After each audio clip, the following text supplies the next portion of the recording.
Hey everyone, I sincerely appreciate your support. If you enjoy my audiobooks, I would be truly grateful if you could subscribe to the channel. And if you'd like to support even further, you're welcome to become a Patreon member, where you can access audiobooks of novels as long as they are freely available on the internet. Your kindness and support mean so much. Thank you. Thor had transmigrated. Not the god of thunder from Norse mythology or Marvel comics, but an ordinary college student named Thor, no relation, who was just a few credits away from graduation. He hadn't been crushed by the realities of adulthood yet, hadn't endured a lightning bolt to the face or been betrayed by his closest friend. He hadn't even finished his popcorn. It all happened during the premiere of Avengers, Endgame. The moment Iron Man snapped his fingers on the big screen, everything went black. And when he opened his eyes, he was in Asgard. At a banquet. Surrounded by golden goblets, gods, and the rich scent of roasted meat. Hey, where'd the guy in the back row go? Who knows, probably just left early. Maybe Thanos got him, snapped right out of existence. Haha. Becoming Thor, son of Odin, heir to Asgard, adored by his people, loved by his parents, betrothed to a childhood sweetheart, with a charmingly mischievous little brother? That should have been the dream. But the new Thor, who'd watched the MCU religiously, knew the truth. His future? A nightmare. His mother would die. Then his father. His best friends, the Warriors 3? Gone. Loki would finally grow up, just in time to die again. His big sister? An unstoppable goth murder queen who nearly killed him. His girlfriend? Left him. His hammer? Shattered. His eye? Gone. His hair? Chopped. His physique? Ruined. Asgard? Destroyed. And just when he finally became the strongest Avenger, along came a woman who beat him down like a misbehaving dog. Once a golden paradise under Odin's rule, Asgard would crumble into a glorified village under Thor's reign. It was no wonder Heimdall chose to teleport Hulk away instead of saving himself. Thor stared blankly into his goblet. Tears welled in his eyes. Why couldn't I have transmigrated as Iron Man? At least Tony got to live like a playboy genius, date supermodels, and go out in a blaze of heroic glory. Thor? He'd just be a chubby punchline by the end. But then, hope. A soft ding echoed in his mind. Congratulations, host, for successfully transmigrating. The superhero system has been bound. When the host encounters or influences key characters, heroes or villains, you may trigger related quests. Completing them will grant you rewards. Each character can only trigger a quest once. Abandoning a quest consumes that opportunity. Thor stiffened in his seat, eyes wide. A system. Does this mean I can change the future? He nearly jumped up in excitement before remembering he was still at a banquet. He sat back down awkwardly. Loki, seated beside him, noticed the shift. He'd just watched his brother go from frowning like a moody teen to grinning like a drunk madman. Typical Thor. Loki rolled his eyes. A translucent panel appeared before Thor's eyes. New quest triggered, Elegy of the Strongest. As one of the strongest Avengers, and perhaps the most tragic, Thor's every step toward power is paved with loss. Choose one of the following paths to receive your reward. Task 1. Gain 400 pounds. Reward, Fat Thor Strength. You retain the physical power of the strongest Avenger despite your size, with strength levels comparable to Thanos. Task 2. Fight Thanos. Kill Loki. Reward, Stormbreaker. A cosmic weapon capable of countering the power of the Infinity Stones. Task 3. Destroy Mjolnir. Sacrifice an eye. Reward, Awaken Thunder Control. Gain full mastery of lightning without relying on Mjolnir. This is the true source of your divine power. Thor stared at the options, expression frozen. Destroy Mjolnir? His beloved hammer? No thanks. Odin would resurrect just to kill him again. And losing an eye? Not happening. Stormbreaker was powerful, yes, but it wasn't invincible. He remembered the look on Thanos' face after the snap. Having a cool axe didn't help when you missed the head. Besides, Loki might be adopted and infuriating, but he was still family. That left. Task 1. Get fat. Thor winced. Was the system mocking him? Still, it was the only reversible choice. Weight could be lost. Eyes? Not so much. He squared his shoulders, steeling himself. I'll just bulk up for now, then hit the salad hard later. He nodded with grim determination. I choose Task 1, Gain 400 pounds. The banquet roared around him. Somewhere, a bard struck up a heroic song. But Thor sat still, sipping his mead with a heavy sigh. He had a long road ahead. But this time, he wasn't going to let fate write his story. Beside Thor, Loki couldn't help but raise an eyebrow. His brother's expression was flipping faster than a slideshow, frowning, smirking, looking like he'd just solved world hunger, then like he remembered he left the oven on. It was like watching someone morph into a living emoji set. Just as Loki was about to comment, a soldier stepped into the hall and bowed respectfully. Your Majesty, Lord Heimdall reports an unidentified individual has appeared on Midgard. It appears to be linked to both the Kree and the Skrulls. He instructed me to inform you immediately. Odin didn't even look up. The Kree and Skrull? Let them squabble. Their petty war has nothing to do with Asgard. His voice was calm, regal, and utterly unbothered. As the Allfather, Odin knew far more than anyone else in the room. Earth, or Midgard as Asgard called it, was technically under their protection, but with Kamartaj standing guard and the Ancient Ones still alive, even Ronan the Accuser wouldn't be foolish enough to cause real trouble there. The plot, however, was officially starting. And Thor knew it. Sure, there wasn't much immediate benefit to interfering. The Tesseract would find its way to Asgard later. Kree tech wasn't particularly valuable compared to Asgardian science. Despite their medieval appearance, Asgard was arguably the most technologically advanced realm in the cosmos. Still, Thor had his reasons for wanting to go. Earth would soon become the center of cosmic chaos. Plus, Captain Marvel, Carol Danvers, hadn't awakened yet. It was the perfect time to build a relationship. A little goodwill now could mean backup when things really hit the fan later. At the very least, he wanted her number. Or maybe an intergalactic pager. And most importantly, he had another plan. Thor stood, feigning diplomatic seriousness. Father, allow me to go to Midgard. As one of the 9 realms, we can't ignore outside forces trespassing. It's only proper that we show some presence. Odin gave a slow nod, granting his blessing. Earth, somewhere on a mountain road in the western US. A woman in a leather jacket stood beside a broken-down motorcycle, frustration written all over her face. Her name was Carol Danvers. Hi there, beautiful. Need a lift? A sleek sports car pulled up beside her. The driver, blonde, handsome, and grinning like a man who thought he was smoother than he really was, leaned out the window. Carol gave him a look. The man looked familiar in a strange way, like someone she'd seen in a dream.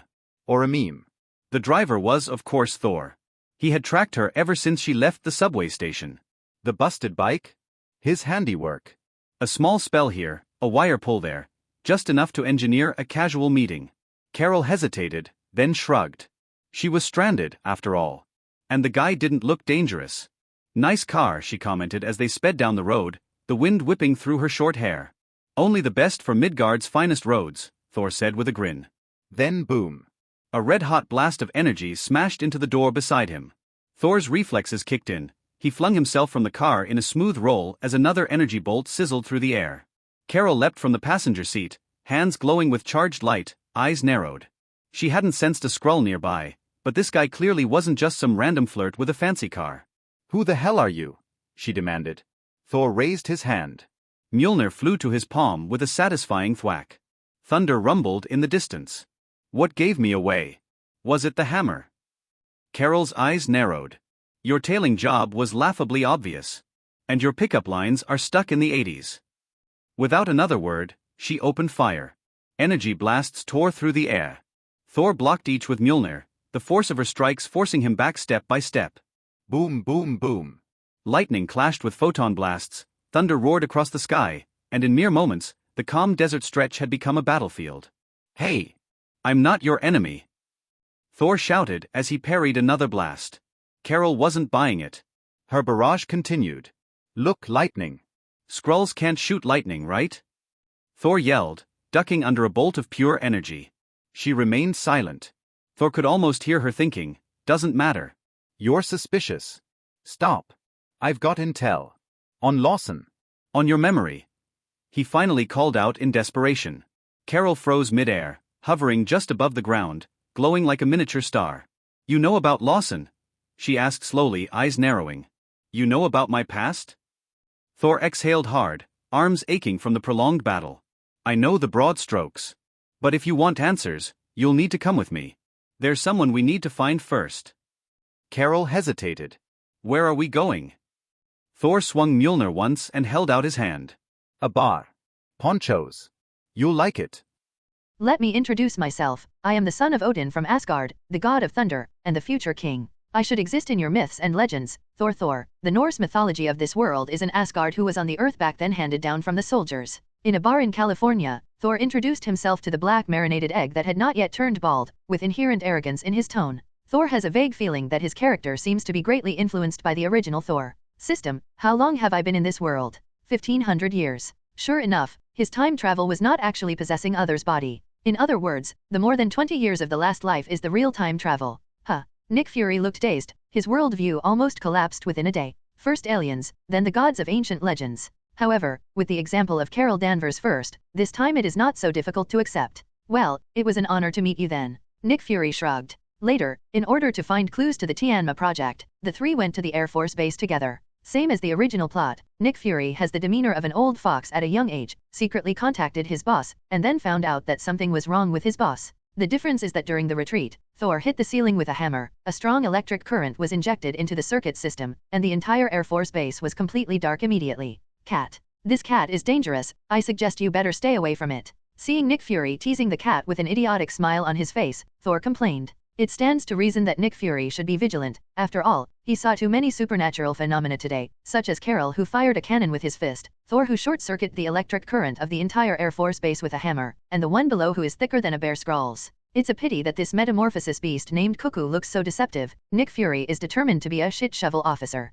Petting cats is fun for a while, and it's always fun to pet cats, so Thor didn't care anymore. Let him go. Having said that, is a corned egg with two eyes still called a corned egg? At this time, Carol Danforth, who was flying the plane, turned his head and asked, "Can you tell me the purpose of your help? It seems that this matter has nothing to do with you. Whether it is the Kree or the Skrull, it has nothing to do with you. Drinking Asgard has nothing to do with him." From the moment he appeared, Thor had been very active, and he had been offering to help even though he had nothing to do with it. If Nick Fury is doing his job, then Thor is a typical idol. Is the heir to the throne of Asgard so idle? The key is that Thor's strength is very strong, so she can't help but be careless. Bither had already said, if it's just a dispute within the Earth, it really has nothing to do with me. But as a member of the Nine Realms, the Earth belongs to Asgard at least in name. If people from other planets land here without saying hello, we at least show something. It can be seen that Carol is not trusted on Carrie, and the relationship between Earth and Asgard is not a secret in the universe. Nick Fury, who was teasing the cat, was so sensitive that he heard the meaning behind his words, and asked in confusion, in name?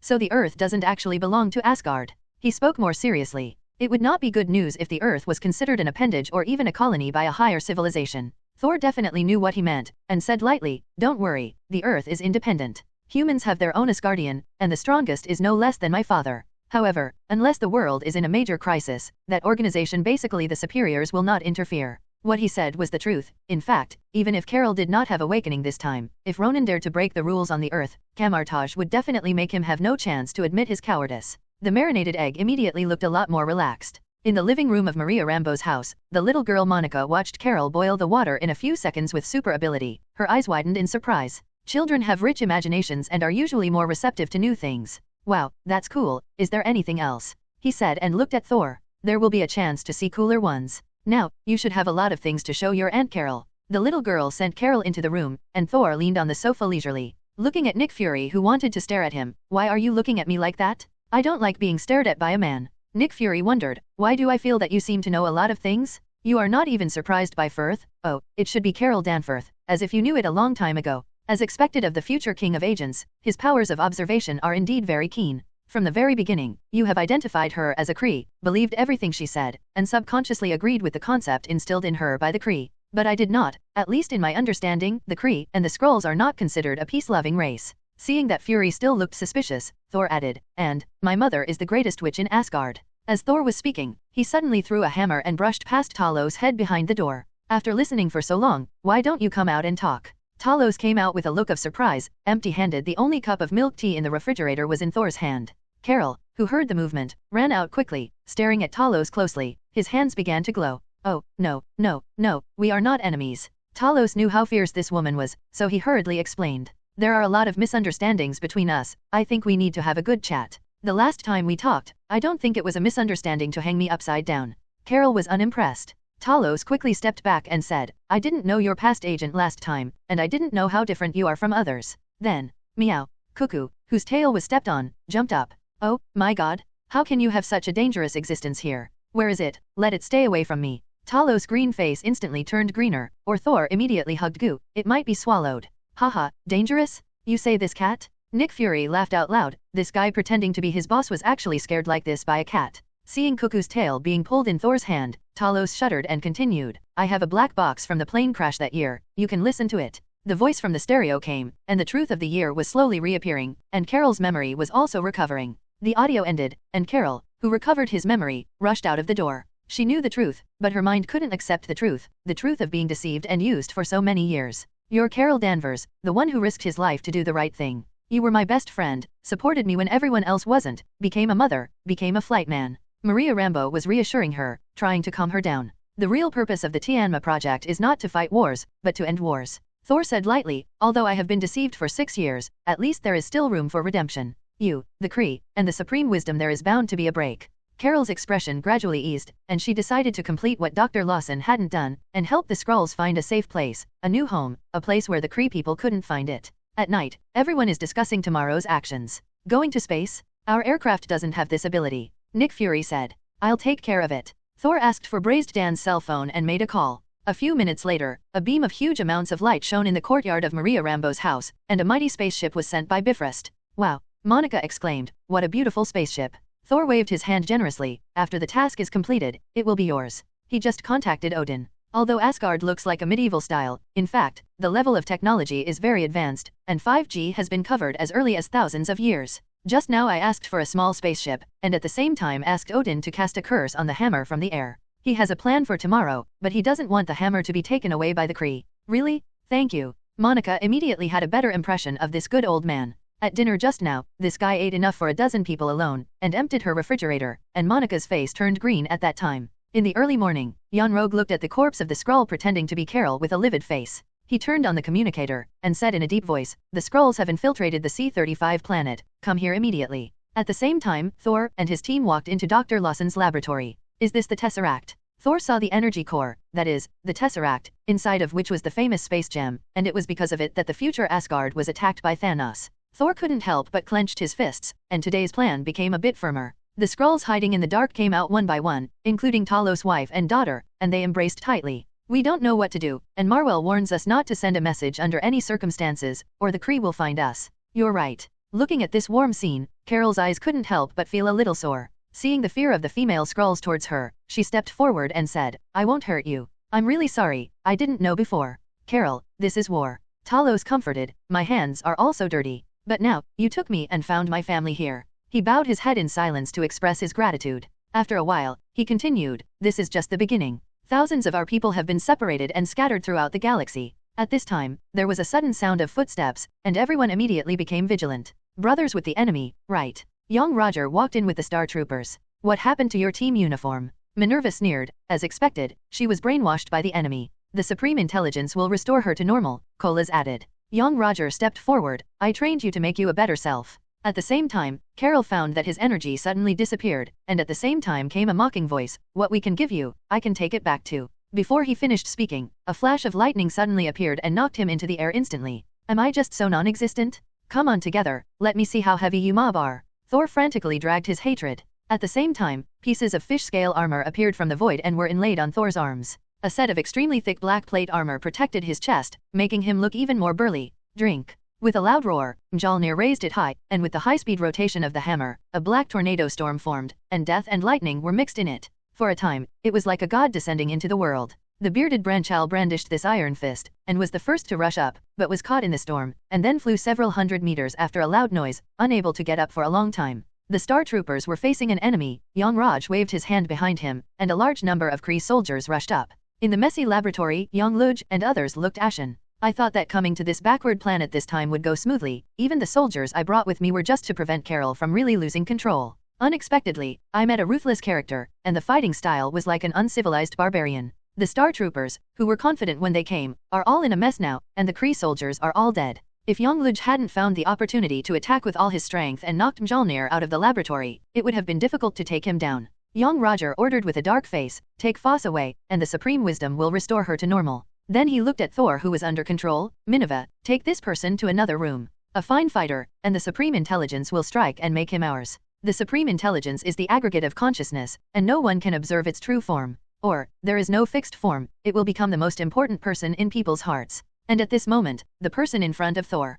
Su Jinjiang? No, is that me? Supreme Wisdom looked at his own image and couldn't help but sneered. "I didn't expect that he is a guy who feels good about himself and is extremely narcissistic. You are the second such person I have seen. The first one is Yong Luo Grid." Really? Thor wasn't nervous at all, or he was already mentally prepared. "I suddenly have a doubt. If the person who came to see you was a dog, what would you become?" Rake. Supreme Wisdom's face remained unchanged, and he said in a low voice, "You should know that it is not good to provoke me. But it doesn't matter, you will soon become our soldier." As he spoke, he stretched out his hand, and a blue energy enveloped Thor. Suddenly, Thor felt a force pressing towards him. This force was so powerful that he couldn't move, and his brain was dizzy. He knew that the Supreme Intelligence was trying to control him, so he persisted and kept awake. "Give up? Without a weapon, you are just a mortal now, you can't resist me," the voice of Supreme Wisdom remembered. Thor gritted his teeth and struggled, as if a heavy millstone was pressed against his chest. Gradually he began to have difficulty breathing, almost out of breath. "The pressure around my body is getting bigger and bigger, as if it can be overwhelmed in the next moment."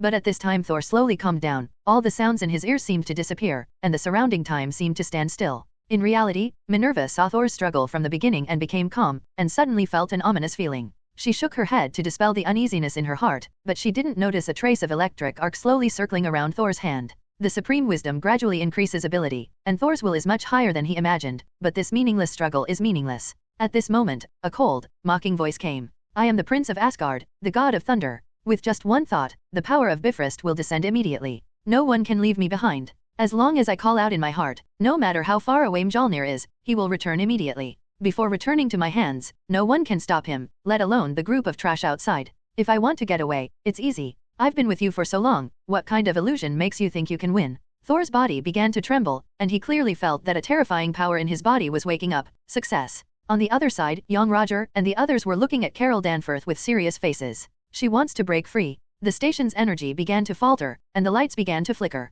At the same time, in the vacuum outside the space station, dense dark clouds suddenly appeared and enveloped it. In the illusion, Carol's ferocious expression became calm. "In the past, when I fought, I could only use half of my strength. But have you ever thought about what will happen if I ask you to restrain me?" The chip fell to the ground and shattered, and the illusion was shattered. The golden light enveloped her whole body, and she opened her eyes, emitting bright golden light.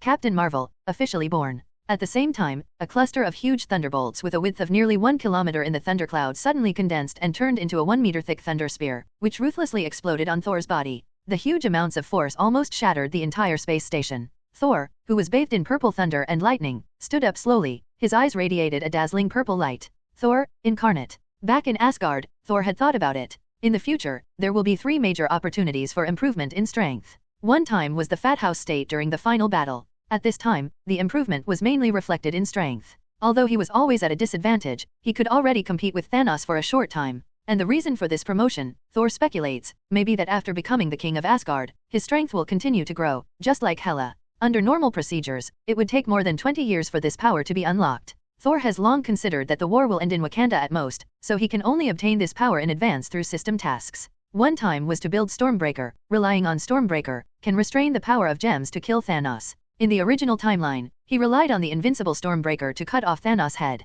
Tomahawks can be forged by themselves at any time, but to forge a tomahawk, one needs to be exposed to the high temperature of hundreds of billions of degrees in a neutron star. It's hard for me to bear now. Finally, there is the awakening of Thunder Force. Although he is known as the God of Thunder, in fact most of his power needs to be released by Mjolnir. Just like facing Yongloj and others before, after losing the hammer, he instantly became a high-level soldier, almost powerless to resist. Although the hammer can return instantly with a thought, but if something unexpected happens, what should you do if the hammer fails? After these 2 days of observation, Thor found that his situation was very similar to that of Carol. The power was hidden in the body and was difficult to control. It had to rely on external objects, like Thor's hammer or the chip on Carol's neck. Therefore, he deliberately showed his strength and was captured, trying to rely on the pressure of the Supreme Wisdom to stimulate the awakening of his own strength, just like Carol. He succeeded. Feel the surging power in the body, as if there is the ability to destroy heaven and earth with every gesture. Minerva's eyes widened in shock, and she immediately yelled, "Quick, shoot and kill him." A purple thunder light suddenly burst out from Thor's hand, spreading along the ground. In just a moment, all the surrounding soldiers were reduced to ashes. Minerva rolled on a donkey in a hurry, dodging a thunderbolt, and raised the sniper rifle again in disbelief. Before he could pull the trigger, he heard a click, and the sniper rifle turned into a fire stick, and then my whole body went numb and I couldn't move anymore. Thor carried Minerva towards the direction of the Skrulls. Many Kree soldiers along the way tried to stop them, but they were smashed into charcoal by the surrounding lightning as soon as they appeared. On the other side, Carol handed the Tesseract to Nick Fury, and turned around to stop the Star Troopers from pursuing, just in time to see Thor who came to meet him. You did it on purpose. Carol looked at the thunderous Thor and laughed. She also saw Thor's situation. No, I almost capsized in the gutter. Thor immediately denied, and then joked, how do you feel? Vajragord baby. It feels great, Mr. Pikachu. Carol rolled his eyes and looked at young Roger and others who surrounded him. Tesseract and hostage, Minerva, you can only choose one. I don't like your humor anymore. Young Roger said in a deep voice, it is her honor to sacrifice for the Kree Empire. Kill them for me. The Star Troopers rushed forward.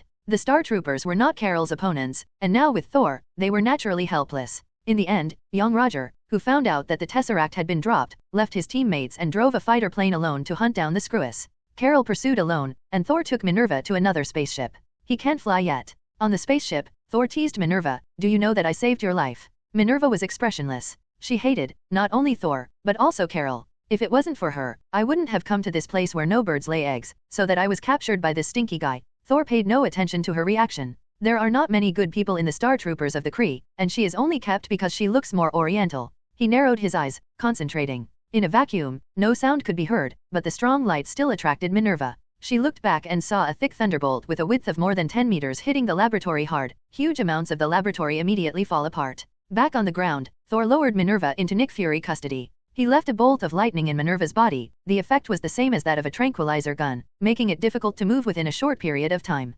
Calculating the time, Ronan the Accuser is coming soon. This battle took place in the air, and Thor, who can only rely on jumping at present, basically can't intervene, and he is not going to intervene. This guy is a big coward, and he can run. More importantly, when he came back just now, Thor tried to summon Mjolnir, and found that although Meowhammer hadn't lost contact, he didn't return immediately, and there was a kind of meaning to ask Thor to wait. Please enter the verification code to confirm whether the Meowhammer is recalled. Please confirm again. Thor was a little puzzled, but he could perceive Mjolnir's position, so he decided to take a look. As for Ronan, the coward, I will leave it to Carol. In a vast expanse of white snow, two groups of people are confronting each other. It should be said that a group of fully armed adult men confronted a little girl who looked 12 or 13 years old. The little girl's body has long been scarred, but her eyes are indifferent, firm, and unyielding, but there is no fear at all. I am an orphan. For as long as I can remember, I've been wandering alone, not knowing where I came from or who my parents were. In those years, I often searched for all kinds of leftovers from the trash can to feed my hunger during the day, and at night I beat other beggars for a deck chair in the park.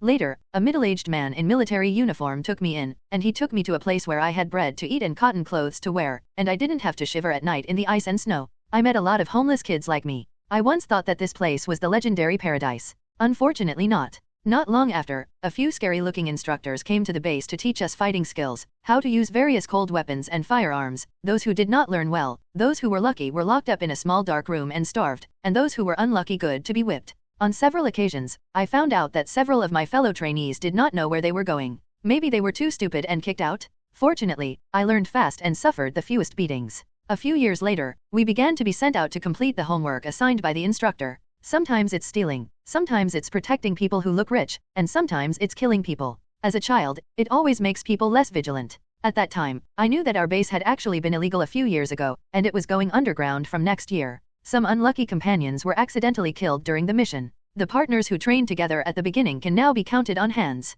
Every time I hear the news of a companion leaving, I always think, when will it be my turn? Maybe, next time? It was dangerous several times, but fortunately, I survived in the end. I thought about resisting, and I also thought about running away. I don't want to live like this for the rest of my life. But I don't have the ability to resist, and I can't escape. In fact, I was spied on every time I left the base. They thought I didn't know, but I had already discovered it. Every sister who tried to escape died a miserable death. I can't forget their hideous expressions now. In a few days, I will be graduating. I heard that there will be a very scary graduation ceremony. Is this my fate? Maybe dying in a mission is the best ending, right? Did he just die like this? No, there is no such thing as an absolute path. Anything can happen if you breathe. As long as I have the chance, I will definitely escape from this hellish place. Just one chance? A loud bang interrupted my memory. A building not far away collapsed and turned into ruins, and the ear-piercing air defense sirens came to mind. A group of heavily armed soldiers is coming. Enemy attack? The strength of this organization is very strong, and it is also very secretive. It stands to reason that such a thing will not happen. Walking towards the scene of the explosion, what caught my eye was a hammer. I stepped forward vigilantly, looking at the pattern of this strange hammer. Then, taking a deep breath, reached out and grabbed the handle of the hammer, lifting it up. The next moment, the atmosphere was trembling, the sky was dark, and thunder and lightning flashed. High in the sky, a carry fighter hovered in the air. Thor stares dumbfounded at the little girl on the ground below. Just a short while ago, this little girl who looked at most a teenager killed more than a dozen people with an almost expressionless face. What shocked him even more was the Mjolnir in the little girl's hand. What the hell? My meow meow hammer doesn't want me anymore? The first time I brought you out, you ran away with others? When the girl appeared in his sight, she was already covered in blood, and she must have been hunted down for a long time. Thor is ready to go. In any case, the person who can get Mjolnir's approval is definitely not ordinary. Moreover, this group of soldiers did not look like a formal organization at first glance. Well, Thor wouldn't admit to another thought of his own. This little girl is so cute. Shoot, uncontrolled tool, then destroy it. The soldier leader gave an order, and the surrounding soldiers raised their guns and were about to shoot. The little girl clenched the hammer in her hand and was about to release the thunder and lightning. Since I must die, let's see how many people you exchange for my life. Boom, there was a loud noise, and the next moment, the sky was dark, and countless electric snakes descended from the sky. There was no flesh and blood flying, and the violent energy contained in the thunder and lightning brought extremely high temperatures. Many soldiers didn't even have time to scream, their bodies were directly carbonized and fell apart. In midair, a man in black armor descended from the sky. There was a loud bang in the sky, and Thor made his debut. As soon as the tense strings in her heart were loosened, the little girl's eyes went dark and she passed out. In a daze, the little girl had a dream. In the dream, she picked up a magical hammer. As long as she held the hammer, she seemed to have inexhaustible power, and she could also release lightning as in the myth. Relying on this strength, she broke out of the base, broke through many blockades along the way, and was finally surrounded. Just when he thought he would die here, a stalwart figure descended from the sky and stood in front of him. Open one's eyes. Ha ha ha ha ha, little girl, are you awake? Huge amounts of voice, which startled her. Not bad, you can kill so many people at such a young age. Although it's not as good as me, it's not far behind. By the way, what's your name? Hiccup. After blowing a bottle of wine in one gulp, Thor burped, although the earth is relatively backward. But there are still many good things, such as the wine in this place. Waiting for the little girl to wake up, Thor went to a nearby city to get a whole box of vodka. For 400 caddies, he didn't let go of every opportunity, completely unaware that the girl in front of him had a 180-degree turn in her impression of him. There was a strong smell of alcohol, and the girl who just woke up almost fainted again. The person I like is a hero of the world. I know that one day he will appear in a situation that attracts everyone's attention. He will come to save me wearing a black armor and a red cape, and stepping on a purple thunder. I guessed the beginning, but I can't guess the ending.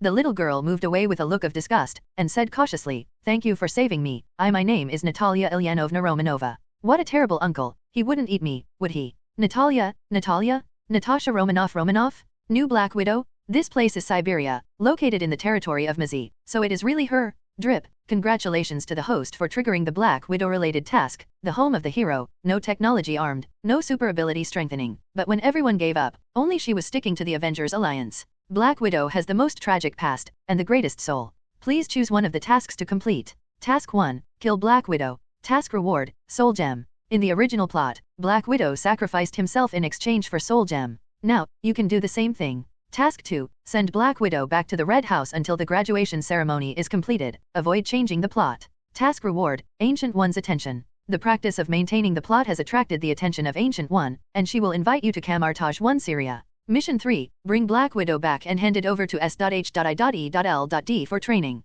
Task reward, the hidden version of the Divine Power Bracelet. A magical item from other world, indestructible. In addition to avoiding swords, it can also allow the wearer to block bullets. After wearing the magic bracelet, it can greatly strengthen the wearer's strength. After wearing it, it will hide, and no one will be there except the host can be removed. Warning, warning, Mission 1 and 2 options are extremely dangerous. Once selected, there is a 90% probability of being attacked by dimensionality reduction from a higher plane, which will directly lead to the collapse or even end of this universe. Once again, Thor felt the deep malice of Mr. System. Not to mention this so-called dimension reduction blow, the bottom line in Thor's heart would not allow himself to do so. Moreover, even if the Soul Gem is obtained at this time, there is a high probability that it will be sent by Odin. Without enough strength, holding gems is the original sin. Even Thanos makes quick moves when he is about to launch a plan. As for Kamartaj, even without the invitation of Ancient One, in his own capacity, he would not be rejected if he had the cheek to come to the door. After figuring this out, Thor suddenly took out his phone and took a few photos with a click.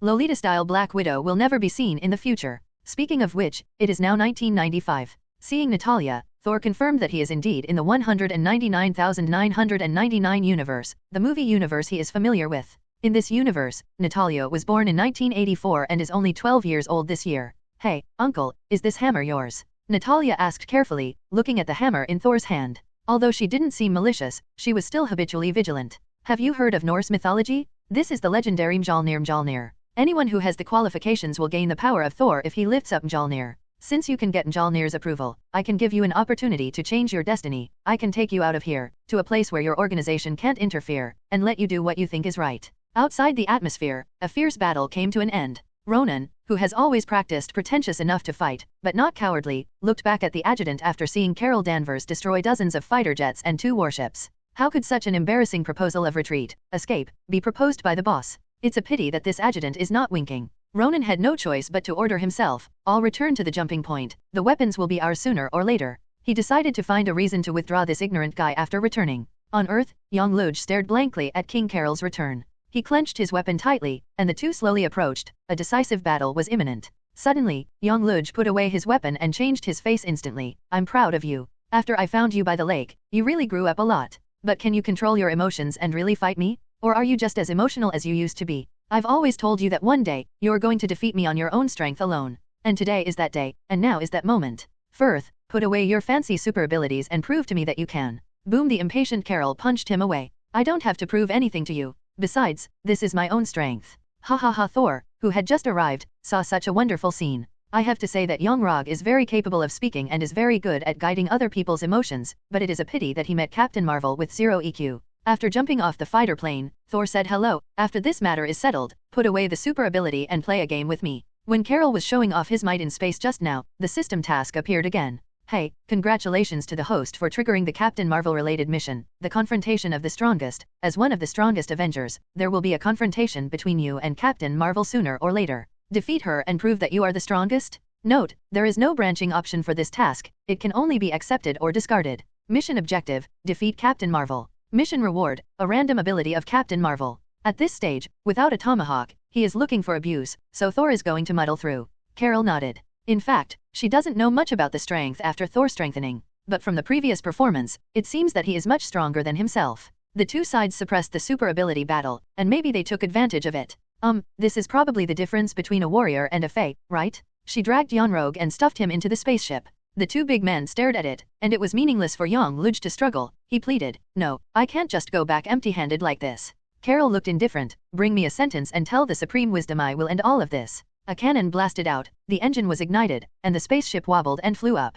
Drip. The mission is completed, the confrontation of the strongest. Get the reward, Captain Marvel, a random ability. It is being drawn dash. Congratulations to the host for obtaining the super ability, high-speed flight, which can fly in any environment without the need for external objects. As Thor pushed Carol to the ground for the third time, the system's notification sound finally came. Although flight is inconspicuous compared to Captain Marvel's other abilities, it is still very affordable for Thor at this stage, which means that he can no longer use Meow Hammer or Stormbreaker to fight in space. Natalia on the side was drowsy with her mobile phone, because Thor requested that they recorded the fighting process of the two. Is it necessary? In her opinion, the fighting skills of this powerful-looking elder sister are quite rough, at least not as good as her own in terms of physical skills. As for that strange uncle, his style of play is very retro, or barbaric. God of Thunder? Why does it look like the Spartans who came across thousands of years ago? I think you really need to hone your fighting skills. Thor shook his head.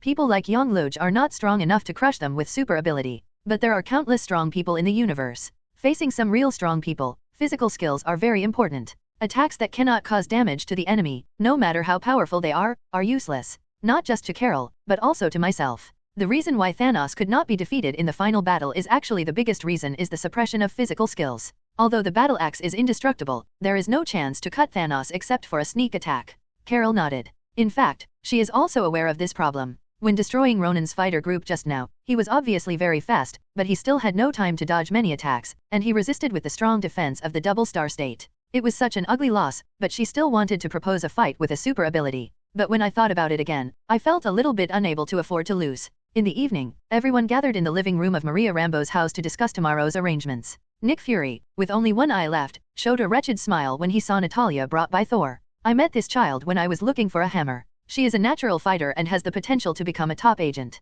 Thor handed Natalia to Nick Fury. He believed in Natalia's potential. Oh, Thor's arrogance is very clear, and it is not easy to be praised by him. He looked at Natalia. What's your name? Natasha Romanoff. Natalia said calmly. Now that a new life has begun, the previous name is no longer used. By the way, Thor suddenly thought of something, and reminded, I don't know how your agents usually perform tasks, but I have to remind you that her ability will be better than most male agents. So, I don't want you to arrange her to use her strengths as a woman to complete tasks in the future. This is necessary, otherwise how different is it from the Red House? Natalia looked at him gratefully. What Thor meant Nick Fury definitely understood. He nodded and said, many people have misunderstood the profession of agent. In fact, for top-level agents, the way you said is actually rare. After all, this is a double-edged sword, and it may even lead to the death of one's own personnel. Being instigated. Just like the famous Carter agent, he has only shown favor to one person, well, or you can see the right eye. After a pause, he added, the way you said, for agents, basically only the lowest level agents will be regarded as weapons.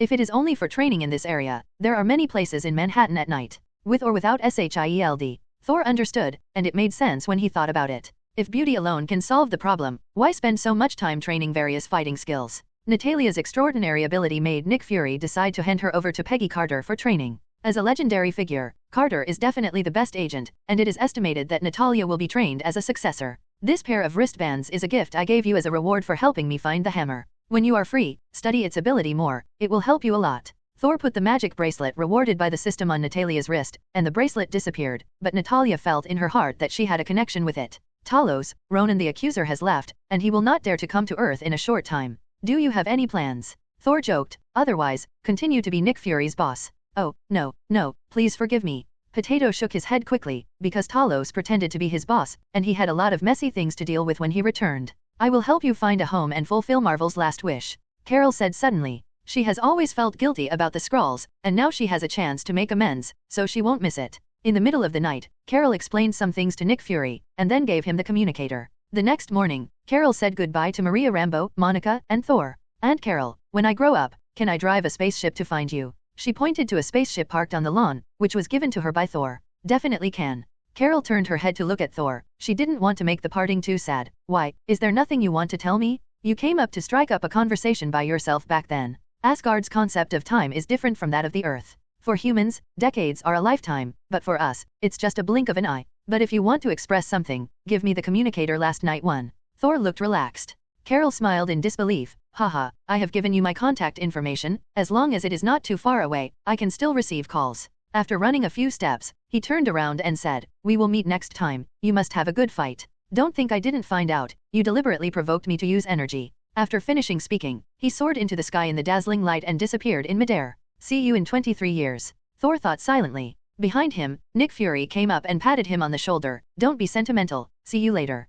Before he could finish speaking, his hand was grabbed suddenly, and he fell over his shoulder and fell far away. Oh, my God, what are you doing? Maria Rambeau and Monica were startled, and then they saw that Nick Fury, who had fallen on the ground, changed into a young man wearing a green trench coat. At the moment he was looking angry. Why can you see that? Thor looked at Loki, who was dying every day, and said lightly, you have too many flaws, and your tone of voice and actions are wrong. Besides, I know you too well. Loki was dumbfounded. When did his big brother, who was full of muscles, actually use his brain? Thor ignored him, looking at the system panel in his mind. The reason why he saw Loki just now was largely due to the sudden appearance of system tasks. Drip.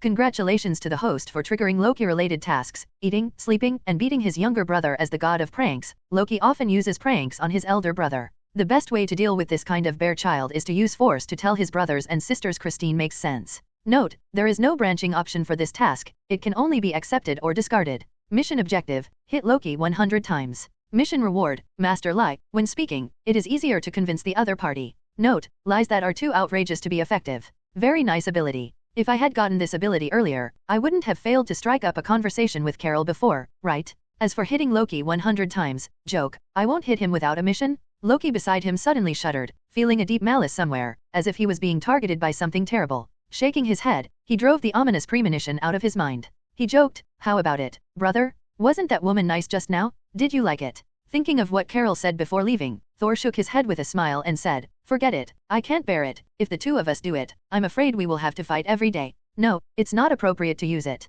I think it needs to be corrected. It should be your unilateral beating. As a younger brother, if you don't respect your elder brother, you should hit him. Bifrost took Minerva and the bruised Loki, leaving Thor alone. Returning to Asgard this time, he will enter the long-term fat house mode, so he decided to find a way to trigger more tasks and go back to slowly digest. The most considered, definitely is the most famous six-member group of the first generation. Natalia's situation made him understand that even a superhero who has not grown up can also trigger tasks. At this time, most of the plot has not yet started. Captain America is frozen, Banner and Hawkeye are still unknown, and there is no one to be found. The only one who stood out was Tony Stark. At this point Tony Stark has not yet become the future Iron Man. He is in the most annoying phase of his life. Arrogant, narcissistic. Except for being rich, there are almost no positive adjectives. Except for Thor, no one would have thought that such a big dog would become a savior with a mortal body comparable to a god in the future. Thor doesn't see Iron Man originally through the back door opened by S.H.I.E.L.D. He got an opportunity to make an appointment to meet, for which he paid a piece of information. Steve Rogers is still alive, and Red Skull is still alive. The first half of the sentence made Nick Fury excited, and the second half almost made him lose his composure. Well, the second half of the sentence is completely Thor's bad taste. The meeting that was originally scheduled was half an hour this afternoon. As a result, Stark met a model at noon, and then gave Thor to the dove. Got dove. Dove. Big shit, IXU, 5,000 words omitted below. If it weren't for the fact that you are the future savior, I would send you to be a father-in-law in the Far East right now. Thor finally understood why Killian wanted to kill Tony Stark so much. Drip, congratulations to the host for triggering Iron Man-related tasks. Iron Man forever. After the Killian event in the future, Stark will choose to give up the identity of Iron Man. Later, when the world is in crisis, Stark puts on the armor again, until the ultimate John snapped his fingers and died in the end. Mission objective, stop Iron Man from leaving and keep him in Avengers forever. Mission reward, Extremis improved formula. Maya Hansen passed all the data of Extremis to Tony before she died. Tony Stark made improvements based on Extremis. After the improvement, Extremis became milder, the strengthening effect was weakened, and the high-temperature explosion effect disappeared, but the self-healing ability was greater increase in magnitude.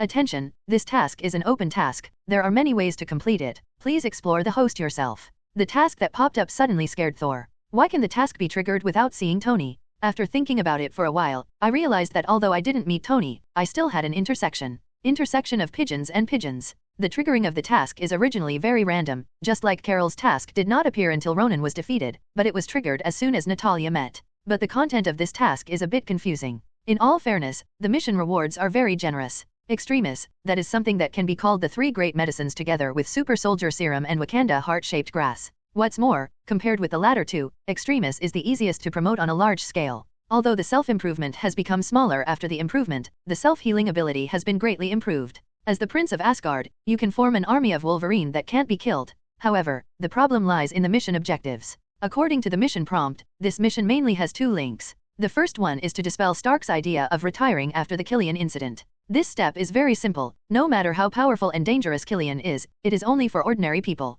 Thor can even make the Mandarin event never happen at all. The key lies in the second ring, preventing Stark from snapping his fingers and sacrificing himself. This difficulty is not ordinary. Although Thor has long made up his mind to end the war in Wakanda, killing Thanos early, the fate naturally changed. But this will delay my mission for too long, more than 20 years. Besides, purple sweet potato essence can be crushed to death, but Extremis has Thor's resentment towards big shit has deepened, people hate it, and the task is so painful. Could it be that the dignified master of Marvel Tony Stark's exclusive mission just gave up? When he was at a loss, Thor suddenly noticed something was wrong. The mission is focused on preventing Stark's death. After all, the Mandarin incident is not of great importance. Iron Man's retirement is not a real departure. Even if he does not intervene, Tony will return in the end. This link seems dispensable. Why does the system add it to the task line? Moreover, the rewards of missions are usually proportional to the difficulty. What is the secret of Extremis that is worthy of the hell level difficulty? Perhaps, this is a hint that to complete the task, you need to start with the Mandarin incident.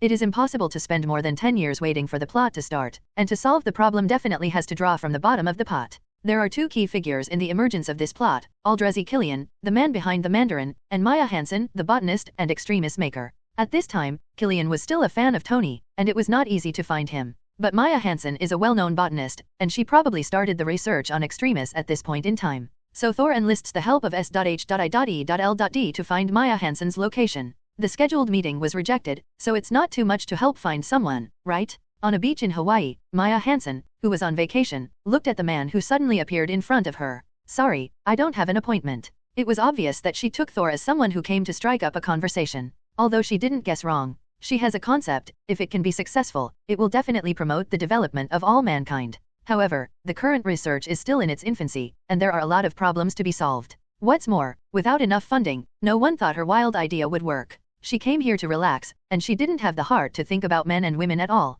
Although Thor's appearance is indeed quite aesthetic. I know you don't want an appointment, because your mind is in your laboratory. Am I right, Miss Maya Hansen? Thor smiled. Female scientists are usually very focused on their careers, and otherwise they are a woman. My future girlfriend, Jane Foster, seems to be of this type too. You know me? You know about my experiment? Maya Hansen asked with a look of surprise and some doubts at the same time. Definitely. Although your vision may seem unrealistic to many people, in fact you are heading in the right direction. Thor looked serious. However, your research has great resistance, and no one believes you. Many people are people who see the world from a whole. They have spent their lives trying to make this whole bigger, so that they can learn more. But when the whole could be bigger than they could have imagined, they rejected the possibility. Maya Hansen's eyes began to light up, and she smiled expectantly. I suddenly began to believe that you didn't check the information on purpose and came to pick me up.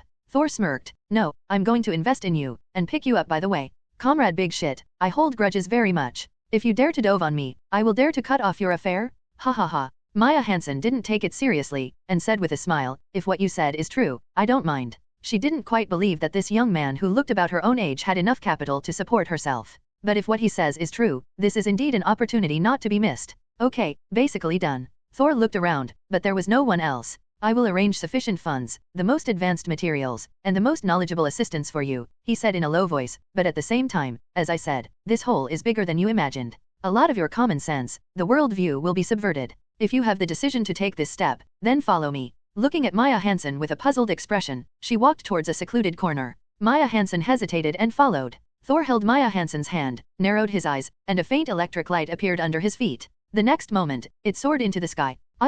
Flight is the dream of human beings since ancient times, and countless people have taken it as their dream throughout the ages. But if it is being pulled by people and passively ascended to the sky, this is not the case. In the blink of an eye, the whole person came to an altitude of several thousand meters, and the whistling wind sounded in her ears. Maya Hansen's mind went blank, and she hugged Thor tightly like a drowning person. Thor was a little distracted by being rubbed, but unfortunately he didn't have the time to think about it. Just the moment he flew up, the system's reminder arrived. Drip. Mission accomplished. Iron Man forever. Rewarded. Extremis improved formula. Thor. Just now he was still thinking about how to carry out the next task. As a result, the system prompt that popped up suddenly left him in a daze. What the hell? I haven't done anything yet, and the task is completed? The completion of the task means that the death of Iron Man in 2023 no longer exists, but the only change he made was. He looked at Maya Hansen who was embracing him like a koala. This butterfly effect is too against the sky? Through the communication with Mr. System, Thor understood the cause and effect. Speaking of which, Thor doubted that this system came from the country of Hans, and its style was very rigorous.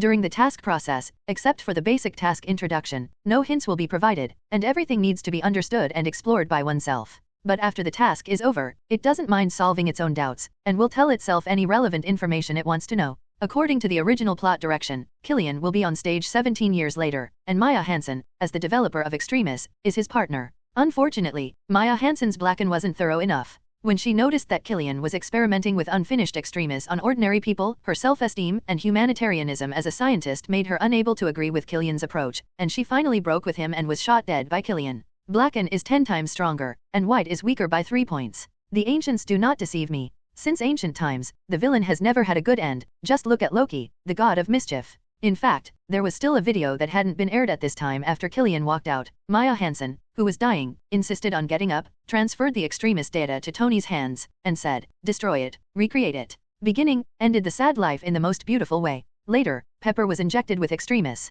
In order to better understand the virus and find a solution, Tony resolutely injected himself with the virus, and finally developed an improved formula. It's just that Tony Stark became a superhero because of the armament of the armor, not the strengthening of the body, so it didn't show it. Until the final battle, relying on the powerful regeneration function of Extremis, Tony resisted the erosion of infinite gems and ended the war with a snap of his fingers. I am Iron Man. Without Extremis, Iron Man will not be able to snap this finger, and may be seriously injured and dying the moment he puts on the gloves, but apart from the irreversible snap, such an injury can be completely recovered through time gem. In a sense, death has been avoided. It's just that in this way, the final snap of the fingers has to be done by other people. Who will it be? Carol? History legend? Banner with one arm left? Or is it yourself? Forget it, it's pointless to think so much. Anyway, Thor would never let the flickering event happen. Stark, I mean enough to you, I saved your life unknowingly? The improved formula needs to be used based on the imperfect Extremis, and Extremis would have been successfully developed 4 years later, but now with Asgard's resources and technical assistance, it will definitely be released ahead of schedule.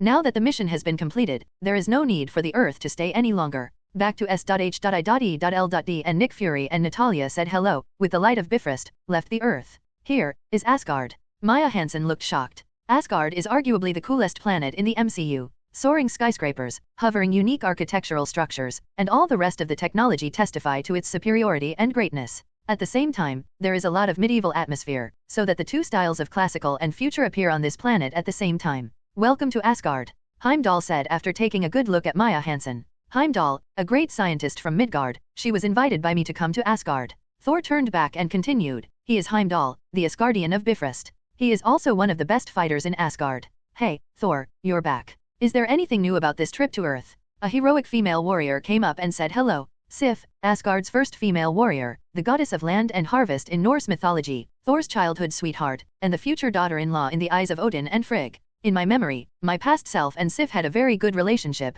but they were more like sisters and combat partners. Well, my previous self was actually a typical straight man of steel. I treat you like a brother, but you actually want to fuck me? There are a lot of interesting things, but the most interesting thing is that I beat Loki. The 3 Asgard warriors who rushed over burst into laughter. Anyway, for their small group, beating Loki was politically correct, but it was a pity that Thor, the only one who had the ability to beat him before, was too easy to talk to. The blonde Fandel is the most active, brave, and optimistic, is his synonym. Now, looking at Thor and Maya Hansen standing behind him, he joked, hey, Thor, aren't you afraid that Miss Sif's hair will go wild? Well, when bravery and optimism are put together, it is often described as a husky. Which pot is not opened and which pot is lifted? The 3 burst into laughter, Sif glared at them, and the 3 fell silent. In terms of fighting, the 3 of them together can't let Sif's opponent. Hey, congratulations on triggering the Sif-related mission, Shura Field as your childhood sweetheart, Thor's wife in Norse mythology, you can reconsider your relationship with her.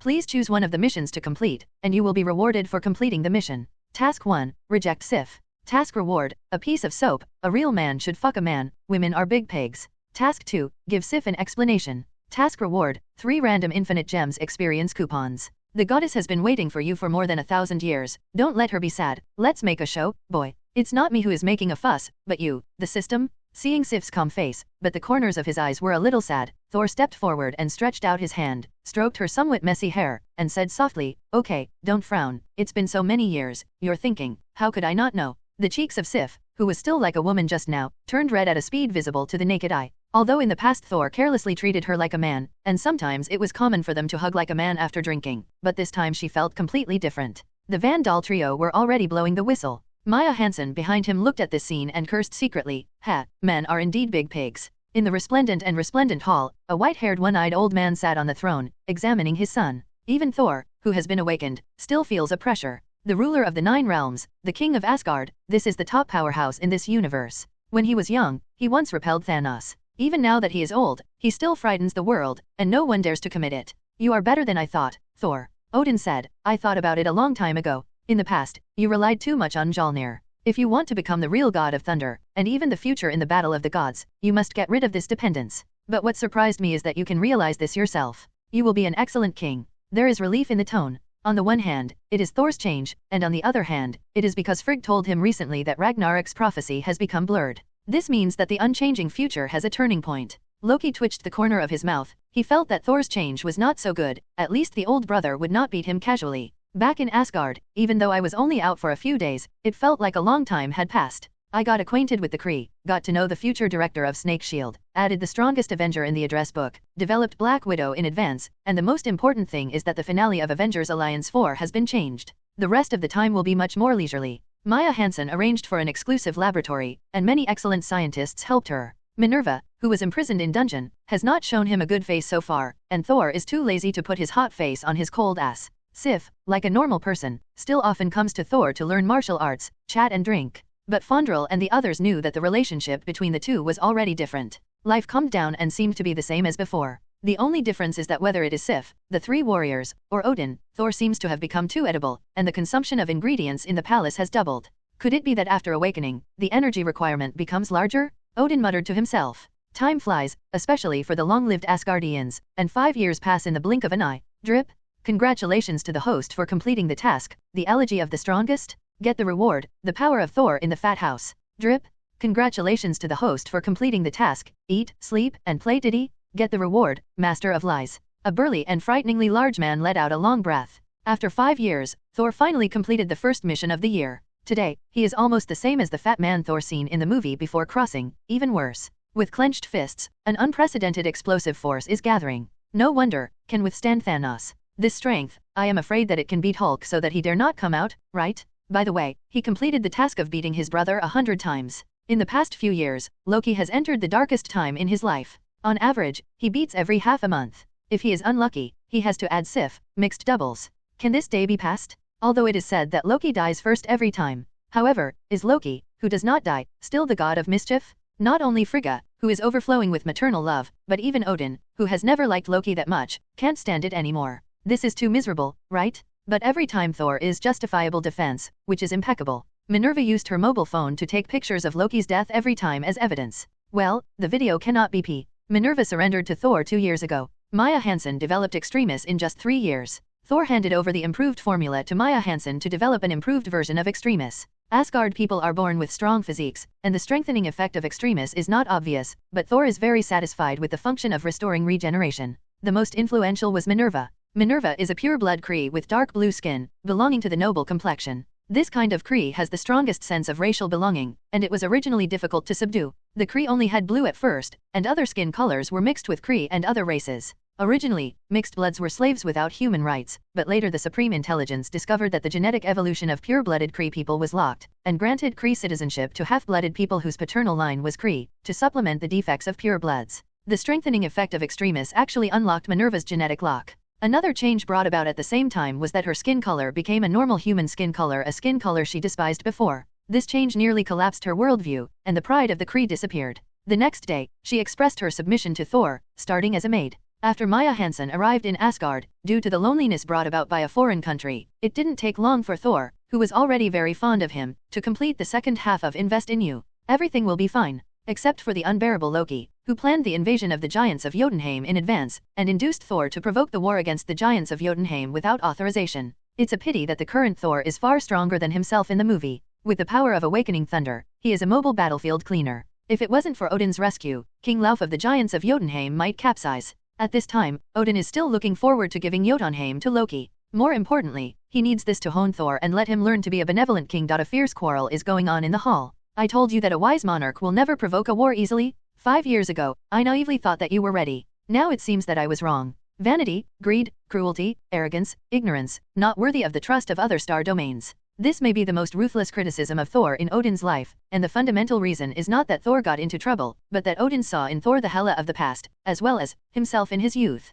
Odin's insults to Thor are actually reflections on the first half of his life. In the first half of his life, Odin advocated force, and his brutal conquering rule completely plunged the 9 realms into chaos. Hundreds of millions of people in the 9 realms suffered from the wars provoked by Asgard. You also told me that a true king must always be ready to fight. The war has already begun, but you don't want to admit it. They started the war, and I just chose to fight it. Without your intervention, the war is over already. Thor was tit for tat. Odin's approach, in his opinion, is no different from that of the Virgin Mary in Europe in the previous life, because he has committed a lot of sins in the past, and now he has begun to reflect on it. He is extremely tolerant of those suffering lords back then, and made a mess. But it's nothing more than your own overflowing love, and it's too much to ask others to do the same. The angry Odin finally deprived, or sealed Thor's divine power, and sent him to the earth to hone his mind. Thor had expected this to happen. In fact, even if nothing happened, he planned to go out for a while. As early as a few days ago, Odin and Frigga couldn't bear Thor's overeating anymore, ordered Thor to be a vegetarian and banned from drinking. This is what Odin said at the time: "You can't lose weight. Do you really treat yourself like a pig?" Fortunately, Maya Hansen has not disliked herself, otherwise Thor felt that he could become a monk. Odin picked up the hammer and was about to throw it to the earth together, when he suddenly thought of something, added another spell, and then fell into Odin's sleep. Outside the atmosphere, Carol Danvers is watching Earth. For several years now, she has been busy finding a home for the Skrulls. However, there are actually very few habitable planets in the universe, and most of them already have indigenous residents. This time, she took time out of her busy schedule to come back and take a look at the Earth. At this moment, a huge amount of figure quickly fell towards her. Carol punched out immediately, and his figure disappeared into the sky. Why did it seem like a person just now? A little familiar? 200 caddies of Thor and 400 caddies of Thor are two different concepts. It was supposed to land in Thor, New Mexico, so it deviated from its orbit and started flying north, across the North Pole. When he flew over Norway, a magic circle suddenly appeared out of thin air. Thor fell into it, and then disappeared. Asgard, Heimdall suddenly found that Thor was missing. He went to report to Odin, but Odin himself entered Odin's sleep, so he had to give up. In his opinion, if Thor's life was really in danger, Odin would not ignore it, so he didn't worry too much. In New Mexico, a hammer fell from the sky and landed on a crater, attracting a lot of attention. Nick Fury arrived immediately and sealed off the scene. He recognized the hammer. An up-and-coming Natasha Romanoff tried to take the hammer away, but this time, she found she couldn't lift it. Mjolnir didn't reject me, but I felt another force was stopping me. It seemed, someone blocked me. This is how she explained, confused. S.H.I.E.L.D began to look for Thor secretly, but Thor didn't seem to come to the Earth, and there was no trace of him. A few years later, the crater where Mjolnir is located became a famous local attraction. In the gray sky, there is no trace of life, and there is grayness and silence everywhere. This is a dead world. Huh. A cold voice seemed to come from Nine Nether. A figure wearing a black and silver-trimmed tights walked slowly, looking indifferently at the unconscious Thor on the ground, and couldn't help but twitched his mouth. Although the living standard in Shinayo is really good, there is no need to treat yourself like this. Be virtuous. Is Asgard really corrupt now? In fact, Thor has already woken up, and the first time he woke up, he heard the voice of Mr. System. Drip, congratulations to the host for triggering Hela's exclusive mission, facing death. As the eldest princess of Asgard, Hela will take back everything she has in the future. Now, let's start the first round ahead of time. Mission goal, face death. Do not use external force to keep alive in the hands of Hela. Mission reward, passive skill, death resistance. In any case, time will go back after death, and the host will go back for a certain period of time if the host retains the memory. It should not exceed 15 minutes. Enemies with high strength may notice it. If Thor is still strong, at least he can still struggle. After all, Hela has not returned to Asgard. But now Thor is just a strong mortal. Although the fat house power rewarded by the system has not disappeared, there is still no chance of winning. Do you want to use your whole cards? 3 infinite gems experience coupons came to Thor's mind. Power gems? Space gems? Soul gem? The power gem experience coupon allows him to activate all the power of the gem once, and the space gem allows him to teleport once randomly, both of which can save him from crisis, but the mission will fail. No, maybe it can be salvaged. Thor brewed some emotions before slowly waking up. Hela's appearance is quite iconic. After all, she has the same face as the Elf Queen. It's a pity that the witch-like black messy hair and smoky makeup make her look very scary. Thor took a look, showing a puzzled expression. His face changed randomly, and his face was excited. Sister. Hela froze for a moment, refusing her understanding of Odin. Odin will inevitably conceal and cover up this history. Now in Asgard, except for Odin and Frigga, almost no one will know his existence, and it is impossible for them to tell others. Thor continued to be excited. Sister, it's great that you are not dead. I always thought you were dead. Stop, stop. Hela obviously wasn't used to this kind of bloody sibling scene, and interrupted immediately. I ask, you answer. If you don't cooperate well, it's useless to call grandma today. Definitely if I'm happy, I will give you a chance to serve me. It is impossible to kneel and lick, and it is impossible to kneel and lick in this life. Thor complained in his heart. First of all, how do you know me? Didn't Odin cover up my presence? Hela said coldly. No, you have never appeared in the history of Asgard. I saw you in an ancient tome. I asked my father, and he taught me a lesson so that I would not mention it again. Later, my mother told me you exist, but she didn't tell me where you are. Hela sneered. Sure enough. Then the next question, why did you come here? Now that Thor's identity can be seen, he can naturally also see the seal on him. Thornton showed an excited and angry look. Because I disobeyed him? Because the enemy has already attacked the palace, and the father still wants to use negotiations to solve the problem. So I launched the war against the giants of Jotunheim without authorization. If the father did not, the king stop. I have solved all of this. It's time for the universe to remember the name Asgard, but the Father King still holds that hypocritical benevolence idea. So I was exiled, because fighting to defend the people is no longer acceptable. The more Thor talked, the more excited he became. Usually it was pretending, but usually it was really his inner thoughts. It is true that war is cruel, but in many cases blindly avoiding war will not bring real peace, it will only make the enemy test the bottom line again and again. As far as he knew, the Frost Giants would not appreciate Odin's kindness, and in the future Lauf would try to assassinate Odin, only to be stopped by Loki at the last minute. It is naturally impossible for Thor to approve Hela's militarism, but he also does not agree with Odin's appeasement policy. Both are too extreme. Only those who can fight can make peace. Hela was stunned for a while, then suddenly laughed wildly. Ha ha ha ha ha, Odin, you really haven't changed at all, you're still so hypocritical. You old guy is getting better and better, even your son is more promising than you. She turned her head to look at Thor, and suddenly felt much more pleasing to the eye. Although Thor's ideas were not exactly the same as hers, she said slowly, I am Hela, the first son of Odin, the ruler of the Asgard Legion, the first heir to the throne, and I am the goddess of death. We were once the symbol of absolute power in this universe, and no one dared to challenge us authority, but Odin stops in the 9 realms. Our destiny is to rule over all. The more she talked, the more excited she became. We are invincible, creating the glory of Asgard with one hand, and the world surrenders at our feet in turn. But, just then, because my ambition surpassed Odin's, he banished me and imprisoned me, isolated like the beast. Before that, the glory of the warriors of Asgard was to use their heroes. His body laid the foundation for this throne. But now, he only wants to be a benevolent emperor, and I am buried with his past. Thor listened quietly. He could understand Hela's displeasure and anger. Hela and Odin also killed. Odin just got tired of killing earlier. In the final analysis, Hela's neurosis was entirely caused by Odin. As a result, Odin suddenly came to his senses, and he killed the donkey. Definitely, there is another very important reason why Thor deliberately caters to Hela. If Hela's combat power can be won, at least a certain reconciliation can be reached with her, and the situation will be much better in the face of Thanos' invasion in the future. In the original history, the main reason why Asgard was vulnerable was that after passing Ragnarok, Asgard was at its most vulnerable moment. Hela wiped out almost all of the army. A Thor who has just been awakened, a Loki who can only spawn minions, plus Valkyrie and Heimdall, are almost all the combat power of Asgard at that time.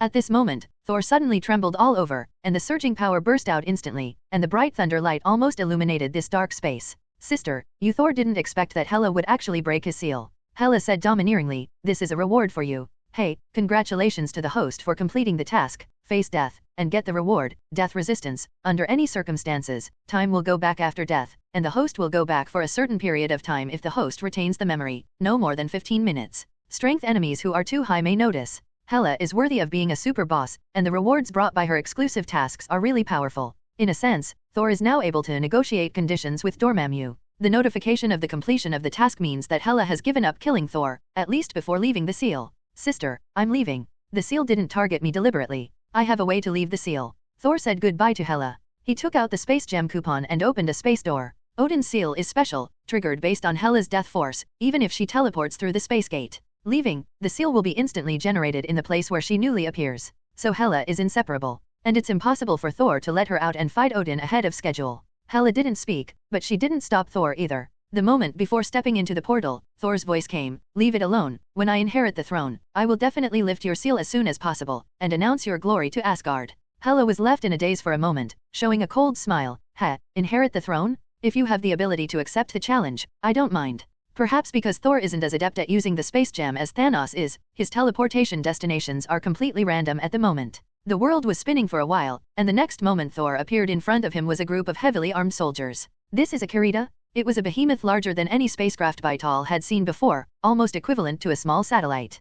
Perhaps it is not appropriate to describe it as a spaceship, it should be called an interstellar fortress. Holy place number 2. For the people of Shania, the strength of the Kyritas is not that strong, although these soldiers seem to be higher level than ordinary Kyritas. For Thor, who has awakened his supernatural power, no matter how many such miscellaneous soldiers come, he can deal with it calmly. However, it depends on the owner to beat the dog. The key is that the dog owner Thor can't beat it. Thor burst into tears. This is to send himself into the enemy's spring water? Hiding in a corner, thinking about how to break the situation. Do you want to call Carol and demolish Thanos' home in advance? Thor forcibly suppressed this tempting thought. If he really wanted to do this, the two of them would probably kneel here together. This is Thanos' base camp. Looking through the window, in the surrounding void, countless giant leviathans with star destroyers and cruisers cover the sky, obscuring the last ray of light in the starry sky. The reason why Holy Place 2 of Avengers Alliance 4 is so easy to disassemble is that Thanos brought only it. Without the destroyer, the carrier defense was originally limited. Thor found a layout map and got a general idea of the layout of Holy Place number 2 and the fleet formation.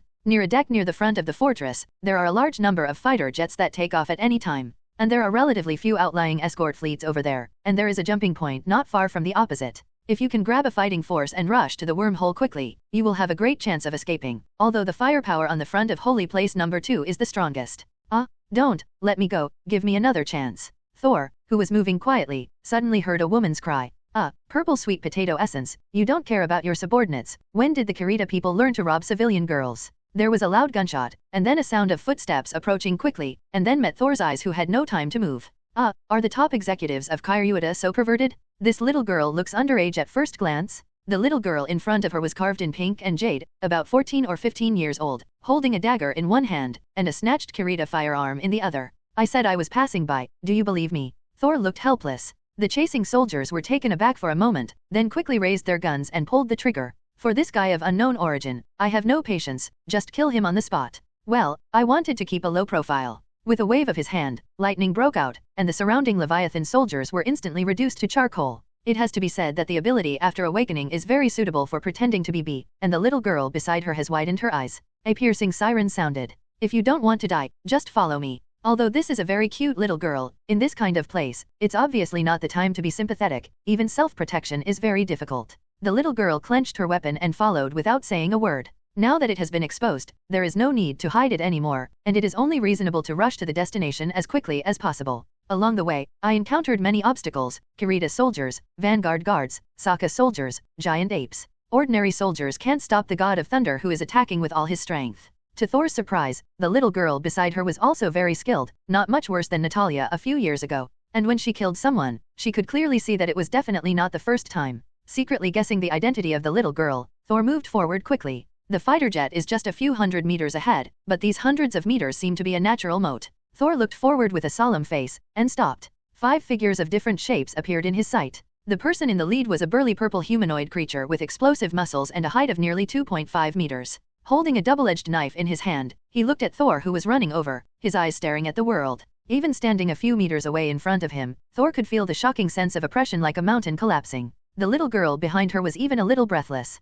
Supervillain, destroyer, Thanos. Thanos. You're Thanos? Thanos? The titan who ruined his home planet? Hey, it's okay. Thor poked Thanos' sore foot when he opened his mouth. Originally, he didn't want to speak first, but Thanos' aura was too strong, and it would be even worse for him to hold it back. Beside, Ebony Maw, Thanos' #1 henchman, stepped forward and was about to scold Thor, but Thanos stopped him. He said lightly, "Oh, you know me? Odin's brat, he has a lot of guts." Then he glanced at the little girl who was trying to hide behind Thor. Why, didn't even father call? The little girl trembled, with hatred in her eyes and fear in her eyes. She pursed her lips and refused to speak. Thor sneered. Why, a purple sweet potato essence with bloody hands, who kills half of the people, actually has a daughter? Ha ha ha, I really want to get to know each other. That girl is so harsh. Oh, you people, isn't it all gone? Could it be? Glancing at Proxima Midnight next to him, he showed an expression that any man could understand. Not bad, not bad. The fat doesn't flow into the fields of outsiders, capable and capable. It doesn't matter if you beat him or not, you can't be cowardly. Except for Thanos, who couldn't see his face, the faces of Proxima Centauri and Corvus Glaive were all black. Ebony Maw couldn't bear it any longer, and shouted loudly, "Shut up! You ignorant guys, how can you possibly understand the good intentions of the Great Master?" Thanos said in a deep voice, "You have to understand the consequences of angering me." He waved his hands as he spoke. The subordinates understand. There is no experience for minions to send experience. The first one to rush up is Corvus Glaive. Thor dared to fabricate his wife's scandal. He wants to tear him apart. The double-bladed spear stabbed, and Thor avoided the point and hook of the spear, and grabbed the body of the spear while he retracted it. Corvus Glaive was about to react, when suddenly a powerful electric current came from the gun, and his whole body was paralyzed for a while, and then a foot surrounded by lightning in his sight became bigger and bigger. With a loud bang, Corvus Glaive was kicked tens of meters away. Proxima Midnight turned into a stream of light, grazing towards Thor like lightning. Thor didn't dodge or dodge, he raised his disarmed double-edged spear and slashed at her heavily. Proxima Midnight raised his gun in a hurry to block, and the huge amounts of strength made her kneel down on one leg. A shot flew the weapon, and was about to take advantage of the situation to finish her off, when suddenly a darkness fell in front of her eyes. "Be careful," came the scream of the little girl behind her. Thor picked up Proxima Midnight and blocked the black dwarf's telescoping hammer that was hurled at him. Bang, there was another sound, and Proxima Midnight was hit hard by the hammer, and immediately fell to the side unconsciously. Black Dwarf rushed forward, roaring in anger, and Thor dodged his attack, and went straight to Ebony Maw. Ebony Maw waved his hand, and the metal floor twisted suddenly, turning into spears and stabbing towards him. The thunder wrapped the spear and swept, and the spear shattered. With a sweep of the shot, the black dwarf that was jumping up was knocked out. In this gap, the metal on the ground turned into countless ropes and tied Thor. Ebony Maw heaved a sigh of relief, and was about to turn his head to confront Thanos, when a thick thunderbolt instantly split his body and scorched half of his body. Crispy magicians like Ebony Maw may be very effective against pure warriors or reading streams, but against super magic warriors like Thor, they are simply a gift. Ignoring the black dwarf who had just climbed up not far away, Thor raised his spear, bathed in thunder, and rushed towards Thanos boldly. 3 of his subordinates lay on the ground, and the last one was tricked by a monkey. Thanos finally couldn't help it. This scene is too ugly. The majestic overlord of the universe is so shameless that he sent his men to consume my energy. Thor laughed. Thanos suddenly had a shit-eating expression on his face. What the hell, am I still playing tricks on you, fat bastard? In fact, Thanos simply thinks that he can handle it without taking action. After all, in his opinion, Thor is just a cheating second generation who he has seen too much, and he is a second generation who has eaten 3 highs at a young age. He is not qualified at all. Let yourself do it. After all, as the boss, how can he do everything by himself? It's just that I didn't expect my horseboys to be so useless. Thor jumped high, raised the double-edged spear surrounded by thunder, and stabbed downward. Thanos raised the broadsword, raised it upwards, and hit it precisely between the tip of the gun and the hook. He blocked the blow and exerted force so violently that Thornton flew backwards. Sure enough, Thor rubbed his sore arms, just took the lead, and was condescending, and was still easily provoked. There is still a big gap between his own strength and Thanos. The thunderclouds all over the sky exploded, and countless thunder lights bombarded Thanos. Thor took the opportunity to slash at Thanos heavily. Thanos, who had just been attacked by lightning, was caught off guard and raised his sword to block with one hand, but was pulled by Thor with all his strength, and his arm numb and the sword came out of his hand. Before he could launch the next killing move, Thanos grabbed the long spear, so violently that the spear led the person to fall on the side pillar. Boom! The solid pillar was smashed to pieces, and Thor fell into pieces, bit the tip of his tongue to force himself to wake up, and punched Thanos who was following up hard. Boom! There was a loud noise, and the two fists collided, and the huge amounts of impact pushed Heiyao 4 generals. I don't know why the number of Obsidian V became 4, I don't know, far away. Thanos took 3 steps back before stopping, and Thor flew upside down like a kite with a broken string. If it weren't for Thor's strong enough body, the blow just now would have broken his arm in more than a dozen places. Even so, I still felt a numbness in my arm. No wonder, the Hulk who can fight is autistic? The little girl behind was shocked. Adopted by Thanos since she was a child, she has always hated Thanos and wanted to kill him. But Thanos is so strong, let alone kill him, no one has even injured him. In her opinion, being able to repel Thanos is already something to be very proud of. Thanos didn't give chase, but waited for Thor to stand up. At this time, he had never seen the scene of being beheaded, and the beating was not so fierce. I knew that Thanos in the movie focused on taking care of Thor, and it would be over when others hit the ground, but Thor was punched and kicked, and he had to pick up and continue beating when he fell to the ground, because of that guillotine. How much hatred. It's really a big hatred. Thanos, you shouldn't mess with me if you provoke a dragon or a tiger. I can't bear shit and urine and I can't bear you. Here, Thor refused to admit defeat and climbed up, a thunderbolt shot over, and Thanos took it all. Fighting again, Thor swims with Thanos while disrupting him with lightning. This time, he persisted for 3 minutes before being beaten to the ground. Xing, kill him, as my daughter, I will forgive you this time. Thanos said coldly. He needs to learn a lesson. Xing face changed, and he was struggling constantly. And Thanos seemed to be patient enough to give her time to think about it. Not far away, Gamera, who just arrived, looked at Xing worriedly. She was very conflicted in her heart. She hoped that Xing could be obedient and avoid punishment, but she also didn't want her to become a ruthless killing machine. No. With an extremely angry roar, Xing suddenly erupted. I've had enough. You demon, you destroyed my homeland, forced me to be your weapon, and even tried to transform me into a killing machine. I'm fed up with this kind of life. She went all out, and there was no fear in her eyes anymore, only extreme hatred remained, and her originally beautiful face looked very hideous. You are not my father at all, a devil like you is not worthy of love.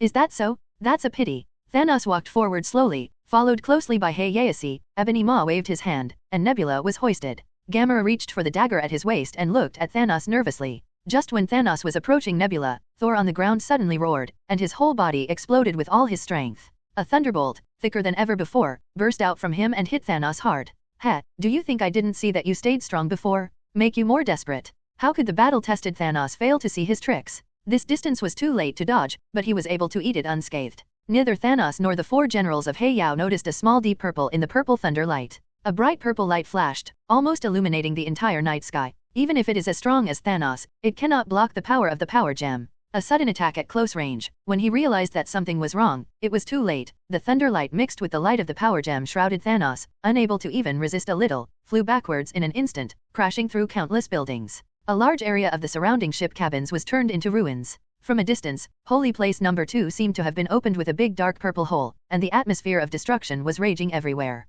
Heiyase standing behind Thanos will all fly upside down. Even though Thanos blocked most of the attacks, their physiques were far from Thanos' toughness, and all of them were seriously injured. Among them, Ebony Maw, who is weaker in physique, would have been a corpse at the moment if he hadn't been far away and directly dragged past Black Dwarf to block him at the critical moment. Black Dwarf is really unlucky. Damage resistance comes first, benefits come later. Thor yanked across the nebula and rushed to the nearest fighter. Although the current Heiyao 4 has no ability to resist, Thanos will never die so easily, and it will be difficult for him to leave after he reacts. Are you going to stop us? Thor looked at Gamera, an electric arc brewing in his palm. Although her image to her is not bad, if he dares to stop him, he will never show mercy. No, I want you to take care of my sister and don't get caught again. She threw out a small card, and the fighters who inserted the card would be identified as their own. This is what she got after winning the duel between the sisters. The authority is much higher than that of ordinary soldiers. The authority of this card is much higher than that of miscellaneous soldiers. Thor caught it and jumped onto the fighter plane with Nebula. He didn't think about taking Gamera,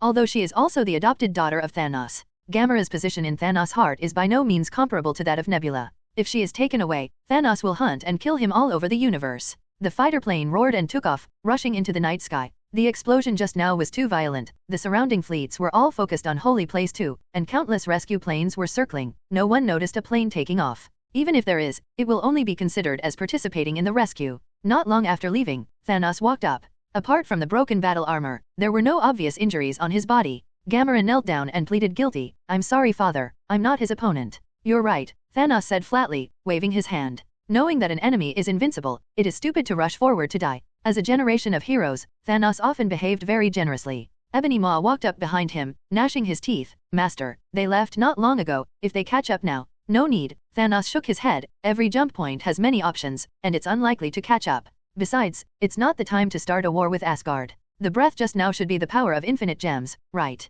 Thanos took a deep look at the dark starry sky, and said slowly, "The locations of the 3 gems of time, space, and mind have been determined, and there are 3 remaining. Intensify the search. The universe needs redemption, and there isn't much time to rest before our ideals are realized. I am Destiny. Your sister actually cares about you very much. The one you should really hate is Thanos." Through several teleportation points in a row, Thor turned back and said while setting his destination, "Now that she is brought in, it is necessary to instill correct ideas in her and not make her as extreme as the original." Nebula didn't speak, because today's day gave her too much shock. "Set, go to Midgard. Please confirm." "Confirm." Thor pressed the button with one hand. "Wait." Seeing Yun's exclaimed voice suddenly remembered. For most races in the universe, passing through wormholes more than 50 times in a row will cause physical discomfort. "Have you checked how many times we're going to jump?"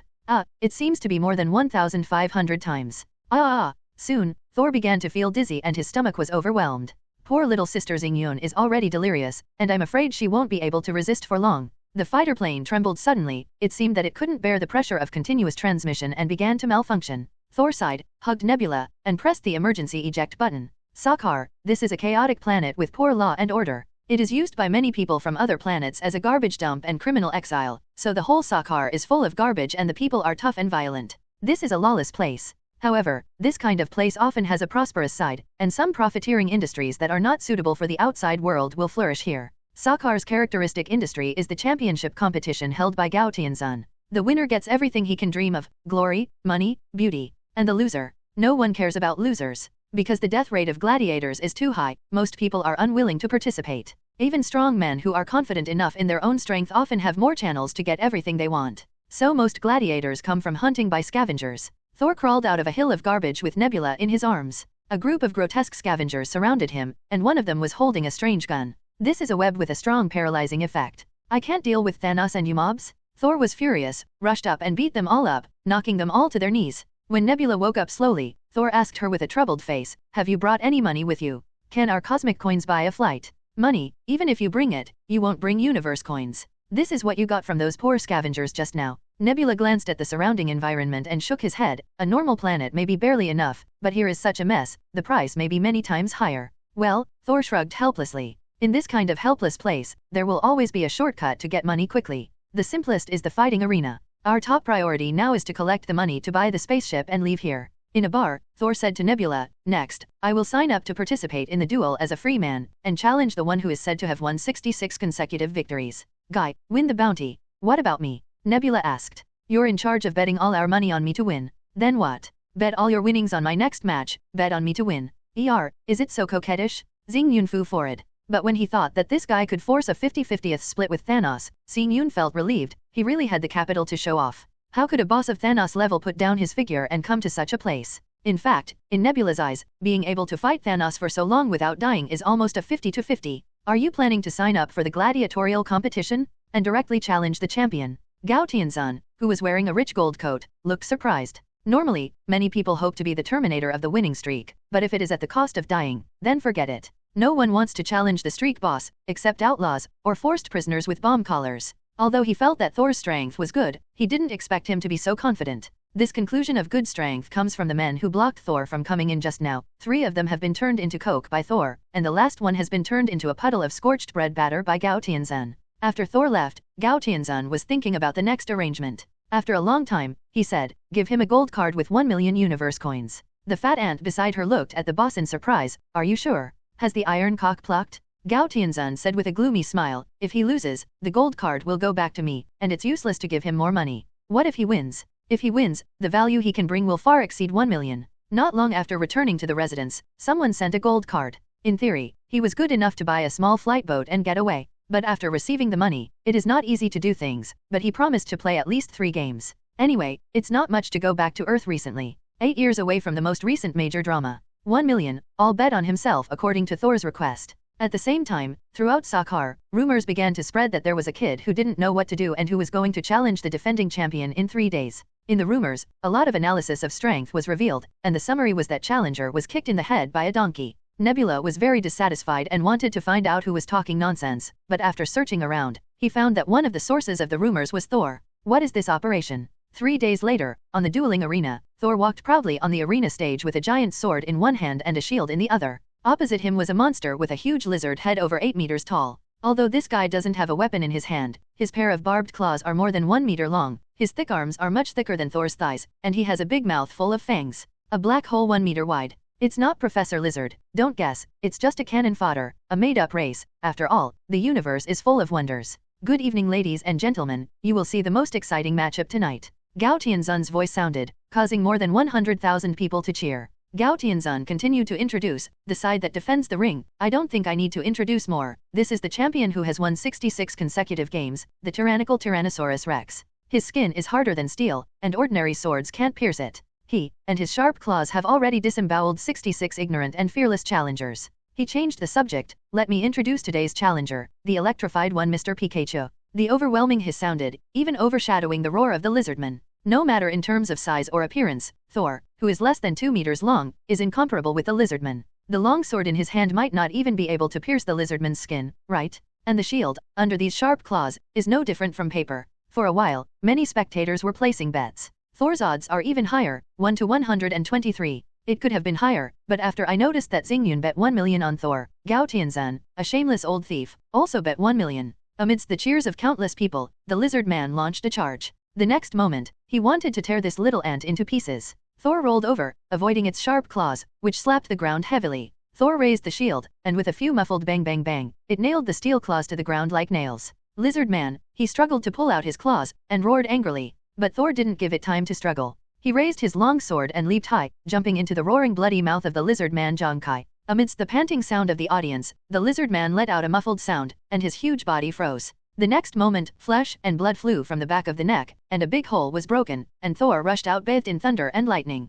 Boom! The giant fell to the ground, and Thor put away his long sword. There was silence for a while, and a few seconds later, deafening cheers suddenly broke out. In the VIP room, several maids are giving Thor a massage. Gao Tianzun thoughtfully sent several maids who conformed to human aesthetics. If Thor wanted to do something, they would certainly not refuse. It's just that Thor still has integrity in many cases, especially when there is a beautiful underage girl who is always staring at him. Nebula walked in. Hey, when are we leaving? Thor didn't answer. He glanced at the taskbar that had just appeared. Hey, congratulations to the host for triggering Gao Tianzun's exclusive mission. Power and glory. There is nothing better than a hearty duel to explain the romance of a man. Mission objective, win 300 consecutive battles in Sakar's duel field. Mission reward, active skill, resurrection. Resurrection, resurrect a target that has been dead for less than 30 hours, with a 1-year cooldown. Note, because of infinite gems, the dead cannot be resurrected, and the natural dead cannot be resurrected. The fewer words, the better the reward. The ancients did not deceive me. The simple resurrection technique, although it has limitations, can still be regarded as the strongest reward I have seen since the system was opened.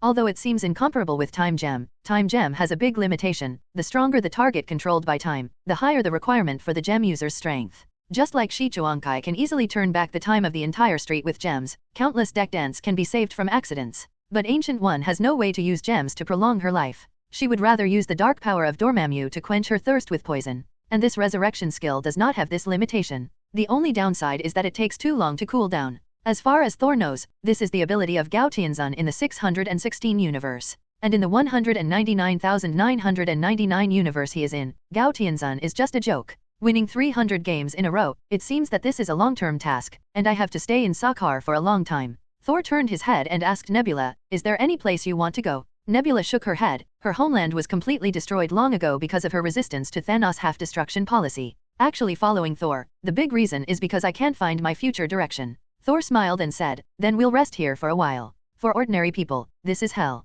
But for us, it's often easier to live on this chaotic planet. What do you think? Nebula nodded. Last night, 2 guys in the bar tried to strike up a fight with her after failing to strike up a conversation with her. In the end, she chopped them up and fed them to the fish. The law enforcement team rushed to know that she was Thor's person, and immediately nodded and bowed and sent her inside. It made her feel good. If this kind of thing is on the planet of order, it will be very troublesome. Because of the previous gamble, Nebula brought back more than 100 million universe coins, and they bought a mansion not far from the arena as a temporary home. It's a pity that there will not be such good odds in the future. 3 days later, Thor participated in the second match, with a single stroke of thunder. A week later, in the third game, the opponent was a no-brainer fighter. With enough strength, a sword pierced people, armor, and shields, and pierced the heart. A very powerful Mr. Pikachu appeared in Sakar, which not only ended the winning streak, but also had very cool skills. More people came to watch, and all the seats were full for a while. Boom, the real man never looked back at the explosion. Amidst the cheers that filled the sky, Thor put away his weapon and turned back to the exit.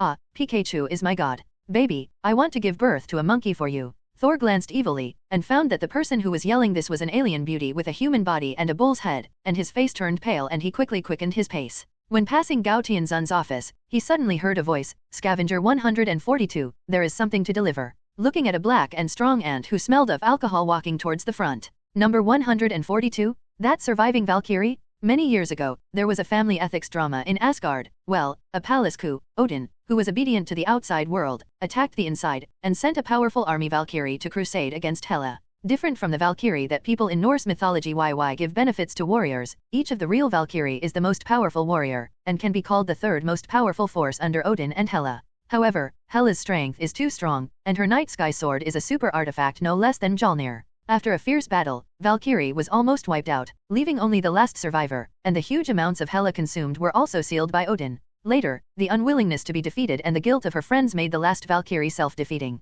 In order to escape these, she came to Sakar, where she became one of the main fighters of the Grand Master, under the alias of Scavenger number 142. To this day, the Valkyrie has become a legend in Asgard. The Valkyrie of this universe does not belong to the name of any of the 28 Valkyrie that I know. She was the last to join and usually kept a low profile because of her distinctive looks. Not long after she joined, she participated in the Great War, so most of the Asgard people didn't know her name, including the stonemason who stayed on Earth. The name of Valkyrie is not mentioned in the movie, and many versions of the original book have different names, so the Valkyrie in different universes is different by default, and the movie universe treats her as not belonging to the well-known 28 people. After all, there are no black people in the Valkyrie we know. Watching Valkyrie enter Gao Tianzun's office to bargain, Thor also walked in. Hi, good brother, you're here. Gao Tianzun rushed forward with enthusiasm and wanted a hug, but Thor quickly moved away. Thor is now his super cash cow, brilliant thunder, excellent physical skills, powerful strength, and flexibility that does not match his weight, allowing him to bring huge traffic. Gao Tianzun seriously doubts that even if Thor is allowed to embroider flowers on the field, there will be a bunch of people willing to contribute tickets.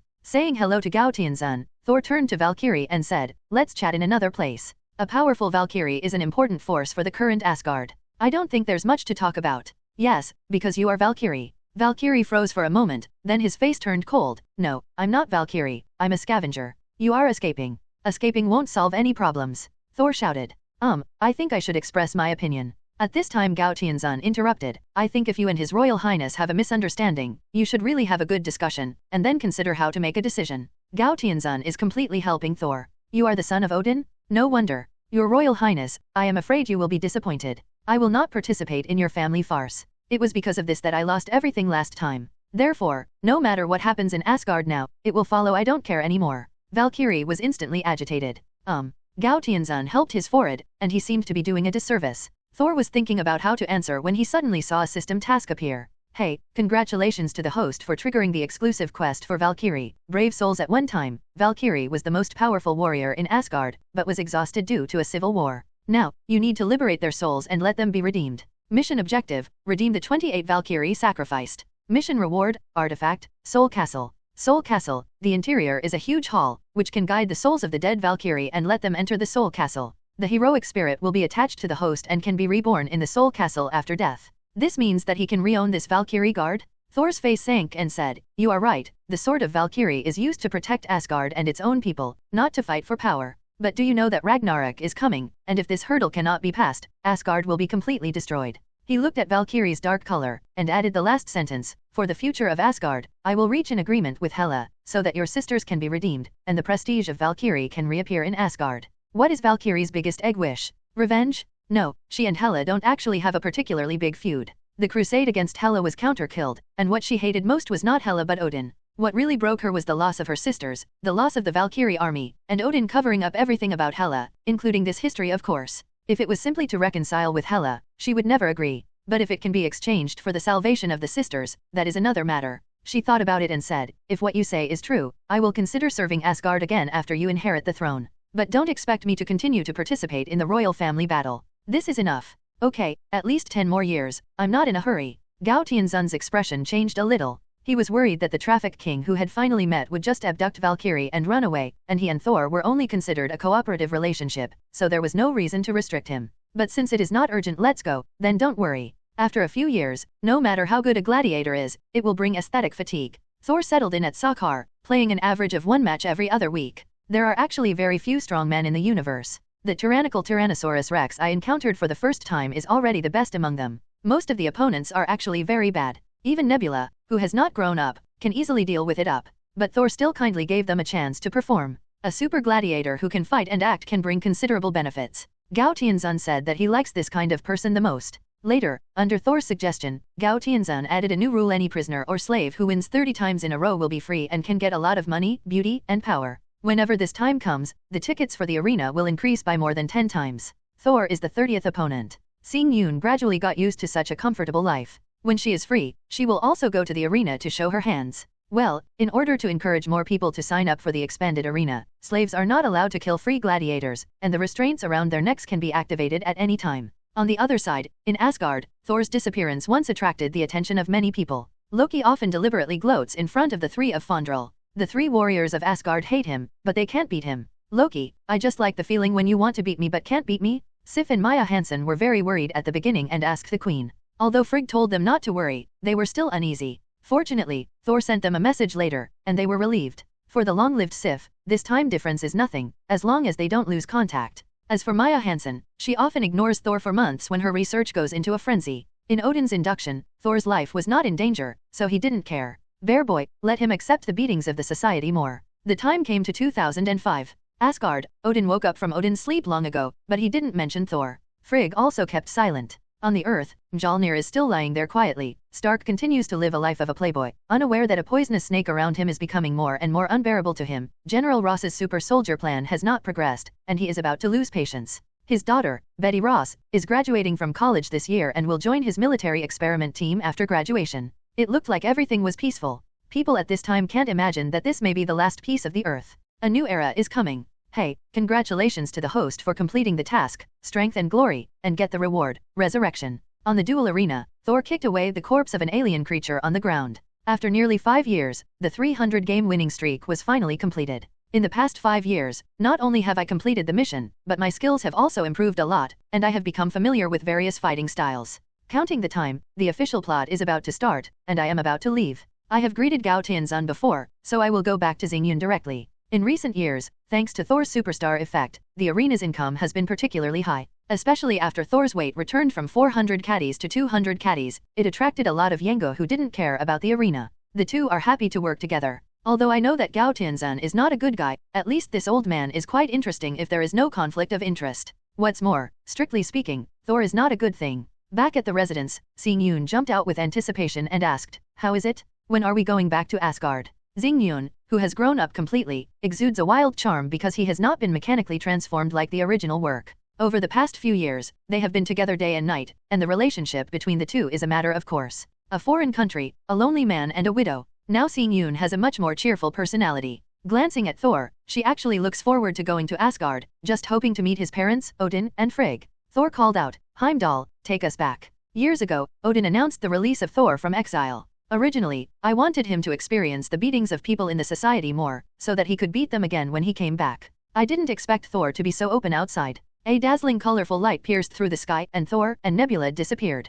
Gao Tianzun watched from afar. To be honest, he kind of misses it. I don't know when he will meet the next partner who is really interesting and can bring traffic. Finally, back. Thor gave Heimdall a big bear hug. Back in Asgard, Sif and Maya Hansen ran to greet him at the first time, and ran into Nebula. As a latecomer, seeing you naturally would not dare to have any opinions. As for Sif and Maya Hansen, they know the customs of Asgard very well, and they naturally know how tough the folk customs of Asgard are. At some banquets, they even fight whoever they see, and run away if they win. In the past few hundred years, it was only under the strong request of Queen Frigg that it became a little more civilized, compared to Thor, who is the crown prince. He is simply a model of a good man. More importantly, they are not little women attached to men, and they all have their own careers. In fact, when Thor is not around, I can concentrate more on work. If you switch to the kind that needs to revolve around men, I'm afraid it will blow up after 5 years. Loki ran out with a relaxed expression on his face, with the usual beating on his mouth. Brother, I didn't expect you to be alive, I thought you were dead. After looking at Thor's figure, exclaimed, wow, I suddenly believe that you went out to eat vegetarian food for 5 years.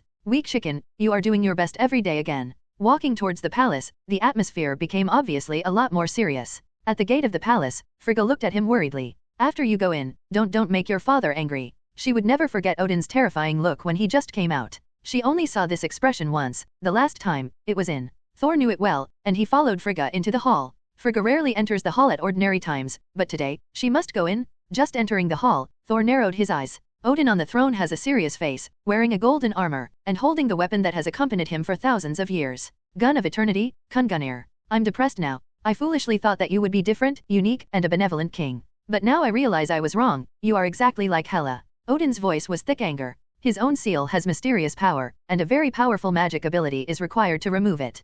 Kamartaj will never meddle in Asgard's family affairs, so the only one who has the ability to be lifted. And according to Heimdall, Thor disappeared in that particular place in northern Europe 5 years ago. If Odin still can't guess, he will be the Lord of the Nine Realms in vain. The powerless Thor can escape from Hela and break the seal, so Odin has to guess the worst. When Frigga heard the name Hela, her gaze became even more dignified. The name is taboo, and Odin never mentions it. Hela. Thor sneered. Now that he knew it, he didn't plan to hide it anymore. I never agreed with your point of view. My point of view will not change. It is still the same as it was 7 years ago. Thor. Frigga exclaimed. If Thor could admit his mistake, as the sole heir, perhaps he wouldn't be too harshly criticized, but she couldn't predict how Odin would deal with it. Odin ignored him, and said in a deep voice, that's not the reason for you to collude with Hela.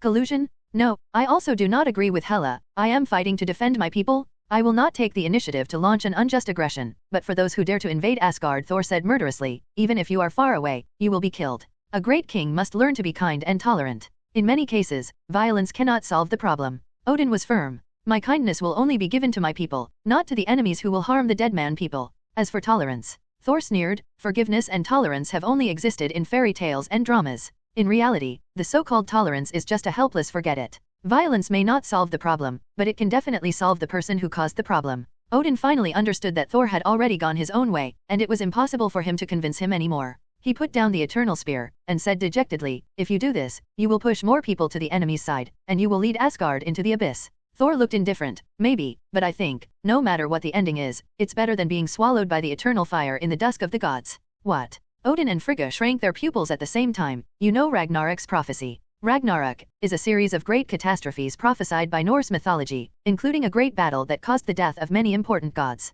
And this world, Ragnarok's prophecy is that Surtur will destroy Asgard. No one knows this prophecy except Odin and Frigga. I've known it for a long time. So I hope that on that day, Asgard's power can be united to face the catastrophe of the doomsday, instead of being wasted in meaningless royal fights. Odin was silent for a long while before slowly saying, this is why you befriended Hela? I understand. But you need to know that she is already a lunatic, so why do you believe that she is willing to work with you to prevent the prophecy from happening, instead of destroying Asgard himself? Frigg hesitated to speak. In fact, she is still willing to trust her child, but she will not disobey her husband. Just because she has a share in Asgard's glory, just because she was once the crown prince of Asgard, just because she is my sister. Thor loudly said. Hela may be obsessed with Asgard's throne, but her feelings for Asgard will never be weak. In the original, when everyone flees and Ragnarok descends, only Hela fights for Asgard at the last moment. Thor turned his head and walked out of the hall, turning his head and said, I just told her what I said in the hall that day. She didn't do anything against me, but broke the seal for me. You don't understand her at all, and you don't understand I. Odin sat slumped on the king's seat and murmured, could it be that I was really wrong? Frigga stepped forward to comfort. No, you are not wrong, and Thor is not wrong. Your philosophies conflict, but they are all for Asgard after all. In fact, as the wisest person in Asgard, she identifies with Thor more. Those who love war will die, and those who forget war will be in danger. I believe in Thor, he will be an excellent king. In the end, Odin chose to compromise. On the one hand, although he still cannot accept Thor's ideas, he has to admit that Thor's ideas are more balanced than his own and Hela's. This kind of thinking is easier to be accepted by the public. On the other hand, and the most important reason, I really have no other choice. Loki doesn't think about it, and Hela, it's even more impossible, and the old Odin has no time and energy to cultivate another successor. Your Majesty didn't make things difficult for you just now, did you? As soon as he entered his palace, the 3 Sif women surrounded him, and it was Sif who spoke. Although she didn't know exactly what happened, she still vaguely heard Odin's roar. Sif is most worried about Odin and Thor getting into trouble. As a warrior of Asgard, in theory she must be loyal to the king. But there is also that special relationship between her and Thor. Once there is a conflict, she will feel very embarrassed. Thor smiled and shook his head to comfort him. It's okay, it's just that I've been running out for so long, and I want to show my majesty again. Sif gave a pop smile, and couldn't help but pat Thor lightly, and the atmosphere suddenly relaxed a lot. After today's showdown, presumably Odin will not interfere with himself again. But at the same time, I will not guide myself in all aspects like before. Now Thor, even if he succeeds to the throne, he is no longer the heir of Odin's policy. He is creating his own era. Does this mean that the future missing father mode is gone? Shaking his head, he threw this idea out of his mind, and asked the restrained Nebula, how is it, are you used to staying in Asgard? Seeing Yoon nodded, it's good, but it's too extravagant, a little. She glanced around. Originally thought that Sakar's mansion with a swimming pool was already very luxurious, but after seeing the magnificent Asgard everywhere, she finally understood why she saw Thor who was 400 caddies. Thor laughed loudly, Asgard's living standard is the top in the universe, wait for the banquet tonight, let you experience real luxury. A life of luxury is not good, but cool? See the original. Nebula, who is so emotional, has turned into this cute and silly look, and the contrast is too great. Turning to Maya Hansen, he said, in a few days, I plan to visit the Earth. Do you want to go home and have a look? It suddenly occurred to me that it had been 10 years since I brought Maya Hansen away from Earth and came to Asgard. Although she has always been alone and has no relatives or friends, it is her home after all. After hearing this, Maya Hansen hesitated for a while, and suddenly showed a cheerful smile. If you want me to accompany you, then I will accompany you. As for going home, there is no need, our home is now in Asgard. On Earth, a cafe. Thor held an old paper and said to Maya Hansen while looking at it, did you see it? It is said that General Ross is conducting a super soldier experiment and has hit a bottleneck. Are you interested? Maybe you can find it in the super soldier serum. Some inspirations to better improve extremis. Thor definitely knew that General Ross' experiment would not be successful, but his experiments led to the birth of the Hulk and the Abomination. Maybe I can try it. I thought about it more than 10 years ago, but the super soldier serum has long been gone. Even if there is a formula, I can't get it. Maya Hansen took the newspaper and looked at it, and suddenly smiled. Asked, hey, let me tell you, you've taken a fancy to someone else's daughter, haven't you? Amount, Thor flew forward. But these words reminded Thor. General Ross attached great importance to his plan, and if he rashly wanted to participate, he would definitely not agree. Right now, Ross's daughter Betty Ross is about to graduate, and she will join the research team after graduation. It is very difficult to approach General Ross directly, so let's start with Betty Ross. So you're saying that the hammer that fell from the sky in New Mexico is actually yours?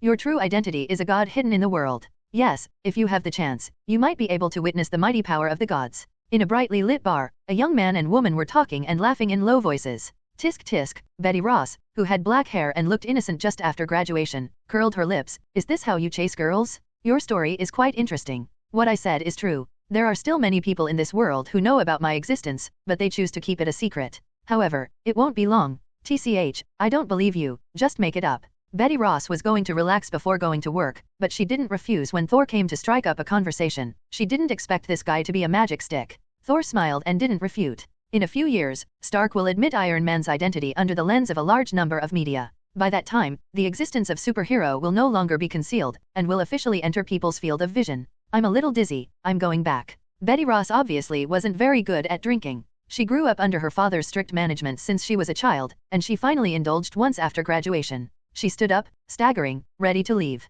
Just a few steps away, a few punks surrounded him. Beauty, have you drunk too much? It's not safe to go home so late, how can I see you off? Betty Ross shook her head, no need, my house is very close. Although she has been a good girl for more than 20 years, she is not a fool, she definitely knows the mind of the little gangster. A group of punks refused to let her go and began to tease her, and Betty Ross pushed left and right. What are you doing? Let me go? Do you know who I am? Bang! With a muffled grunt, the little gangster who was pulling him was kicked out and smashed onto a nearby table. The punks were taken aback and looked at Thor, who stood in front of Betty Ross. Are you okay? Thor asked, concerned. Betty Ross, who was still in shock, shook her head. No. It's okay, there are too many of them, let's run, I'll call my dad to solve it. Don't be afraid, it's okay. Thor smiled lightly. The leading gangster took a good look at Thor. Although there was only one person on the other side, his strong body and the skill of kicking the flying man just now made him feel a little weak. Brother, which road is it on? As he spoke, he waved his hand, and all the gangsters around drew out their weapons and surrounded him. Thor turned a deaf ear, and flew up again. If he could do it, he would never force him.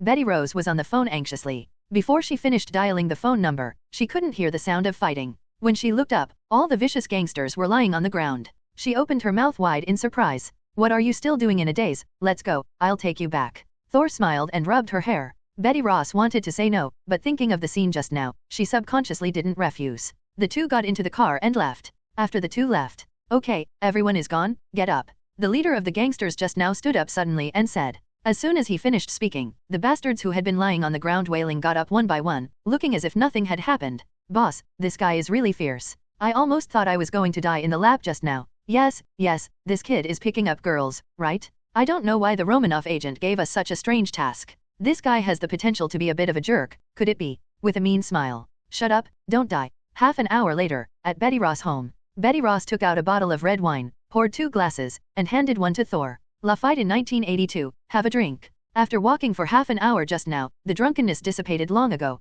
Thor looked at this scene and said with a smile, when a girl invites a boy to her home and drinks with him, can I imagine what will happen next? Betty Ross blushed, spat, and said, what are you thinking? This is the wine I prepared a long time ago, specially reserved to celebrate my graduation. You just happened to be lucky. Don't talk about it, come on, cheers. She changed the subject abruptly, and Thor didn't expose her. He drank the red wine in the glass and asked, are you the only one in your family? Where are your parents? A look of sadness flashed across Betty's face, and she said softly, my mother left me very early. My father is a soldier. Although he was very strict with me, I saw him very rarely since I was a child. In a few days, I will go to participate in his research project. Obviously, the relationship between Betty and her father is not close, and she simply avoided the topic by saying a few words. Probably a release after depression, Betty drank a little too much tonight, and when the red wine bottomed out, he was already unconscious. Sending her back to the room, Thor hesitated. People obviously don't resist him, should they be beasts, or are they worse than beasts? Between wanting to die brazenly and admitting indifference, Thor decisively chose the latter. In many cases, Thor still kept his integrity. If I take advantage of others tonight, although Betty Ross will most likely not blame him, but the relationship between the two can be brought to an end. Gently covering her with a quilt, Thor closed the door and went out. As soon as he went out and returned to the car, Thor was blocked. Looking at the pretty black figure in the co-pilot's seat, Thor held his forehead. Natalia, long time no see. Natalia, who was dressed in a tight leather jacket, smiled coquettishly, seeing that Thor's bones were half broken. It's been 10 years, my dear Thor, your majesty Thor. The resentment in the tone, even Thor, who is said to have only 2 intelligence points, can hear it. I'm so happy, you still remember my name at that time. I haven't heard it for 10 years. I didn't expect that after so many years, the first thing I did when I came back was to ask me to cooperate with you to pick up girls. After working as an agent for so many years, Natalia, who has long been used to controlling her emotions, has the urge to curse at people at this moment. This kind of scumbag is really rare in the world. If you think about it carefully, there really are. There is an even worse one in Manhattan. Thor is sweating profusely. He definitely won't be so stupid as to ask the widow to help. He still has the desire to survive. He obviously contacted the black stewed egg. I guess he is dead bald and embarrassed to do this himself. I simply threw the blame on Natalia. Having said that, it seems that nothing happened between me and Natalia back then, right? Why do you feel guilty about being caught by your wife? Natalia narrowed her eyes and questioned her soul. How did you let go of such a good opportunity just now? This question is very difficult, and if you can't answer it well, you may be suspected of losing. Why? She's drunk. I can't take advantage of her. The gentleman replied. I love you. No matter how beautiful other women are, I won't take another look at them. The scumbag version replied. When we met for the first time 10 years ago, fate connected us together. For so many years, I have been thinking about you all the time. How can other vulgar fans get into my eyes? Standard soap opera answer. However, Thor had an idea and blurted out, a boiled duck cannot fly. A dead version of the answer. Natalia stared at Thor, her face clouded. Thor, who had a burst of desire to survive, suddenly sat upright, covered his heart with one hand, and pressed the widow's face with the other, and said affectionately, I once had a sincere love in front of me, but I didn't cherish it. It's too late to regret. The most painful thing in the world is this. Hearing this affectionate confession suddenly, Natalia's face turned rosy instantly, and the tenderness in her eyes almost dripped out. Thornton breathed a sigh of relief, and continued, if God can give me another chance, I will say 3 words to that girl, I love you. If I have to add a time limit to this love, I hope it is 10,000 years. The last half sentence was not said by Thor, but the widow sneered. Unfortunately, I went to HK for a mission a few years ago and watched a movie. Thor couldn't help but want to slap himself. Looking at this face that had lost its youthfulness, Thor sighed, and suddenly put his arms around Natalia. Natalia froze, but soon relaxed again. Little girl, I know you are angry. I shouldn't have left you for so long. I don't blame you. At the beginning, I did deliberately use some small tricks to leave a deep impression on Natalia, who was still a child. Deep impression. This title seemed to hit Natalia's memory. She stared blankly at Thor, her eye circles starting to turn red. She lowered her head suddenly, and then raised her head with a bright smile on her face, as if nothing happened just now. So sad. What are you doing? Isn't it a good thing to meet again? It's like parting from life to death. Glancing at Thor, he said softly, you don't need to apologize, you have helped me a lot. Without you, I don't know what I would be like now. I haven't come to see me in these years. I know you must have you things to do. Maybe tomorrow, you have other things to be busy, so now, don't talk, kiss me. The next morning, when Thor walked into S.H.I.L.D. holding Natalia's hand, many agents stared straight.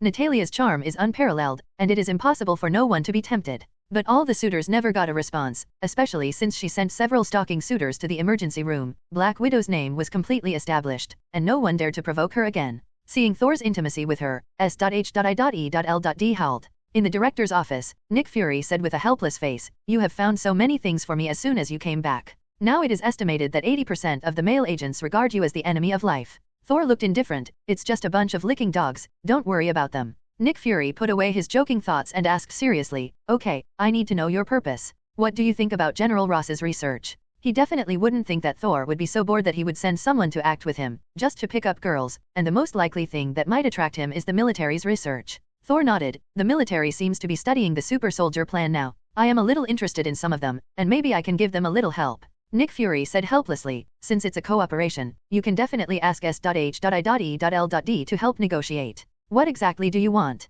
Super soldier serum formula. No. Thor shook his head. The military's formula is not perfect at all. Even if it succeeds, it won't be like Steve Rogers. The bigger possibility is to create an uncontrollable monster. His goal is Hulk, an unrepeatable accidental product. In the previous life, Banner's so-called acceptance of Hulk, the so-called combination of strength and wisdom, actually wasted Hulk's potential at all. Without it, there would be anger and rage. Even with Hulk's power, there would be no Hulk's deterrence anymore. Moreover, becoming Dr. Hulk, the huge body can't even wear anti-Hulk armor. The price is too high. As one of the most powerful combat power, naturally it can't be wasted like this. Nick Fury's eyes widened. You already knew the result. Then he slapped his thigh. I almost forgot. You were raised by a witch and can predict the future. Then he picked up the phone, just pressed a few numbers, then hung up suddenly, slapped the table angrily and said, damn, that guy is just a stubborn old man. He doesn't pay attention to S.H.I.L.D. at all, and he will do nothing but ridicule him. It won't happen. Then he looked at Thor. Thor spread his hands. You don't need to stop it, and you can't stop it.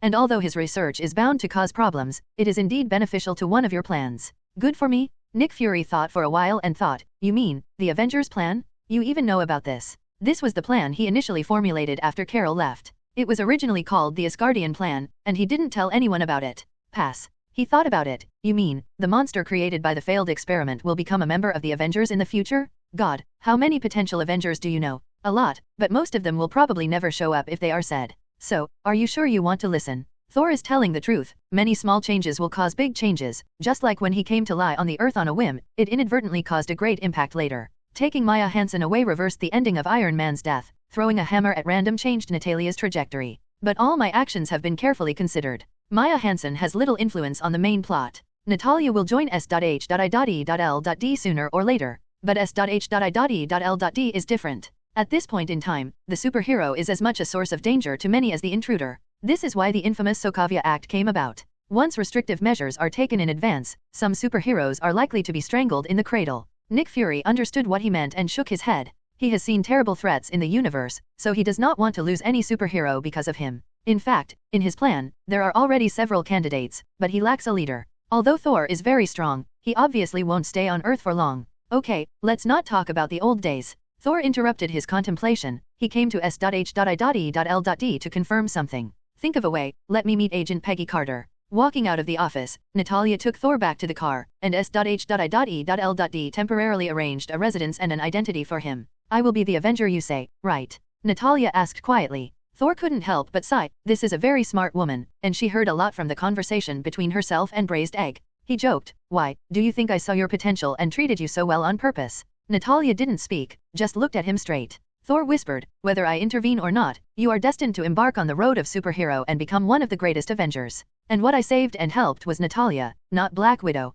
Natalia was silent, and asked after a long time, in the future, my death will be valuable, isn't it? Thor's heart skipped a beat. So sharp? Yes. When everyone gave up, you were the only one who persisted. In the end, your persistence turned around. You sacrificed yourself and saved 3.5 billion people. Thor suppressed his emotions as much as possible and spoke calmly. At first, he didn't really care about such an ordinary mortal. Even as a member of the Avengers, he was more responsible for some auxiliary work. Until her tragic and insignificant ending, she was forgotten in a foreign land alone. At the final memorial service, it was Iron Man who was remembered. But that is no longer your future, nor is it the future I want. The trajectory of your destiny changed as early as the moment we met. Yeah, Natalia smiled, and she raised the Hercules bracelet on her hand. I didn't have you in my future, at most it was just a comrade in arms and a partner. But now I have it. The temporary residence S.H.I.E.L.D. arranged for him was a very delicate villa, and the identity of the arrangement was a high-level agent. When he came to the residence, Thor planned to keep Natalia behind with the cheek, but when he saw Maya Hansen at the door waiting for him to come back, Natalia smiled meaningfully and left. Who is she? Maya Hansen looked wary. Originally, the straight girl of steel was not that sensitive. The problem is, Natalia is so beautiful, even as a woman, I can't help being moved, this opponent is too high. Thor patted her on the head, and said angrily, what are you thinking about? Do you remember the little girl before we left? She has grown up and is now the top 10th level agent of S.H.I.E.L.D. Maya Hansen said clearly, your vision is still so good. 10 years ago, you could see that a little girl would grow up to be so outstanding. By the way, you came to tease me on purpose back then, because you saw the potential of extremists, right? Thor said seriously, I can often see a person's future potential, so I can do some things in advance and make some layouts. Natalia is the same, and so are you. In fact, Betty Ross is also. Although she is a soy sauce in the movie, she has the potential to become a female Hulk. The topic changed, and he continued, but you have to understand that I have principles. If I don't really have a crush on you, even if I meet the future savior, I won't betray my beauty. The shameless words immediately ruined the atmosphere, and Maya Hansen said angrily, if you can speak seriously, I can really treat you as a Prince Charming? And don't forget, when we were together, you were already it's a fat house, how can there be any beauty? The weird atmosphere was swept away, and the two finally relaxed and chatted about their respective affairs. Last night, Maya Hansen went back to her former hometown. It's a pity that after so many years, things have changed. Maya Hansen, who had no relatives or friends, couldn't even find a single acquaintance. Even her disappearance that year did not cause the slightest disturbance. Definitely, this is also due to the intervention of SHIELD. Otherwise, the disappearance of a person for no reason, even a well-known botanist, will always cause a sensation. As for Thor's whereabouts last night, she didn't hide it from her. After so many years, Maya Hansen has long been used to it. After all, as the prince of God's domain, Asgard has a large group of coquettish slats who want to hug this thigh. On the dim seat, two young figures cuddled together and whispered. When I left last night, I left a note with contact information. Betty Ross fell asleep with a hangover until noon today, and then called in the afternoon. She first expressed her apology for being drunk last night, and then asked him to go to the movies tonight. Betty Ross chose a new movie called Alice vs. Zombies. Generally, when a man and a woman who have just met each other watch a movie, if the boy chooses a horror movie, it will definitely be regarded as having bad intentions. And the woman's doing so is often a hint of further communication. Girls are often privileged in this regard. Gas, shaking, cold? As the majestic god of thunder, Thor definitely won't be afraid of mere zombies, things that fall down with a hammer. Anyway, where is my hammer? Mjolnir in the New Mexico crater, meow meow. But Betty Ross is different. She still can't see the iron-blooded ability of General Ross in her young body, and she is often so scared that she hugs Thor. After watching the movie, they returned to Betty Ross's house, and the two drank some wine together. Betty Ross didn't drink much tonight and stayed sober. With a flushed face, she pulled Thor and breathed Roland, if you leave again tonight, I will wonder if you like men. Thornton felt a burst of excitement, could it be that? All right for tonight. Just then, there was an untimely knock on the door. Who is that? It was not only Thor who was disturbed, but also Betty Ross. She was very helpless and depressed. Tonight, she finally mustered up the courage. A somewhat hoarse female voice sounded outside the door. I'm looking for a Mr. Thor, is he there? Betty Ross was taken aback for a moment, and suddenly looked puzzled. Thor was also stunned. He didn't tell others where he was going tonight. Maya Hansen was busy making up for the changes in the earth over the years. The only one who can guess her whereabouts is Natalia, so the identity of the person outside the door. Thor walked to the door with a helpless expression. With a squeak, the door opened. The people outside the door stared blankly at Betty Ross in the living room, staring wide-eyed. Who opened the door just now? This is a hall full of strong Oriental style, surrounded by piano, chess, calligraphy, and paintings. At the moment it was noon, and the sun shone in through the window, warming my body. For a moment, Thor thought he had traveled through time again. He was still at Betty Ross's house just now, opening the door for an uninvited guest who disturbed the good things. Unexpectedly, the moment the door was opened, a golden halo appeared under the feet, and then the floor was empty. It was dark before his eyes, and then he opened his eyes, and he had already come here. Looking at the white egg in front of him. Oh, it should be a white woman with a bald head, Thor said. I was brought here for no reason. Is this how Camartage treats guests? 9 of the 10 bald heads are strong, and 1 is a stewed egg. The monk-robed woman in front of her is none other than the bald-headed Chiang, the current sorcerer supreme of Camartage, the Asgardian of Earth, the master of Ancient One. Leaving aside the big bald head, Ancient One is actually a British beauty with a mysterious aura all over her body. Ancient One poured him a cup of tea with his own hands, and said, Thor Odinson, I observed you a long time ago, since 1995. Thor's heart skipped a beat. 95 years? Isn't it the time I traveled through? I have been monitoring those people and things from other worlds, because they may be potential threats to this world. Ancient One continued. Wait, Thor interrupted, but in fact, I am not from another world. The Ancient One magician nodded slightly. Yes, you are the son of Odin, you are indeed from this world. However, 10 years ago, a strange change occurred in your soul, you disappeared for an instant, and then returned. Although this process is very short, but I still feel it. Can you tell me where your soul is going? Thor thought for a while, and said seriously, you can understand it as a parallel world. Ancient One nodded slightly, but didn't go into it. She continued, since then, the timeline of this world seems to have shifted. At first I was puzzled, but later I discovered that all the shifts point to you. It is my duty to protect the Earth from other latitudes. Thor suddenly felt a burst of vigilance. At this time, Ancient One is as powerful as the peak Odin. If he wants to do something to himself, he is definitely not an opponent. And more importantly, Camartage blocked Heimdall's sight, so he couldn't summon Bifrost himself. Ancient One didn't do anything. She asked slowly, why do you want to change the trajectory of history? Every timeline has its own fixed trajectory. Forcibly changing the trajectory of time is a violation of natural law, breaking the rules. Sooner or later there will be a price to be paid. Our world will be turned upside down and millions will suffer. Ha ha ha, Thor suddenly laughed. But as a sorcerer supreme, you also did not obey the rules. In the future, your successors will also break the rules to fight against Dormammu. The Ancient One magician has some Dormammu's power in him. Others don't know it, but Thor knows it. Perhaps in your opinion, this is all to maintain the timeline you know. Therefore, you can accept your own death and the betrayal of Modo Magician. But I can't. I won't accept my family being killed, my people will be slaughtered, my homeland will be destroyed in Ragnarok, and Natalia will die in space. If the future must be like this, then this kind of future is not worth it. Ancient One was silent for a while Thor was secretly vigilant, thinking of a way to break the situation. After a long time, Ancient One raised his head and suddenly smiled. You're right. What, is it strange? Ancient One couldn't help asking, looking at Thor in a daze. Yes, you have told me your responsibilities, but you let me do it. I thought you would choose to bring this timeline back on track. Thor said frankly. He really did not expect that Ancient One would be so easily persuaded. He was ready to fight to the death. He didn't doubt Ancient One's strategy of delaying the attack. Ancient One's strength and identity simply didn't bother to do so. The strong have their pride, just like Thanos has committed numerous crimes in the universe, but he never lies. Ancient One patiently explained to him, what has happened cannot be changed, even if I am an Asgardian from Eye of Agamotto. At most, I can only start from now, restrict you, and guarantee the future direction. Then why? Because the future has changed. Before you came, I used the Eye of Agamotto to observe the direction of the future thousands of times, some for better and some for worse. And in the branch where I stop you, there is no good ending. Once I force you, you are even more dangerous than Dormammu. With a swipe of Ancient One, a golden circle appeared. Some pictures began to appear inside, like a movie. It's already one of the better ones. In the picture, Ancient One traps Thor with a mirror image, seals the memory brought by time travel, and uses Time Gem to return his strength to 1995. But when the memory was about to be reset, an orange light flashed past. The last Infinite Gems experience coupon, Soul Gem, create an indistinguishable soul that is exactly the same as the target, generated at a specified location, at an optional time and place. Valid for 1 minute. The effect of tasteless, but it took effect at this time. The picture continues to advance, seeing the invasion of the Dark Elves, seeing Ragnarok, seeing Infinity War, the exact same process as in memory, and the soul created by Soul Gem has been missing for a long time. It seems to have disappeared until... This is a world with beautiful mountains and rivers. Thanos tremblingly picked a fruit from the ground, put it in a bag, and walked into the room with a limping. Every step was accompanied by heavy panting. Boiled a pot of hot soup, drank it in one gulp, regained some strength, and walked to the door instead, watching the rising sun. Finally, it is time to rest and watch the sunrise with the gratitude of the universe.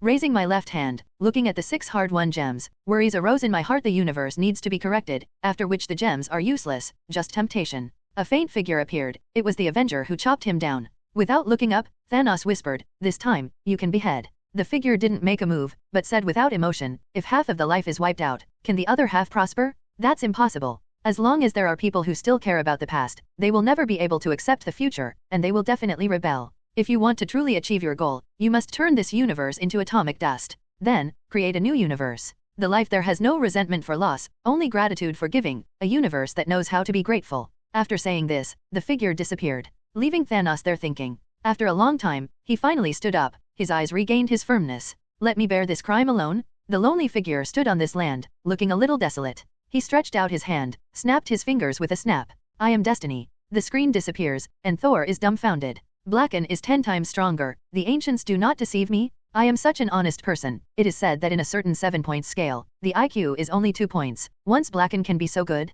With a smug smile, Thor turned his head to look at Ancient One. Okay, the movie was well shot. But since you don't intend to embarrass me, why did you bring me here, just to chat with me? Ancient One shook his head, and said slowly, a long time ago, I noticed that there was something wrong with this timeline, and some openings could not be closed normally. Your mutation 12 years ago made this feeling even more obvious. For a long time, I have not been able to find the reason. Until recently, I did not understand that the key to this loophole lies in you. You are the only one who can fix the loophole. Once the problem of the timeline breaks out, the consequences are much more serious than changing the future. When the timeline of this world cannot be connected into a complete line, then the entire circuit may collapse. So, I found you and asked you to help restore time. I don't think you want to lose everything you own, do you? Thor nodded. Although I don't understand the previous technical terms, I still understand the last sentence. Okay, how can I help you? Relax and accept the power of the Eye of Agamotto. On Ancient One's chest, a dazzling green light flashed. Wait, suddenly remembering Thor who hadn't explained anything at home, before he could say the last sentence, he lost consciousness.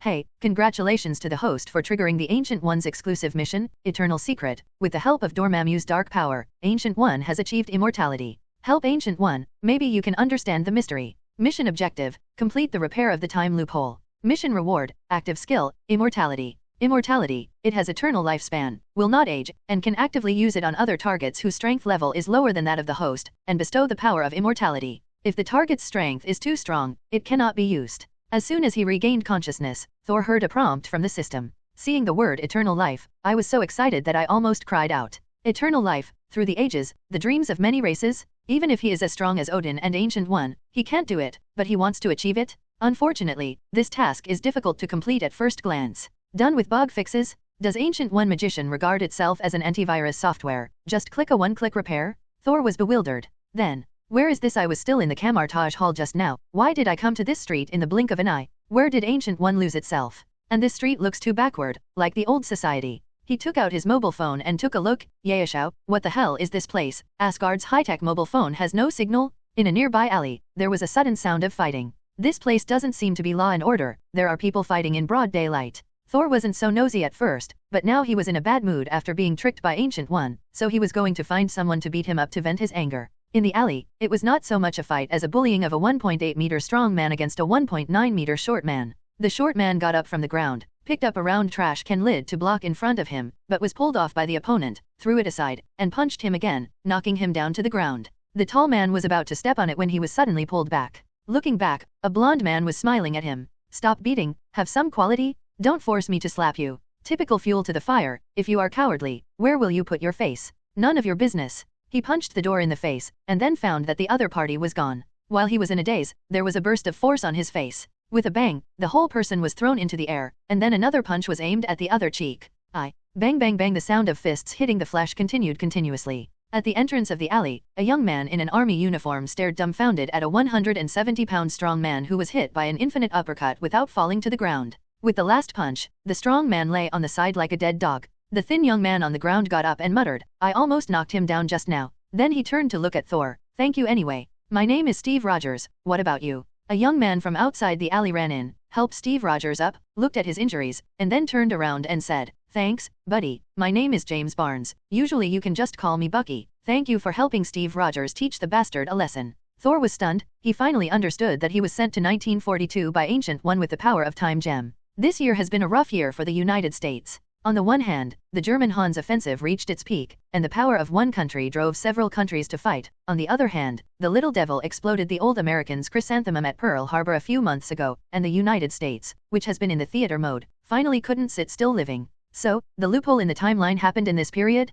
From the looks of it, the thin man in front of him is naturally the future Captain America. This afternoon, he was once again refused to join the army. asthma, scarlet fever, heart disease, high blood pressure. The recruiter even wondered how the poor boy survived to this day. Don't look at how bright and upright Captain America is in the movie. In fact, this guy is quite dishonest, and has tried to join the army with forged identities and times. Thinking back, at the point in time in the future, my name did not appear during World War II, so, Donald Blake, you're welcome. I hate this kind of trash who is strong but dare not go to the front line and hides in the back to do his best. Thor made a name and shook hands with them. It's not really nonsense. Seeing the scraps of paper scattered on the ground, it was the notice of rejection of Steve's enlistment. Bucky said helplessly, hey, although identification is not so authentic these days, it's a dangerous thing for you to keep forging your identity and trying to join the army repeatedly, and it's illegal. Steve pouted, disapprovingly. Bucky had no choice but to change the subject and said to Thor, dude, there's tomorrow's World Expo tonight, the three of us go to visit together. Thor agreed, anyway, the mission has no clue yet.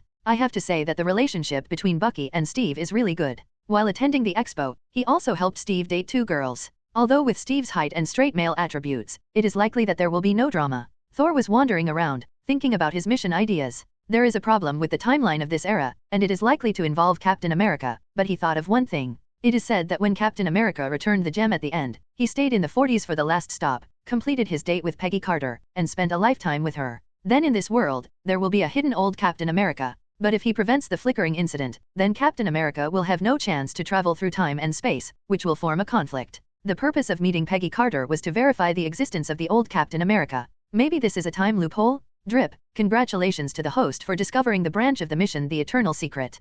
Complete the mission after completing all the branches. Branch 1, block the future passage of Captain America from the route, and maintain the timeline where the host is located. Branch 2, not unlocked, please explore by yourself. Branch 3, not unlocked, please explore by yourself. Blocking Captain America from crossing? So, in the timeline I'm in, the old Captain America doesn't exist. Since we want to block it from the route, we have to start with the motivation that Captain America traversed. Peggy Carter? Thor looked at Steve and Bucky not far away, and smiled. Captain America, women are big pigs, Winter Soldier is your thing? I am doing this for your own good. The smile gradually changed, and an idea gradually took shape. In another parallel world, the story of Captain America has no heroine, and the only CP is Bucky. It is said that at one point, Captain America asked Bucky to help keep the ring, and Bucky put it on. Another time, Bucky was injured, but Captain America didn't hold him up like in the movie, but with a princess hug. It is said that there was a selection in the previous life, where Marvel's favorite pair of CPS were selected regardless of gender, and Dundong ranked first.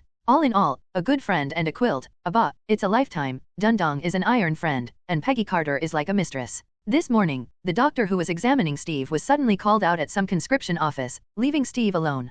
Glancing at the falsification of military volunteer form written on the wall, Steve panicked. In the past, every time the inspection was completed, it was directly rejected, and I never felt sorry for him. In fact, the conscription office didn't bother to take care of such a trivial matter. Is it going to be over today? This kind of thing can be big or small, if you are locked up for 10 or 8 years. Especially when a serious-looking soldier drew the curtain and walked in, Steve felt that he was already cold. At this time, an old man from the Mediterranean came in, motioned for the soldiers to go out, and then had a straightforward conversation, and Steve's answer satisfied him. The old man finally said, "Let me introduce myself, I am Dr. Abraham Erskine, and I can give you a chance. I just need one chance." At this time, a voice sounded outside, "Is the doctor there? I'll sign up." Dr. Abraham nodded to the soldiers, and a blonde young man was brought in. "Mr. Black, you joined the army too?" Steve greeted, "Hey, I've passed." The result of the examination was naturally passed, and the almost perfect physical measurement data made Dr. Abraham decide to include him in that team. If the character passes the test, it may be the second candidate for the super soldier serum. The young man who came in was definitely Thor. "Since you're going to help Bucky watch Captain America, try to join him on the same team as possible." He watched the conscription office where Captain America entered early in the morning, and after seeing Dr. Abraham enter, he waited for a few minutes before following him in. The physique of the Asgard people is far superior to that of mortals, not to mention Thor as a royal family, that is the body of the god who once fought Thanos head-on. Even the strengthened Captain America is no match for him. In order not to cause a sensation, he has suppressed his physical condition as much as possible. If it weren't for worrying about attracting the attention of this era itself and causing unnecessary variables, the power of thunder alone would be enough to destroy any army. Soon, Thor and Steve appeared in the barracks wearing brown military uniforms. Thor and Steve sit next to each other. Steve may still think it's nice to have a good friend standing beside him, but he doesn't mind standing next to Thor, who is 1.9 meters tall. His thin body is more conspicuous. A heroic female officer walked in front of them with graceful steps. The curly hair matched with the flame-like lipstick adds a bit of charm. A rude soldier flirted with her, and was instantly beaten by her. The other muttered a few words desperately, and then lay down in less than 3 seconds. The recruits fell silent for a moment. What the hell, this woman is so fierce? Except Steve and Thor. The former was still in a daze stupidly, while the latter looked at her with great interest. Future legendary agent, Peggy Carter? Peggy Carter glanced, and immediately discovered the cutest height difference between Thor and Steve. Seeing Peggy's gaze turn, Thor gave her his trademark smirk and winked at her. This beautiful lady, I wonder if I am lucky enough to invite you to have a glass of red wine with me tonight. Seeing this scene, Steve felt as if something was moving away from him, but he didn't know what it was. He frowned, but recovered quickly. Well, what are you thinking so much about? With that time, why not think more about Bucky? He should already be on the battlefield, right? Hey, congratulations to the host for completing the task Eternal Secret Branch 1, blocking the future Captain America from the source, and maintaining the timeline where the host is located. In that instant, possible future developments for Captain America and Paige had been cut off. The task is very simple to complete, but the follow-up is very troublesome. Peggy Carter had a smile in her eyes. Good idea. Wait for me here after training tonight. I think this will be an unforgettable night. Although the voice was very gentle, even honest Steve shuddered, and the other recruits were already mourning for Thor. Is it too late for me to refuse now? Just trying to get some attention, so Steve and Carter don't see eye to eye. This is a character at the level of an old lady, really not my style. Thor subconsciously ignored that he was also at the ancestor level. Okay, boys, let's talk about the date in the evening. A middle-aged officer exuding a fierce temperament came up and joked. Colonel Phillips. Peggy was the first to salute, also reminding the recruits. Glancing at the recruits, Phillips began his speech. General Barton once said that war is fought with arms, but victory depends on soldiers. We win wars because we have the best soldiers. He glanced at Steve. What the hell? How did something strange get mixed in? Phillips felt bad for a moment, and he glanced at the expressionless Dr. Abraham. Bad old man, very bad. He tried hard to control the corners of his twitching mouth, and continued his opening remarks. The Institute of Strategic Science is an organization that brings together the best scientists and talents from allied countries and the entire free world. Our goal is to create the most powerful legion. The legion is composed of soldiers. So this selection is the selection and training conducted by this institute to train super soldiers. After a simple speech, it is training. Without any surprise, Steve won the first place in each project, the last one, although he worked very hard. On the contrary, Thor is far ahead in almost every item, almost reaching the highest record in the barracks. Phillips even suspects the guy's Superman in his underwear. After inquiring, it turned out that both of them were stuffed in by Dr. Abraham. Bad old man, slipping away? On the training ground a few days later, the recruits are training. How about the people I brought? Dr. Abraham asked Phillips. Well, Phillips nodded in satisfaction. Brave, strong, flexible, and able to adapt to all kinds of high-intensity training. If you decide to choose him, I have no objection. Peggy Carter interjected. I have reservations. This guy has all the characteristics of a soldier. You should pay attention to how many times he has fought in the past few days. Oh, Miss Carter, you can't have a bad impression of him just because he dove you that night. After all, everyone knows that you kept him to deal with him. As for fighting, every Hodge took the initiative to provoke once. Then, seeing Dr. Abraham's strange expression, he suddenly confirmed in a low voice, Doctor, are you talking about that black? No, I'm talking about Steve. Phillips slapped his head. Damn it, don't tell me you're looking for an experimental mouse. Even Hodge is much better than him. I even think of him as Black's addition. The doctor shrugged and said, Blake is indeed very good. In fact, if there is no Steve, I will choose him. The reason why I choose Steve is that I value qualities other than physical fitness. As for Hodge, I think his character needs to be tested. I've seen him bully Steve many times. He pointed at the crowd, and Hodge was picking on Steve, before getting knocked down by Thor. Damn it, we're going to fight again.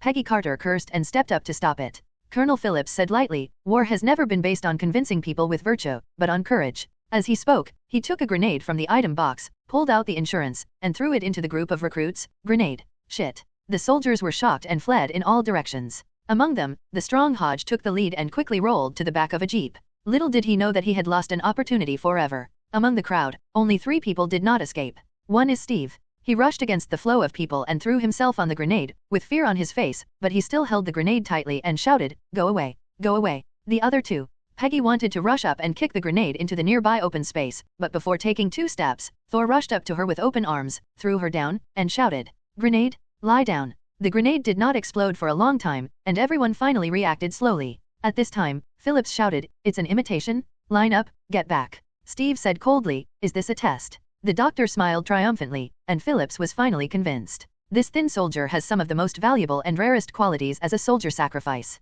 With a bit of embarrassment on his face, he said stiffly, He's still too thin. Then he turned his head to look at Thor and Peggy, who were still in a daze, and said with black lines on his face, Does this kid really think of himself as a Superman? It's so close, it's useless to lie down. The doctor shrugged, Probably yes, it's written like this in comics. But at least, if it's a real grenade, Peggy can survive under the pressure. Therefore, I choose him as the second candidate. The soldiers obviously noticed this scene, and all of them blew their whistles to death. Peggy Carter's face turned red and pale, but unexpectedly she didn't get angry, but pushed her lightly, and said in a low voice, "You, get up first." Thornton felt a pain in his egg. Just now, he saw Peggy Carter running towards the grenade against the flow of people, and he had a subconscious conditioned reflex. Dead man wow. If Steve's behavior in the original book is a small stone that can cause ripples in Peggy Carter's heart, then Thor threw in a boulder this time and set off waves, and the ripples are even more irrelevant up. Steve's performance completely silenced those who originally had objections. "Why did you choose me?" he asked Dr. Abraham that in his dorm room the night before the Super Soldier project. "Because, rather than being a good soldier, I want you to be a good man." Actually, Steve had some hesitation. Black might be a better choice. Although he knew that this might be his only chance, he still brought it up. The doctor was taken aback for a moment, and then became more satisfied. He smiled and said, "Yes, Black is indeed the best soldier I have ever seen. He is brave and firm, defying the strong and sympathizing with the weak. However, compared to you, he is too irritable and aggressive. Provocative, but his excitement when he fights cannot be hidden." The doctor joked, "He gives me the same feeling as a Spartan." Definitely, as a soldier, these are not disadvantages but advantages. However, Super Soldier Serum will infinitely magnify a person's personality characteristics. And you, humility, integrity, compassion, sacrifice, the qualities you possess are what I need most. Sounds like a nice selection. Do I have to swear an oath tomorrow? Steve laughed too. Because of Thor's disruption, Steve took Dr. Abraham's car to the experimental base the next day, while Thor sat in Peggy Carter's passenger seat. As Colonel Phillips' favorite soldier, Abraham agrees to select Steve as the second super soldier after his successful trial. Therefore, Thor is eligible to visit in advance. In fact, Thor knows that with his own strength, the Super Soldier Serum has basically no effect on him. Also, Captain America will only have one. How do you feel? Are you disappointed not to be the first super soldier? Peggy broke the weird atmosphere. Since the embarrassing incident on the training ground, she ordered everyone not to speak out, and never let it be mentioned. But facing Thor, it was still a little embarrassing. That's not true. It's Steve who participated in front of me.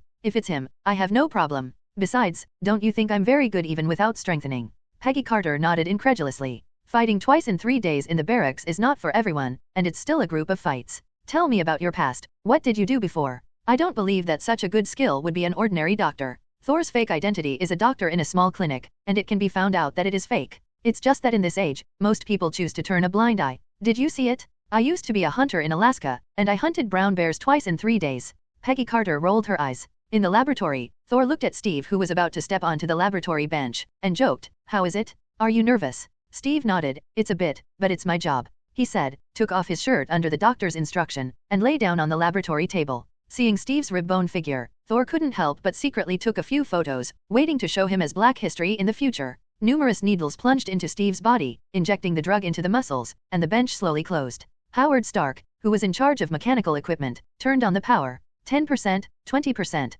30%. The experimenter read out the data on the meter. The light inside the test bench became more and more dazzling, and outsiders could no longer see Steve inside. Only Thor hasn't seen it yet, and Steve is clenching his teeth to keep himself from grunting. 40%, 50%. An experimenter next to him added, the discipline of heart rate increased, but the vital signs were basically stable. This has surpassed all previous experimenters. Thor glanced at the government personnel next to Howard Stark. This guy's eyes were cloudy. If he guessed right, this guy is actually Hydra. It's just that all the attention is on Steve, and no one is paying attention to him. Howard thought Thor was looking at him, so he explained, "It is said that the pain of 30% dose is similar to that of childbirth, and the pain of 40% dose is equivalent to broken eggs. Everyone has black lines on their faces. How the hell do you know so clearly? Have you ever had a baby? No.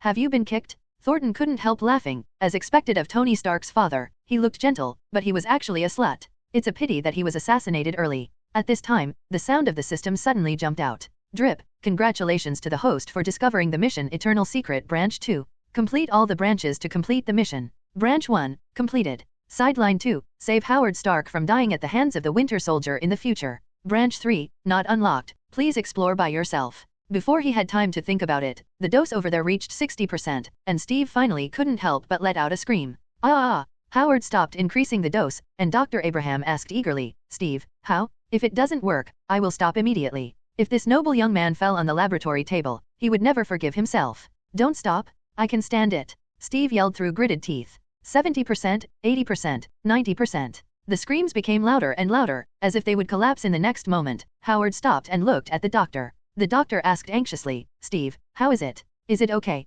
But apart from the screams, he couldn't hear other sounds. The doctor ordered helplessly, stop. Wait. Thor interrupted him loudly, he can, go on. He could see what was going on inside, and Steve still demanded to continue, but he couldn't speak anymore. So he stops the doctor from interrupting, and even uses the bonus skill from the original Loki mission. Master of Lies, when you make a statement, it is easier for the other party to believe it. To ensure success, he even threw in some black magic. This is what he learned from Frigga. Although he is not as proficient as Loki, it is enough for mortals. In the eyes of everyone, Howard increased the dose for the last time. 100%? The experimental cabin slowly opened, and a robust figure appeared in front of everyone amidst the smog. Steve, who stepped off the laboratory bench, can be said to have become another person except for his head. He was originally 1.6 meters tall, but he was almost a foot taller. And the muscles that explode all over the body are simply a mini version of Hulk. How do you feel? Thor asked. It feels great, now I can play against anyone all day. There was warm applause from the audience. People came up, and no one noticed except Dr. Abraham. The Hydra spy pulled out a lighter.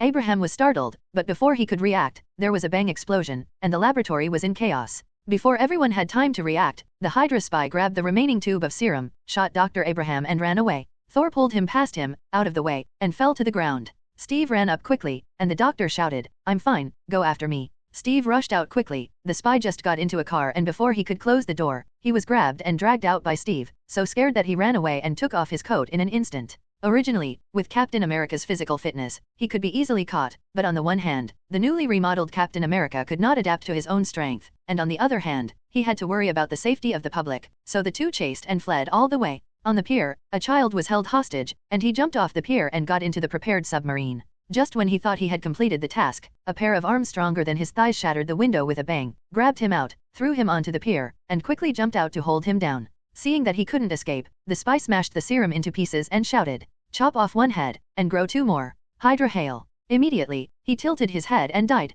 The surrounding melon-eaters cheered excitedly. In this era, a hero is needed too much. The next day, Captain America's heroic deeds were published by major media. And another bad news came. Dr. Abraham temporarily forgot the formula of the serum due to injury and excessive shock. Phillips is annoyed that he wants an invincible army, not just one man, even though Captain America has shown his strength. After the hard-working Captain America had no choice but to have his blood sampled, he began to participate in various catwalk events and was regarded as a mascot. And the best black recruit, Thor, was soon sent to the front. It was a pity for Phillips. If he had been chosen in the first place, he might be able to protect the doctor immediately after undergoing the transformation, or recover the potion. No one doubts Thor, because many people know that he is the default second super soldier. Once the plan is terminated, he will lose the most. Oh, I'm sorry, Doctor. Thor murmured to himself the night before heading to the front. For him, the effect of the super soldier serum is almost non-existent, but the side effects are not small, so there is no need for him to take risks to change history. Saving Dr. Abraham is already the limit. The doctor's amnesia is naturally due to Thor's black magic. During the 5 years in Asgard, in addition to eating fat, he read a lot of classics and learned a few simple magic. He wouldn't let the super soldier project go ahead, even if he didn't care about the plot. The character of Dr. Abraham and Steve is unquestionable, but not everyone is so noble. Once the military masters the means to mass-produce super soldiers, it will be a disaster for the world. After all, after the mustache hit the street, in a few years, Liao Mei will start another unjust war. The super soldier plan of this era should be terminated. Oh, how boring. Somewhere in a barracks on the Italian front, Thor sighed. It has been several months since I came here, the two sides are evenly matched, and the war has fallen into anxiety. This is also because Thor deliberately dawdled. If he was a little more serious, this would already be hitting Berlin. He's not in the mood to put in too much effort and be a Yankee war hero. Definitely, if Thor is arranged to go to the Pacific battlefield, he will definitely not mind letting the other party see the wrath of the gods. But when he thought of the poor Captain America still being his internet celebrity, he couldn't help laughing out loud. What are you laughing at? Whose head did you steal? Peggy Carter came to him and sat down. Why are you here? Thor's face hurts. Recently, many other soldiers have complained to the officer. Black is a shameless old thief who specializes in head grabbing. He often explodes the opponent's head as soon as he aims at the target, in private, giving Thor the nickname the Head Dog. Thor didn't take it seriously, and if he took the head with his ability, he didn't take the white or the white. Two soldiers walked past talking and laughing, and one of them said, "Have you heard that the circus troupe is coming to our barracks to perform?" Never mind him, it's better to drive a dozen girls. Thornton suddenly became excited and said excitedly, "Steve is here. Come on, let's cheer him on." Peggy couldn't help but patted him, and smiled lightly. "Is there anyone like you as a friend? You are so gloating." In this era, entertainers and actors are far less popular than later generations. In the eyes of more people, guns are the romance of men. On the stage, Steve's performance did not have the expected effect. These soldiers who have experienced war are not so easy to fool. Only Thor waved his fist in the audience and shouted, "Good. Good. How do I feel like I'm a street performer?" Steve's face darkened. Peggy Carter couldn't help covering Thor's mouth. "It's too embarrassing." Everyone in the audience didn't buy it, and booed one after another. "Let's go, we want to see the girl." Eggs and fruits were thrown towards the stage, and Steve hurriedly raised his shield to block them. Unexpectedly, the first time I raised the shield, it was actually facing the friendly army. "Sweetheart, sign me up." The guy who spoke pulled down his pants and turned towards Steve. Steve frowned and stepped aside, replaced by a team of cheerleaders, and the atmosphere became lively. "Hey, big star, you are doing well. I heard that you are a household name in China," Thor joked. Steve gave a wry smile. "I can only improvise.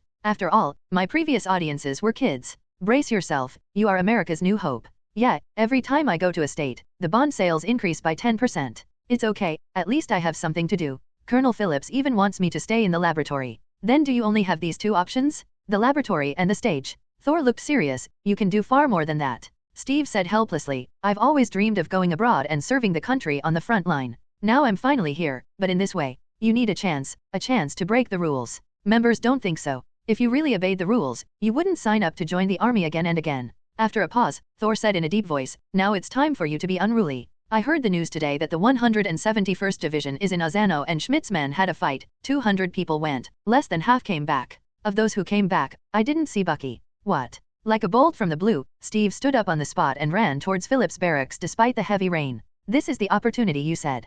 Peggy Carter asked, who had been silent. "Yes. Superhero shouldn't be on stage. He needs an opportunity to prove himself." "What about the captives? Is there a rescue plan?" Steve asked excitedly at Phillips' desk. Phillips sighed, and said in a deep voice, "Yes, that is to win this war." "Where are the captives kept?" Captain America was in a hurry. When the war was over, Bucky's ashes would be cold. 30 miles behind the enemy, we have to go through heavy defenses. After a pause, he said in a low voice, "This is not your business. You have a performance in half an hour, go prepare, leave alone." "Okay, I understand."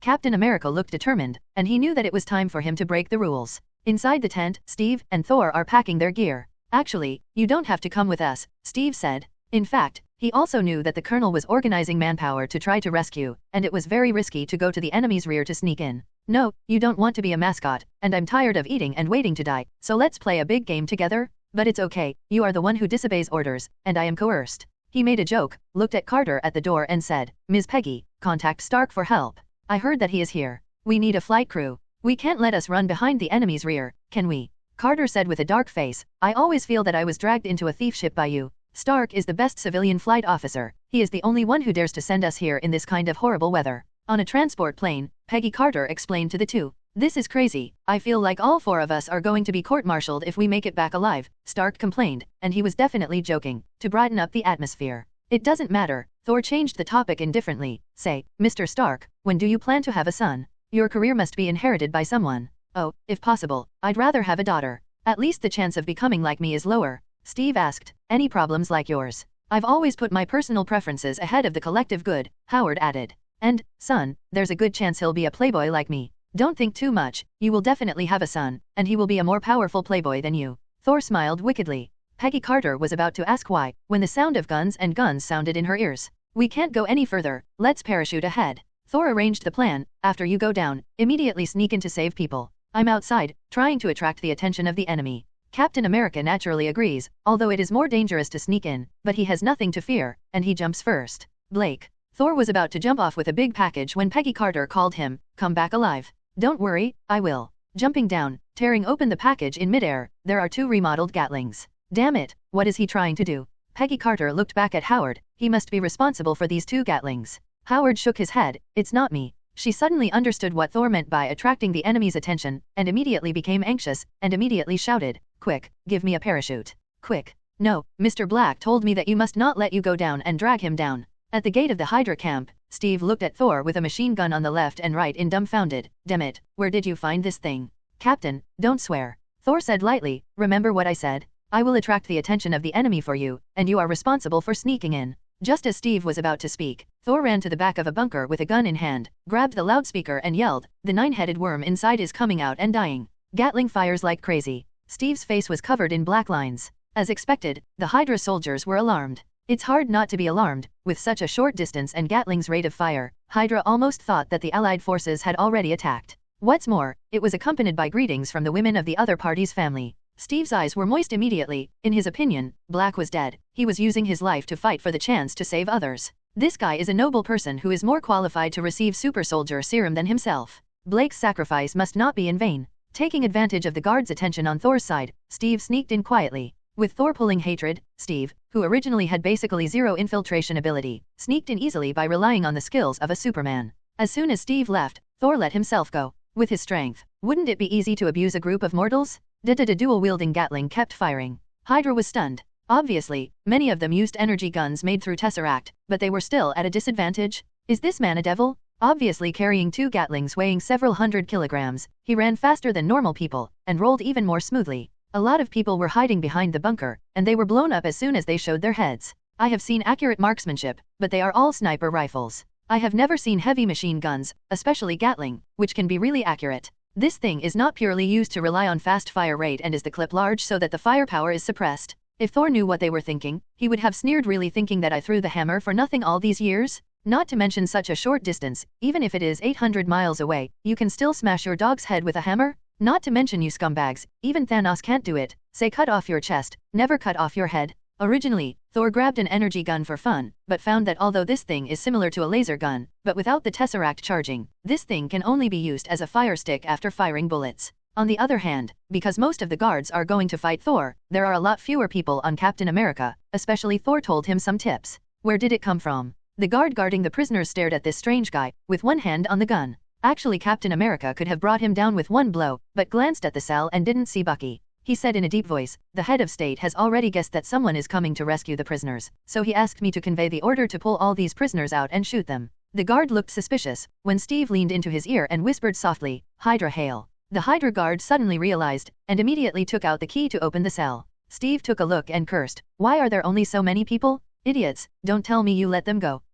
A group of people were taken to the quarantine area over there for experiments. No, he is a spy. The guard was stunned by the scolding, and subconsciously replied, and instantly realized that he was being cliched. How could the insiders of Hydra don't know about the experiment? He immediately drew his gun, but Steve, who moved faster, broke his neck. Hi, I'm Captain America, I'm here to save you, everyone run. After explaining, he hurried towards Bucky. The captives reacted quickly found the weapons that had been confiscated before, and killed them all. Along the way, they found that there were not many guards in the huge base. When they rushed out of the gate, they found that Thor had already snatched a tank and was galloping in the camp. No wonder they heard the artillery fire outside. When Captain America led Bucky and ran out of the camp, the Hydra soldiers were almost kneeling. Seeing Thor's head poking out from the top of a battered tank, Steve couldn't help but burst into tears. Hi, good brother, I'm so glad you're still alive. He couldn't help but punched Thor in the chest lightly. Hey, I don't die that easily. I'm still waiting for the Howard family's son to call me uncle. Captain America was speechless. Why does this guy care so much about Howard's son?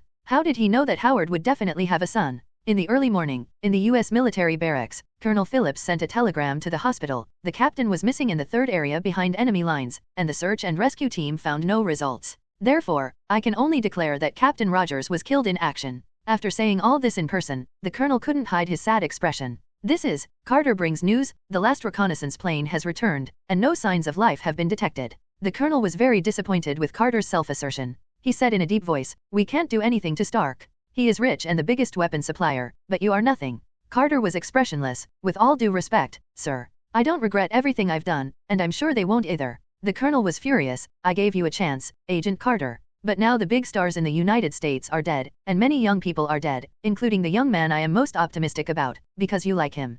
Carter argued, that's not the case, I'm confident. Then wait until this department is closed to see if you still have confidence. At this moment, there was a loud noise outside, and the two ran out. At the gate of the camp, Captain America and Bucky walked up side by side. Behind them was a tank, followed by thousands of captured soldiers. With weapons in their hands, many of them were injured, even missing arms and legs, and needed the support of their comrades to walk. It was obvious that this group had been through a tough fight not too long ago. In fact, they did not simply escape from the prisoner of war camp, but attacked from behind the German army and forcibly dug through the defense line and came back. Look, who's back?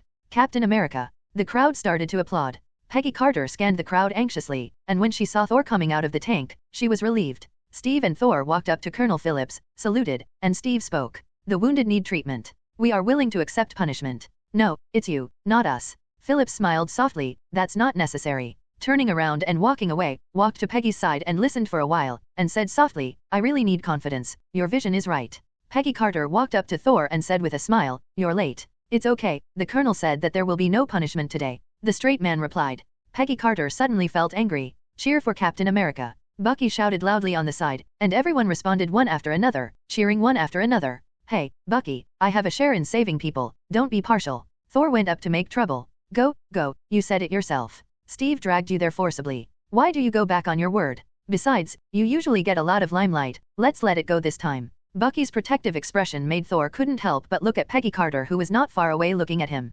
Captain America, women are tigers, and Winter Soldier is your thing? Going deep into the enemy's rear and rescuing a large number of prisoners, Steve and Thor became heroes in the eyes of many people, and both received the Medal of Courage from the President. No one will ever get Captain America back on stage to perform, and Colonel Phillips will never let him go. While rescuing Bucky, Steve glanced at the map and basically noted Hydra's weapon stronghold. I have prepared the best fighters for you as teammates, Colonel Phillips said. Excuse me, I also have candidates, Captain America solemnly said. Cheers. At the wine table, Thor assembled an elite team from the rescued captives. Roar Commando, it's okay to fight together, but you have to do one thing. What's up? Have a drink with us. When Peggy Carter walked in a red dress, everyone in the hall was down except for Thor, except that his physical fitness was being strengthened, and Steve, who was drinking far more than ordinary people, was still shaking. Can't you let me save some time? Peggy Carter said angrily. Don't blame me, it's these guys who insist on challenging. Thor looked innocent. He is a big guy who can drink 400 caddies of beer. How dare a group of mortals compare their drinking capacity?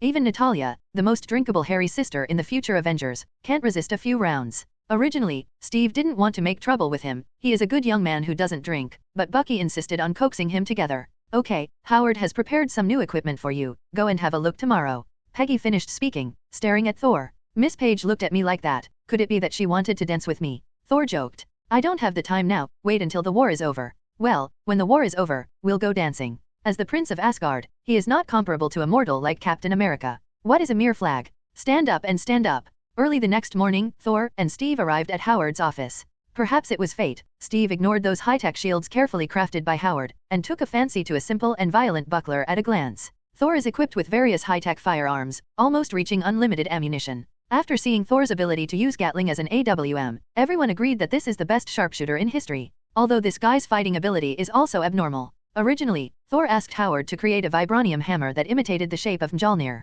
Unfortunately, the shape of holding a gun in one hand and a hammer in the other was too unorthodox. Under Peggy Carter's strong opposition, he had to give up. But Steve, after picking up the hammer and trying it out, found that it was in his hand by accident. He fell in love with this hammer on the spot, second only to Shield. With a shield in one hand and a hammer in the other hand, in addition to not being able to discharge, the legendary hammer team who can fight Thanos 50-50 will play early? Mr. Stark, thank you for giving me this equipment, I have a gift for you, Thor said mysteriously. Oh, if you say that there is a beautiful girl to introduce to me, I might look forward to it more. These days, even Steve, a straight steel man, can see that Peggy Carter treats Thor unusually, let alone the old man. Howard is a slut, with a sour tone. Thor smiled and patted him on the shoulder, and gave him a hug, Asgardian friendship in the future world, this gift is precious enough. Howard rolled his eyes. Although he had known this guy's shamelessness for a long time, he was still shocked by his shamelessness. In fact, it was a precious gift. During the first hug, Thor slipped an agent-specific handy syringe into his back. The potion inside is exactly the improved version of Extremis brought from the future. It slightly improves strength and physical fitness, but greatly improves the function of recovery and regeneration. The value of this gift will not be reflected until half a century later. Drip, congratulations to the host for completing the mission Eternal Secret Branch 2, save Howard Stark, and prevent him from dying in the hands of the Winter Soldier in the future. Another branch is completed, and the last one has not yet been triggered. Thor guessed that the last mission might have something to do with the Red Skull. In the days that followed, the Howling Commando was committed to attacking Hydra's various factories in Europe. They were invincible and unstoppable, and Hydra strongholds were taken down one by one. Captain America with the hammer and shield in his hand, even Thanos dared to take out a group of Hydra miscellaneous soldiers. Definitely beat them in a fancy way, and staged a scene of tearing devils with his hands and dismantling tanks with his bare hands every 3 days. When Captain America throws his invincible shield and raises his invincible hammer, all evil forces surrender. Waste. This term became the mantra of Red Skull during this period. Recently, Hydra's bases have been taken over by Howling Commandos one by one. No matter how strict the protection is, it's useless. He sent many people to surround this army, but they all returned without success. Even one of the most heavily guarded important strongholds with a large number of defenders that is almost impossible to lose was hit by a 1-meter-thick lightning strike on the energy system on a rainy day, blowing up from the inside. We are about to launch an attack that shocks the world, but we are delayed again and again. Just because you can't deal with a fool holding a shield, and a guy who just hides behind and shoots coldly. He growled angrily at Dr. Zola. That's not what I'm good at. I can develop weapons, but I can't make them fire. Also, the guy who can only shoot cold guns is more difficult than Captain America. An officer came to report, "I'm sorry, Mr. Schmidt, we have fought to the last man." That line added fuel to the fire, and Red Skull finished him off with a single shot. Obviously not. Then he turned his head and yelled at Dr. Zola, "Get rid of them, or you will know the consequences." The repeated setbacks made him almost lose his patience. If Dr. Zola hadn't been really useful, he would have been sent to a concentration camp long ago. Dr. Zola's face was somber. He knew the Red Skull meant what it said. On this day, the Roaring Commando finally got information from Dr. Zola about a train passing through the snow-capped mountains. No one knows, this is a trap, and the tremendous pressure brought by Red Skull made Dr. Zola decide to fight it out. While Steve and Bucky were separated by the gate controlled by Dr. Zola, Thor was alone in a car surrounded by a group of heavily armored soldiers.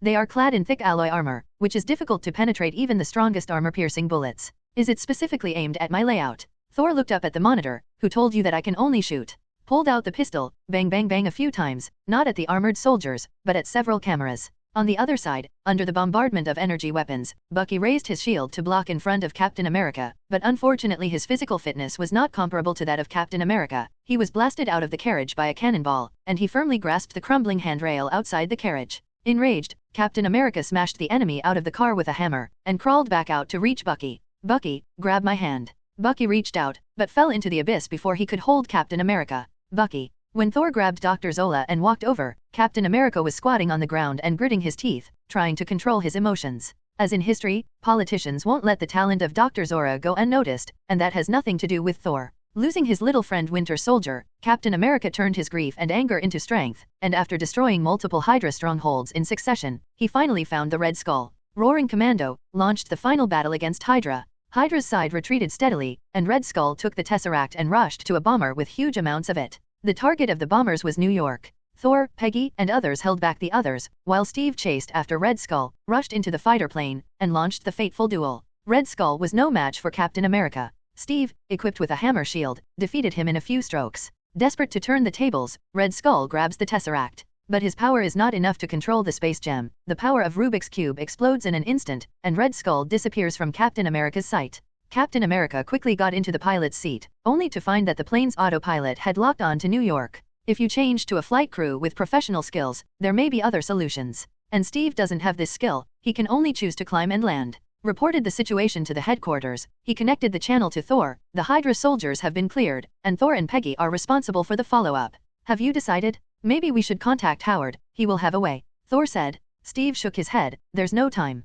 I have to land right away. If it takes too long, many people will die. This is my choice. Okay. Although he knew this scene a long time ago, Thor was still a little emotional at this time. Is there any unfulfilled wish? No, unfortunately I don't see the day when the war is won, and I don't get a chance to see Bucky again. He pushed down the landing lever. There will be a chance. Peggy is now on the sidelines, quietly watching the two say goodbye. Boom. The plane crashed into the ice, sank to the bottom of the water, and was covered in ice and snow. The signal disappears. Thor was silent for a moment, then stood up suddenly. Where are you going? Peggy Carter asked. Thor gave her a deep look, without answering, and climbed into a fighter jet. Peggy Carter's expression changed. She gritted her teeth suddenly, followed and sat in the passenger seat. The two remained silent the whole time. The northernmost part of Alaska is only a few hundred kilometers from where Captain America crashed. Thor watched the sea quietly, with Peggy Carter standing beside him. After a long time, she spoke. Don't you have anything to tell me? Or, have you been hiding it from me? The expression on Thor's face changed. He turned his head to look at Peggy and said, What do you see?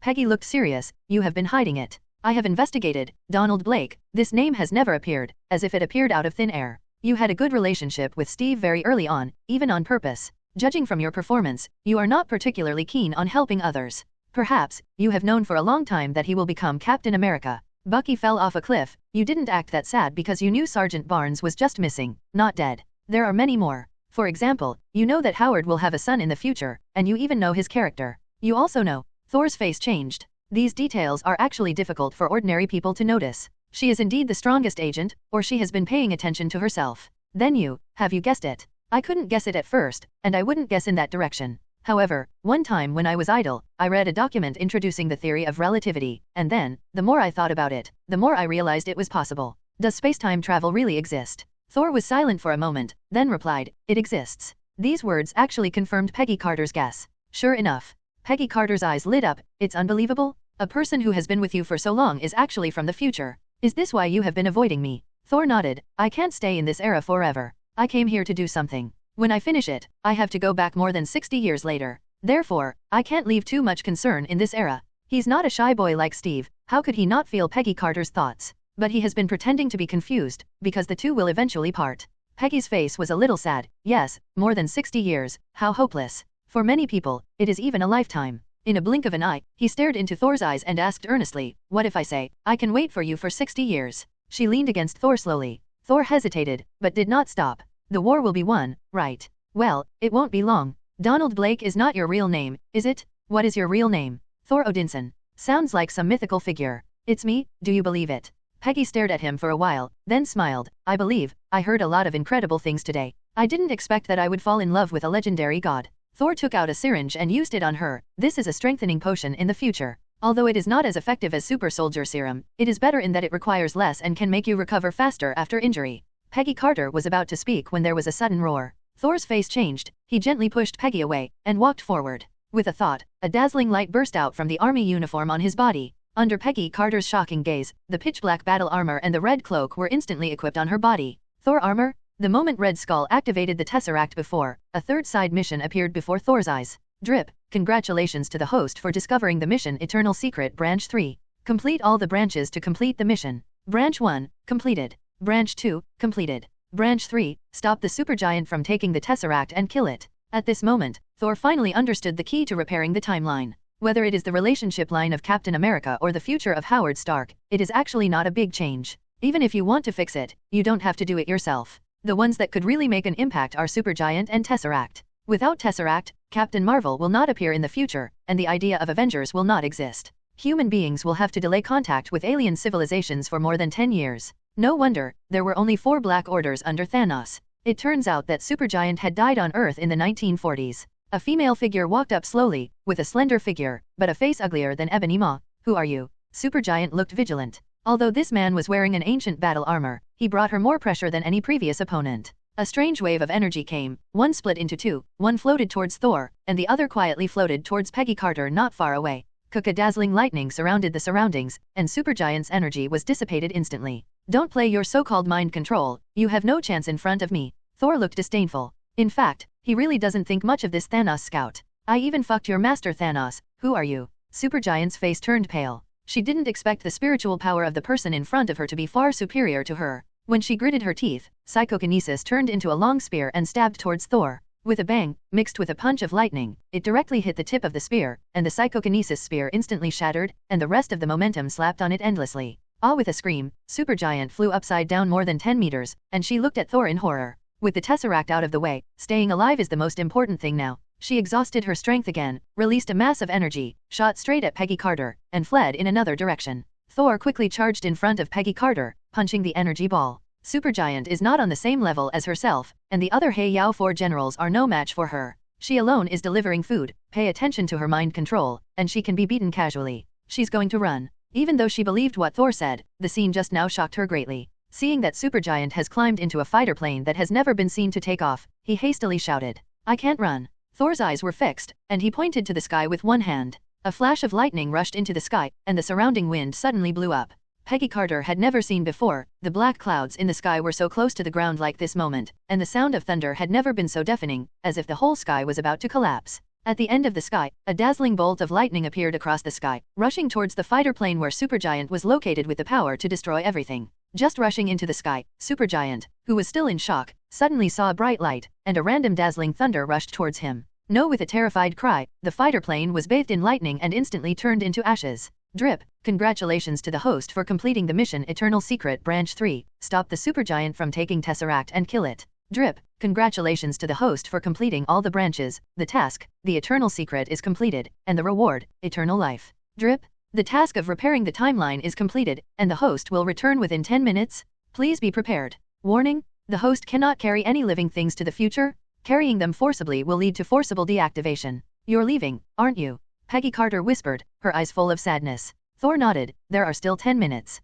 The two sat side by side, watching the sun disappear on the horizon. At that time, I was still alive, right? Well, we will meet again. Also, there are a few things you have to remember. Thor suddenly looked back at her and explained. At least in this century, don't let other people know my true identity, not even Stark. I'm sure you won't tell others about this, just find any reason for my departure. Also, retire early. Now that Dr. Zola has been recruited, it is inevitable that S.H.I.E.L.D. will become Snake and S.H.I.E.L.D. in the future. As one of the founders, if he stays in S.H.I.E.L.D., he is likely to be attacked by Hydra. Howard Stark is an example. Peggy Carter nodded. Although she didn't know the specific reason, she believed what Thor said. You still owe me a dance. Paige said suddenly. After the war is over, oh, I'm afraid it will be the next century. When can I see you? Wait until I take the initiative to ask you out. The inappropriate voice of the system reminded of. Hey, congratulations for triggering the Captain America-related mission, the Covenant of the Century. You will be rewarded for completing the mission. Mission objective, in the new century, invite Peggy Carter to dance.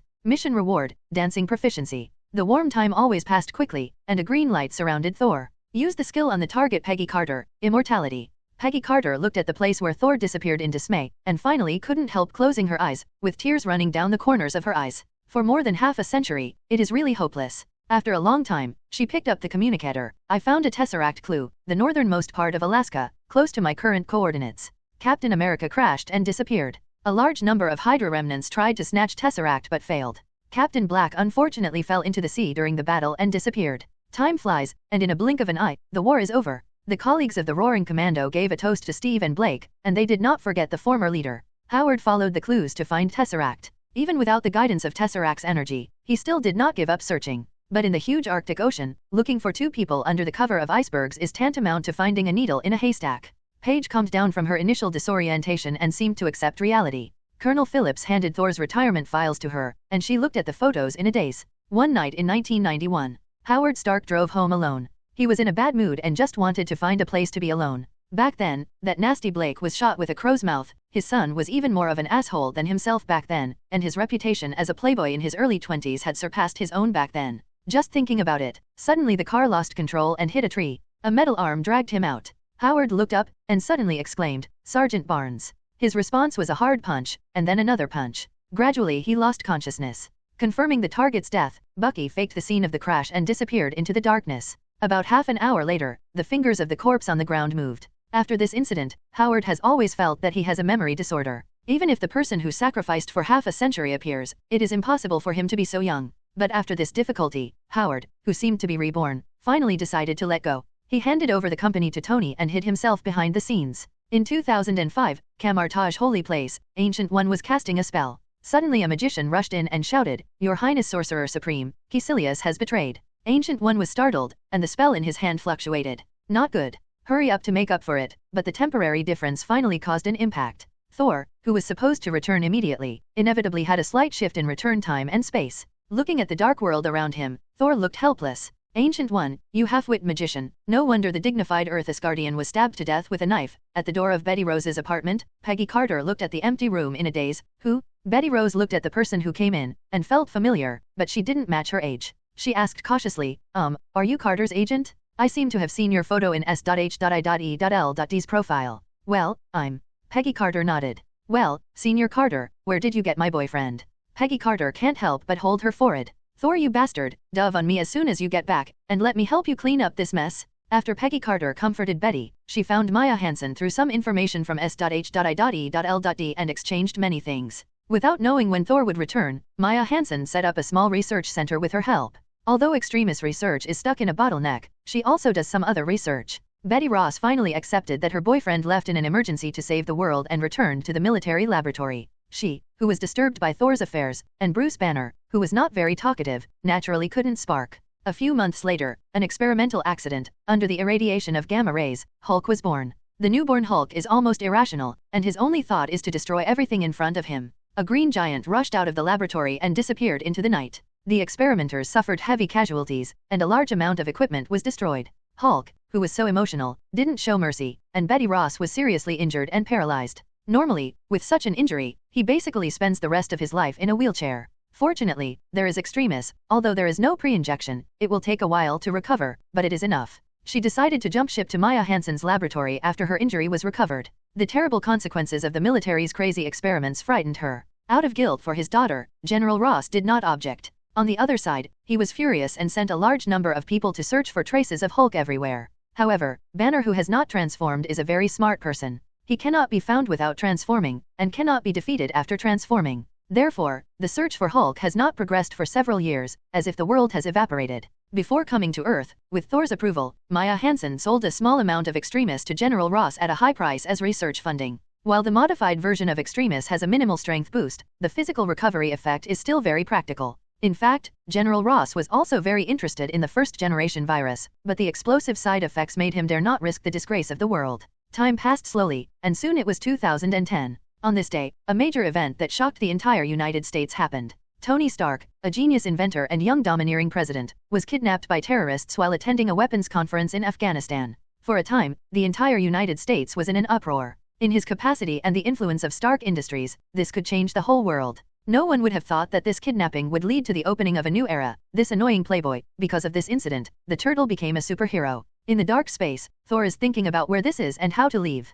Kamartaj's magician, kidney deficiency at critical moments is indeed true. I don't know what's going on outside now. At this moment, a deep voice rang in the ear. Kneel down. What? As the saying goes, a man has gold under his knees. And at Thor's knees, there is vibranium. I don't even kneel to Thanos. Who are you? Thor, who was already full of depression, said angrily, get out. Kneel your mother. The dark space suddenly fell silent. Thor suddenly reacted and looked in the direction of the sound. Old sister, why did you come out suddenly without saying hello? The face of the person in front of him was frosty, and it was she who spoke just now, Hela. Well, Hela's mother is also Frigga, so I really have to kneel to her mother. Hello? If I didn't see you fall into the broken space crack, I wouldn't be interested in fishing you out. Now, kneel before your queen. Outsiders definitely can't kneel, since they are from our own family, definitely can't kneel either. Thor definitely knew that once he got down on his knees, it was hard to stand up straight. Thor spread his hands. Sister, don't be like this. Our Asgard is already a society where everyone is equal, and that kind of thing is no longer popular.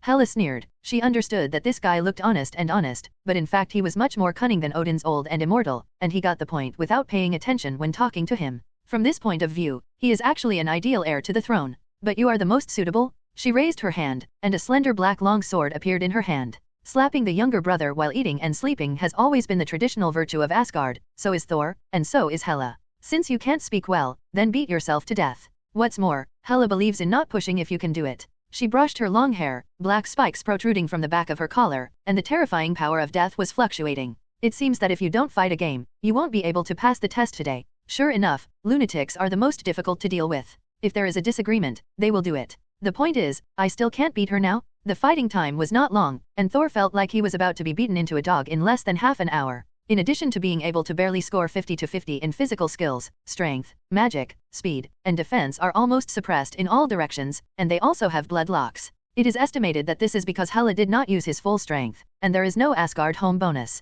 Here Thor gritted his teeth and struggled, thinking about a way to break the situation. On the other hand, Hela became more and more excited. At this moment, a golden halo suddenly appeared in front of Thor. Ancient One stepped out of it, waved the magic fan in his hand, and wound an energy whip towards Hela. Hela, who was originally indifferent, focused his eyes, and shot out several flying swords at the same time, cutting off the energy whip. Then, he saw a crystal-clear transparent wall pushing towards him. Before he could react, he was trapped in the mirror space with a sword and could not move. Big Brother 666. I fought so hard, but Ancient One was able to take down Hela with 2 moves. Although Hela didn't understand the opponent's skills, it also proved the strength of Ancient One. Who are you? Hela lost her composure in a rare way. The pressure that this seemingly fragile Midgardian brought her was no less than that of Odin, who was at his peak back then. Ancient One did not answer her question, but said indifferently, the family affairs of the Asgard royal family have nothing to do with me, but this person came here because of my negligence, so I can't turn a blind eye. After finishing speaking, she turned and walked into the portal. The restraints on Hela were released, and she gasped for breath.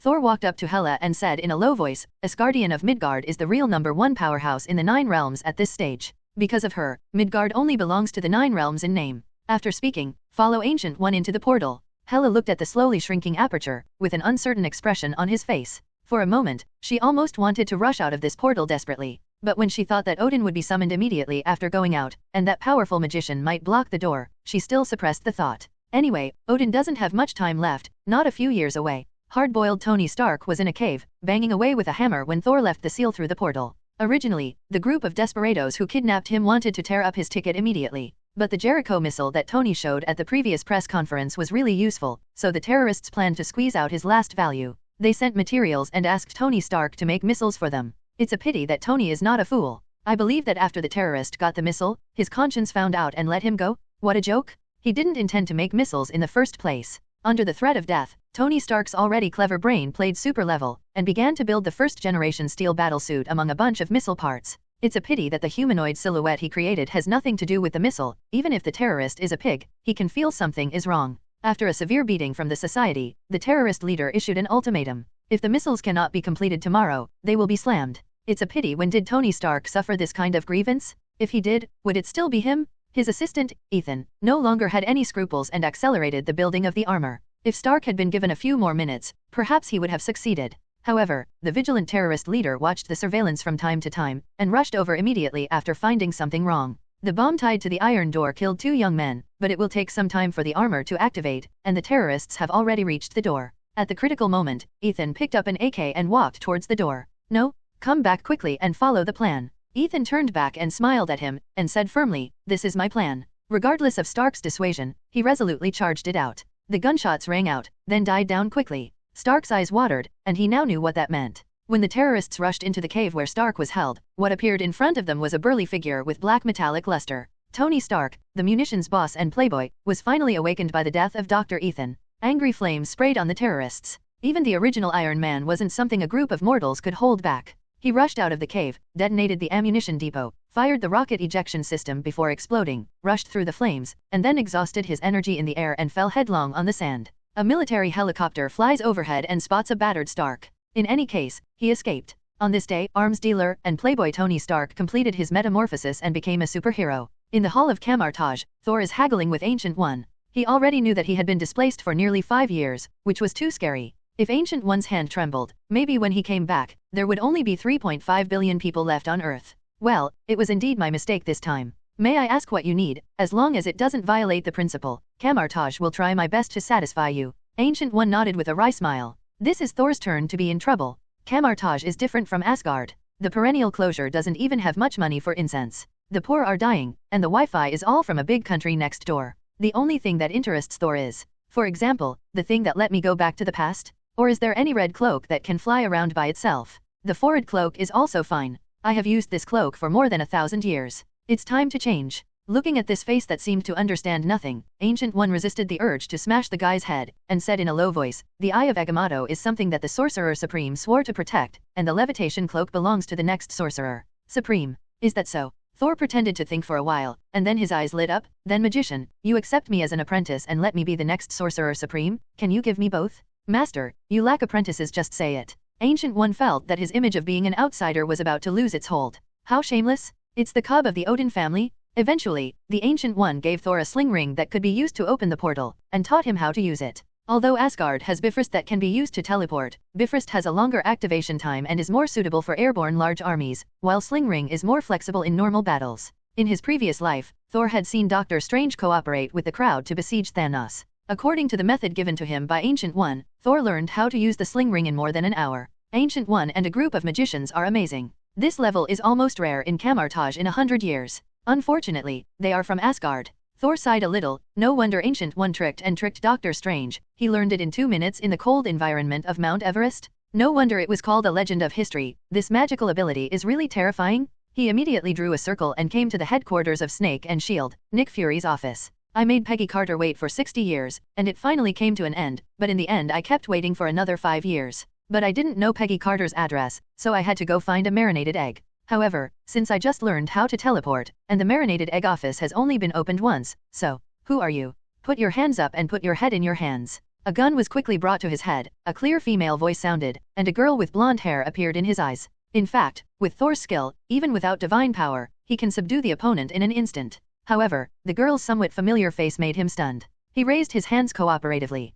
After the girl saw Thor clearly, she also seemed puzzled. After thinking for a while, she tentatively asked very uncertainly, "Uncle Black." Thor immediately understood her identity. Agent 13, Sharon Carter, Peggy Carter's niece. This uncle's call is really magical? Inexplicably feel old. However, Thor felt much better when he thought that he had an elder nephew who had just escaped from the terrorists. Thor put down his hand, nodded and said, "Are you Peggy's niece? I often hear her talking about you." The gun that had just been put down was immediately raised again. "As far as I know, you and my aunt have not seen each other for 65 years. Do you think I look like a 65-year-old? Gritting her teeth. Sure enough, what Mama said was right, the more attractive a man is, the more deceitful he is. I have a go? Are all agents so sharp? It's almost impossible to set it up." Thor's figure flashed, and the gun was in his hand. Throwing it on the table casually, "Okay, take me to see your aunt quickly. If we delay our dancing, don't blame me if your aunt teaches you." Sharon Carter was still in awe of Peggy, and even though she was a little depressed when Thor moved her out, she honestly led the way. "By the way, how did you know me?"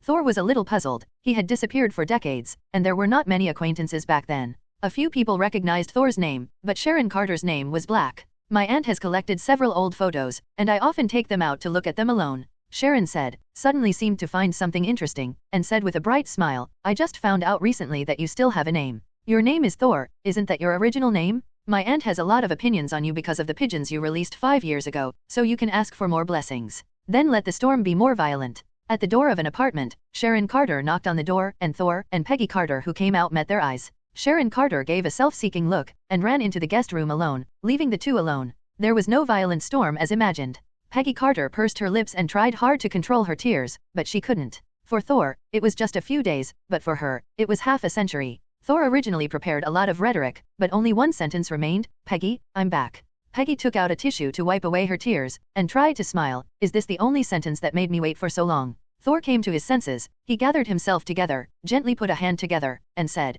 "Beautiful Miss Page, may I ask you to dance?" Sharon Carter in the guest room shivered and got goosebumps. Drip.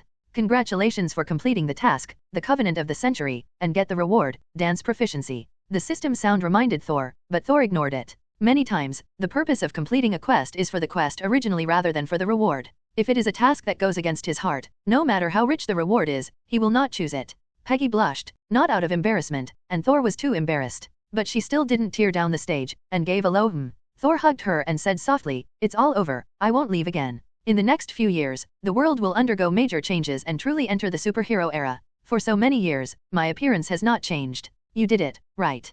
Peggy asked suddenly. "Yes. For mortals, birth, old age, sickness, and death are the laws of nature. Longevity is not a good thing. It often means endless loneliness after the partner leaves. But I am an Asgard, and my lifespan is far beyond ordinary people, so I will not let such a thing happen in on us." "Then why didn't you tell me earlier?" "For a long time, I thought how desperate I would be when I faced you with dementia in my 40s. Peggy smiled lightly. Thor coughed lightly. "Didn't I want to surprise you?" In fact, when he finally completed the mission of eternal life, he only made up his mind on the spur of the moment. Previously, the plan he considered was to wait until he returned to modern times, and try to borrow the time gem from Ancient One to restore Peggy's youth, even if he used Strange as a threat. Thor never minded being a villain for the sake of those around him. Peggy Carter briefly told Thor some things over the years. After the war was won, Peggy Carter, Howard Stark, and Colonel Phillips founded SHIELD. Later, although her appearance remained unchanged, Peggy, who kept Thor's advice in mind, still chose to retire when she reached the age. And Howard has been paying attention to S.H.I.E.L.D. until he was assassinated by Hydra in 1991.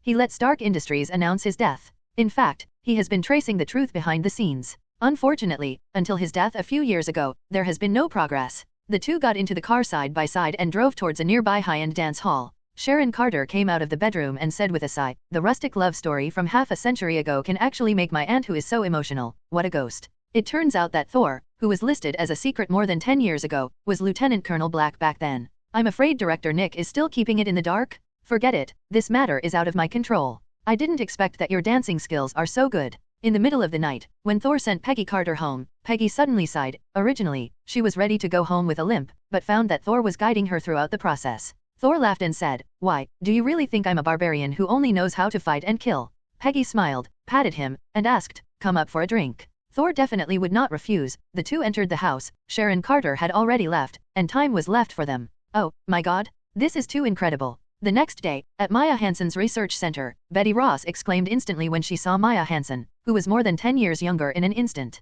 Maya Hansen has known herself for 15 years, and she was only in her early 20s. Although she hasn't changed much now, she has matured a lot. Thor was blessed with eternal life, and suddenly returned to his previous appearance. "Now believe that I didn't lie to you, right?" Thor smiled at Betty. "You were my magic stick all the time." Betty blushed and stopped talking, and suddenly looked at Thor expectantly. Although she is still young, for most girls, if they are over 25, they feel old. At this time, Natalia on the side suddenly said, "Hey, what is the relationship between you and Senior Carter?" Back then, when Thor first sent her to S.H.I.E.L.D, it was Peggy Carter who specially trained her. Although Peggy concealed it very well, Natalia's observation ability is inherently better than ordinary people, and she can always see some cobweb signs over the years. Moreover, Peggy's appearance obviously didn't match her age. Now that she saw Thor's miracle, she basically confirmed her guess. Thor didn't intend to hide it, and said slowly, "You guessed right, we knew each other more than half a century ago. At that time, we were still at war with Mustache. Sure enough, then, you shouldn't be using your real identity at the time, right? I don't believe that you will be unknown because of your character." Thor rolled his eyes. "It seems that the time we have really been together is only 2 or 3 days, right? How can you believe that you know me so well?" Natalia rolled her eyes back. "For 2 or 3 days, most of the time, I have been watching you pretending to be aggressive, and I don't understand that it is a problem of IQ." She put her chin on her cheek and thought about it. In the records, there are only a few famous people who are familiar with Peggy, excluding a few who are obviously not, like Donald Blake, Vice Captain of the Howling Commando, the lover of Agent Carter. Betty Ross and Maya Hansen looked shocked at the same time. Although the name is not as well known as Captain America, it is not much different. Even because of his personality, he is more popular with girls. "I didn't expect that the hero I always admired when I was a child actually appeared in front of me, and he once saved me from a group of gangsters." Betty Rose's eyes were already staring, and Maya Hansen was not far behind. Natalia wanted to tell them the truth. At this moment, she suddenly felt sour in her heart. "I thought I was the first person to know Thor, but I didn't expect him to be together decades ago. By the way, how is your father's research going?" Thor looked at Betty. "As usual, my father couldn't find the Hulk. He always wanted to recreate a Hulk, but he never succeeded. Although the only Bronski was successfully injected with the serum, his improvement was limited." Thor pondered for a while, and said to Maya Hansen, "Tell General Ross the position of Bruce Banner, and exchange for a super soldier serum. Although it is a defective version, I believe you can optimize it accordingly." Maya Hansen nodded and asked, "What about Extremis? Last time I sold a batch to General Ross as a research grant, and many organizations wanted to buy it, but I refused. Dilute it, sell it as a one-time healing potion, and sell it to the world." Thor is not worried about the potion being used by his enemies. The effect of Extremis is against the sky for ordinary people, but for a certain level of strong people, the effect is actually not obvious. Like Asgard, people's self-recovery ability is not much worse than its effect, let alone diluted. Besides, I'm really poor, and the universe currency is not applicable on the Earth. After forming the Avengers in the future, I will be the leader, so I can't go to Stark to live there. General Ross delivered the reagents that afternoon. After so many years of failure, he no longer puts his hope in the serum.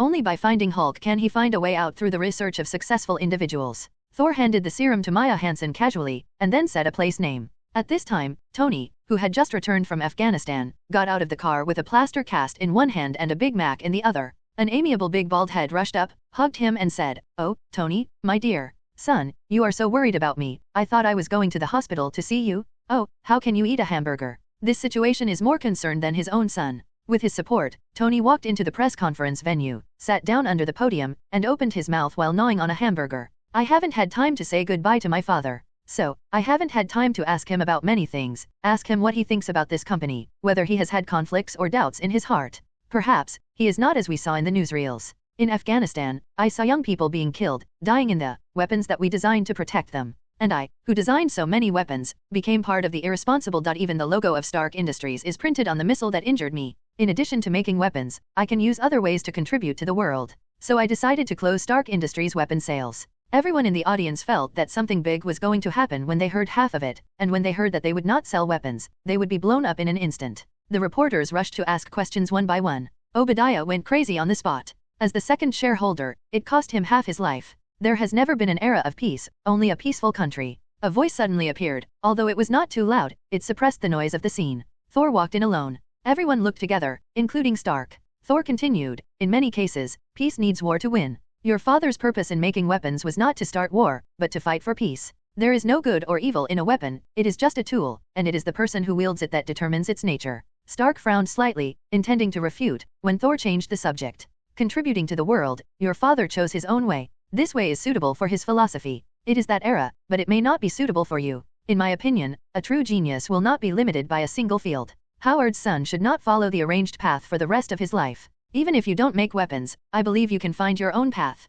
When everyone was not optimistic about Stark's decision, Thor ran out to support a wave. "Well said." Tony was the first to take the lead in applauding, and then asked his doubts. "Sir, you seem to be very familiar with my father, but I have never met you, and you don't mind telling me your identity, right? I wonder who the hell is someone who thinks like me." Definitely want to tell you, why don't I come here to help you pretend today? Thor snickered, and in front of all the reporters, he said loudly, I, Thor Odinson, many people don't know me. But more than 60 years ago, I had another identity, the deputy captain of the Roaring Commando, Donald Blake. The reporters were in an uproar, and after a brief silence, the sound of click, click pictures continued, and Stark on the stage opened his mouth wide in shock. In the audience, also shocked was Phil Coulson, who came to inquire about Iron Man's secrets. Although he had known for a long time that His Royal Highness Thor's identity was unusual, he never expected that there would be such a thing. So he knew Captain America? I don't know if there is the captain's signature. You said you were, the one my father mentioned. Yes, I had a very good relationship with Mr. Howard at that time, and he even decided to let his future children call me uncle. So, his eyes signaled, you understand. Stark. Thor's attempt to identify his nephew was unsuccessful. In Stark's eyes, the person in front of him seemed to be a relative who came here to make connections when he was developed, and he didn't find a good excuse. Looking younger than him at this age, the credibility of Howard's illegitimate child can be higher. You bastard, you're going to cause trouble for me once you come back. In S.H.I.L.D. Nick Fury's office, the Black Stew complained angrily, do you know that you are almost overshadowing Stark in the limelight now? A legendary figure decades ago suddenly appeared. And, Peggy Carter, one of the founders of S.H.I.L.D, spoke out to prove his authenticity. Come down, when Tony Stark comes back from Afghanistan, all kinds of incredible things will happen more and more, people will get used to it soon. Nick Fury was taken aback, and immediately thought of something. You mean, more superpowers will appear? My plan can start. Thor nodded. People from the military left in a hurry this afternoon. Do you know the reason? Hulk? They must have found Hulk. Potato stood up and asked, what are we going to do now? Thor waved him to sit down and said, don't do anything, he can't catch Hulk. Even if you recruit the Hulk now, the military won't let it go. Only when they understand that they can't control this, you have a chance. Nick Fury nodded. Understood. How can I explain to the public that you announced your identity? No need to explain anything, they won't take long to get used to. Anyway, there will be more other antiques appearing soon. Steve Rogers. Just one of them. In a slum somewhere in Brazil, a shirtless middle-aged man is sitting cross-legged in meditation. It has been more than half a year since his last transformation, and this is the longest time he has been peaceful. Over the years, while hiding, he searched for various ways to calm himself down. Wow, woof, woof, a dog barked. In this slum, dog barking in the middle of the night was common and no one took it seriously, but Bruce Banner was still alert. He walked quietly to the window, opened a crack, and glanced outside. There was silence and nothing happened. However, the vigilance he developed after years of fleeing made him decide to transfer first. After observing for a while to confirm that there was no one there, he made a human silhouette on the bed, lowered a rope from the window, and slowly climbed down. Sure enough, as soon as he went there, he felt something was wrong. It was too quiet, so he patted his hands and feet and walked towards the suburbs. What a surprise. A joking voice sounded, and a heavily armed officer appeared in front of him. With a wave of his hand, a team of special forces surrounded him, aiming an anesthesia gun at him. Bruce Banner, escaped from the military laboratory 5 years ago. I didn't expect a great scientist with great prospects to come to this kind of place to retire. I'm sorry, your leisurely life is over. Bronsky sneered. Banner raised his hands and said with a helpless smile, if I were you, I would put down the gun. Trust me, don't force me. Injured by loss of control. It's a pity that Bronsky ignored his kindness, and said lightly, if you have anything to say, let's save it and tell General Ross. He said with a wave of his hand, catch the alive. Feeling the anesthesia gun hit his body, Bruce Banner's heart sank. The next moment, these soldiers saw the most terrifying scene in their lives. Early in the morning, General Ross hurried over and knocked on the door. Not far from the research center, a manor was built, which was built together with the research center a few years ago. Usually Maya Hansen and Betty Rose live there, and sometimes Natalia will come. After Thor came back, this became his new residence. General Ross came in person. He gave Betty Ross a complicated look, and then went straight to the point. Hulk ran away and injured many soldiers, including Bronsky. Thor sneered, Bronsky is a muscular idiot who only complicates simple things. Ross said in a deep voice, I'm here to talk about the Hulk. Thor didn't continue to entangle. After all, the future Abomination is Hulk's experience package. Our deal is just to tell you the location of Hulk, not to guarantee you catch him. I don't know where I will go if I run away now. However, if it's Banner, if I don't like Hulk, I will definitely find some well-known biologists and try to eliminate Hulk's genes. He will come to you. No, it's not like he didn't know that there was a deal between us, so how could he fall into the trap? There are only a few people with the ability to design genetic engineering, so it shouldn't be too difficult to send people to pay attention to them all, right? General Ross understood what he meant, greeted Betty, got up and left, and Thor's voice came from behind him, don't have too much hope, even if you catch Hulk, it doesn't mean you can replicate his situation. Hulk is very possibly the only one, like Captain America. Rose paused and didn't answer. Thor was right. Because of the guilt of hurting others, Banner finally decided to find Mr. Lan and help him remove the Hulk gene from his body. He found Mr. Lan and received treatment. If there is no next thing, it may be successful. However, just as he walked out of the laboratory, he was arrested by General Ross. He warned viciously, if you dare to make Hulk disappear, then prepare to spend a lifetime in prison. Banner didn't refute. In fact, he was already mentally prepared. The reason why he kept running away before was just because he was afraid of hurting other people. A distraught General Ross took Banner to the helicopter. He didn't notice that Bronski wasn't following. Seeing the power of the Hulk, he began to desire it. He walked into Mr. Ian's laboratory. Contact Maya Hansen's research center and ask them if there is a way to restore the wiped Hulk gene. General Ross ordered. As soon as I finished speaking, I suddenly received a report from the soldiers. Report to the general, Hulk is wreaking havoc on the street and needs support. General Ross was stunned. He glanced at Banner on the opposite side and ordered, give me the video. The video was switched on immediately, and what appeared in front of General Ross and Bruce Banner was a shit yellow monster abomination. Ha ha ha ha ha, this is power. Intoxicating power? Ha ha ha. The abomination laughed wildly and lifted a car and smashed it into the crowd. Two soldiers took out the rocket launchers from the car and blasted at it, but were caught by one hand, unscathed. The terrified soldiers hurriedly drove away, but were blocked by hatred, desperately watching a car getting closer and closer in sight. Give me something real. On the helicopter, General Ross and Banner stared blankly at the screen going black. Order to bring all the troops here. General Ross ordered helplessly. He finally understood what Thor said, but it was too late. No, Banner said, ordinary troops will die against him, because I have felt the power. Let me go. Ross turned back and said in a low voice, do you know what you're doing? Banner nodded, we created this thing, and we should bear it all. General Ross hesitated for a moment, then fixedly glanced at him, and said, landed near it. No, open the rear hatch and I'll jump in. Trash, they are all trash, give me a stronger opponent. On the street, hatred is still raging, destroying everything in sight. A messy street, full of chaos and death, people seem to have come to the Middle East. On the other side of the street, a figure fell from the sky and fell heavily on the ground, creating a deep hole. A few seconds later, a huge green fist rushed out of the deep pit to the ground. Hulk, strike, in midair. Thor looked at this scene and laughed dumbfoundedly. Banner, you are too unkind. When you are free, you always treat Hulk as a monster and try to eliminate him. But when something happens, you want to use Hulk's power to wipe your ass. No wonder Hulk didn't get along with you later. Moreover, you are not afraid that your transformation method that fell from the sky will fail if you use it too much? Below, Hulk, who got out of the deep hole, tore off his bursting top, posed for a pose, and roared, almost overwhelming the noise of the street. The abomination a few kilometers away recognized Hulk's voice, and he grinned, Hulk, yay. In the ruins, two giant runners were getting closer and closer, and then they collided fiercely, sending out a huge shockwave that even overturned several surrounding cars. The Hulk flew upside down and hit a newsstand before he managed to stabilize himself. He slapped a car, ripping it in half, and then with half the car in each hand, he charged at the abomination, knocking the abomination down with a sledgehammer.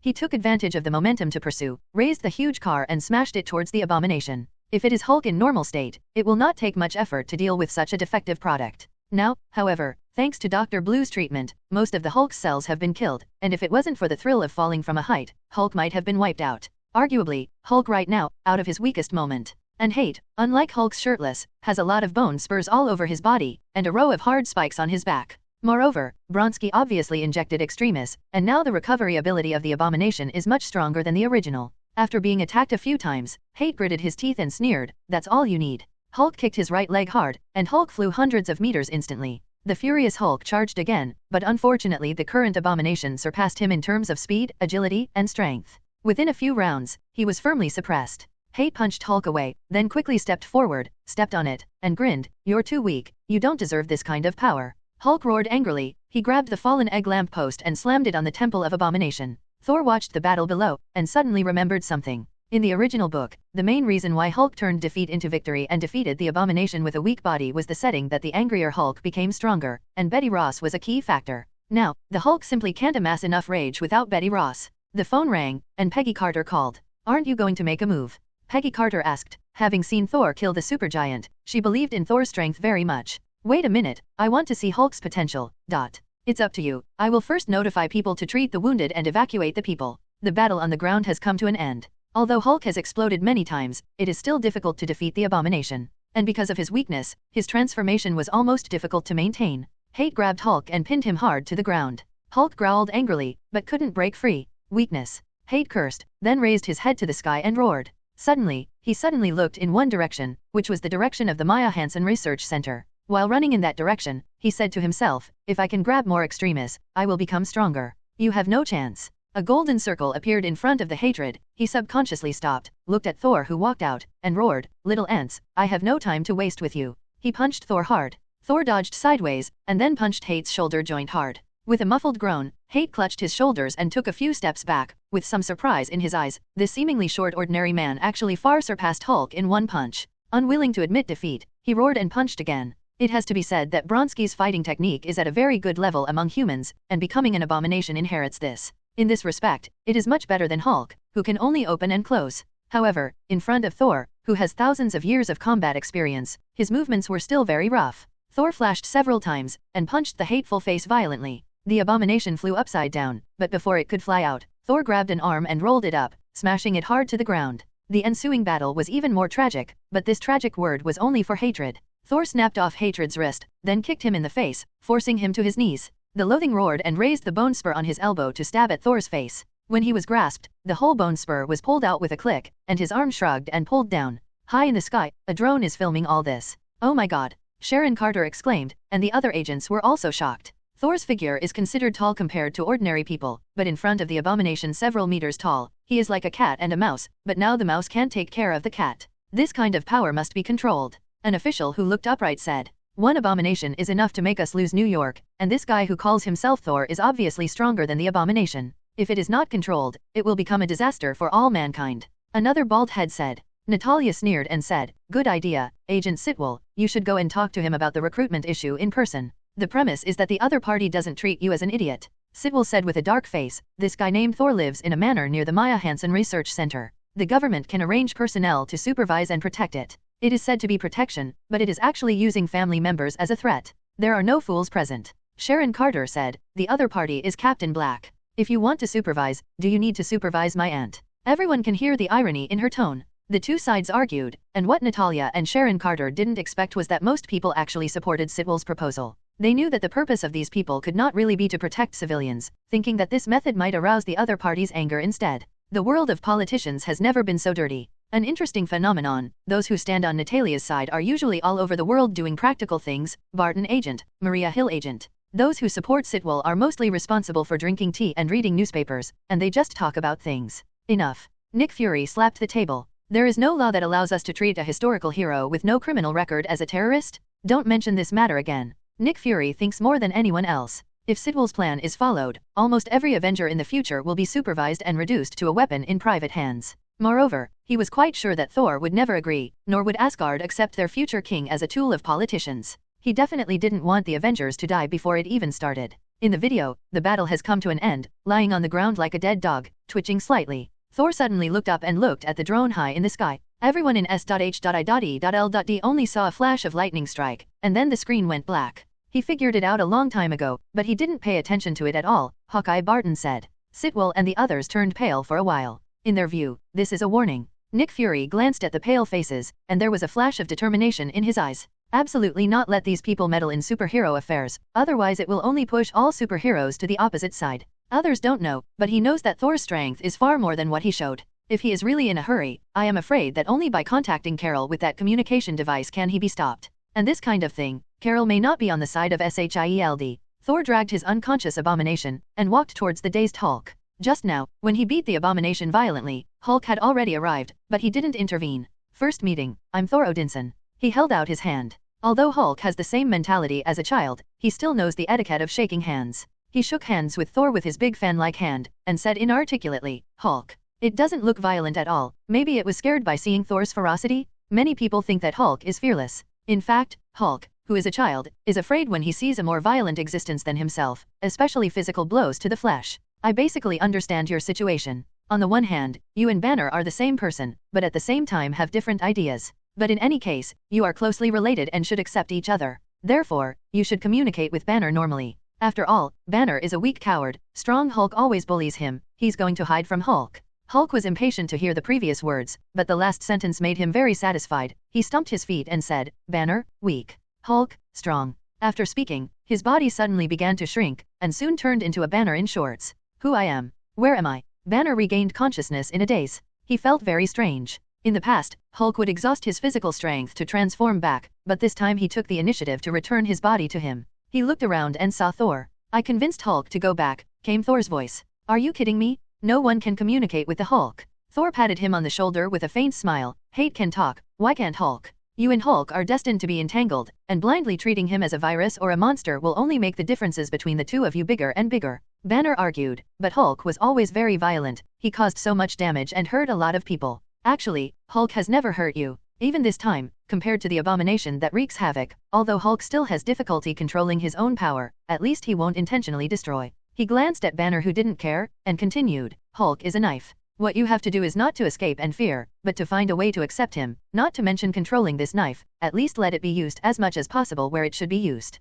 Although what you said makes sense, I can choose not to use a knife. Violence can't solve problems in many cases. Banner still shook his head. It has to be said that he is a kind-hearted old man, the kind who is least used to using violence to solve problems. Such a person has become the most violent superhero Hulk. He can and wants to rely on his brain to solve problems, but he has to rely on powerful force to exercise violence. It has to be said that fate is impermanent. This kind of feeling is probably like writing homework for a summer vacation after a lot of hard work. When the school starts, the teacher tells you that there are answers later, and the homework does not count. At that time, maybe you can't help it. Just like this time, you finally chose to use violence. Thor didn't bother to argue with Banner at this time. In the future, he will have to use the power of the Hulk again and then he will understand. Regardless, Thor doesn't want them to end up as Dr. Hulk. It seems to have completely controlled Hulk, but without the angry Hulk, how much strength can he exert? Besides, Banner's combat ability is hard to describe, and anti-Hulk armor is useless for him. Bruce Banner finally chose to escape. He left the United States.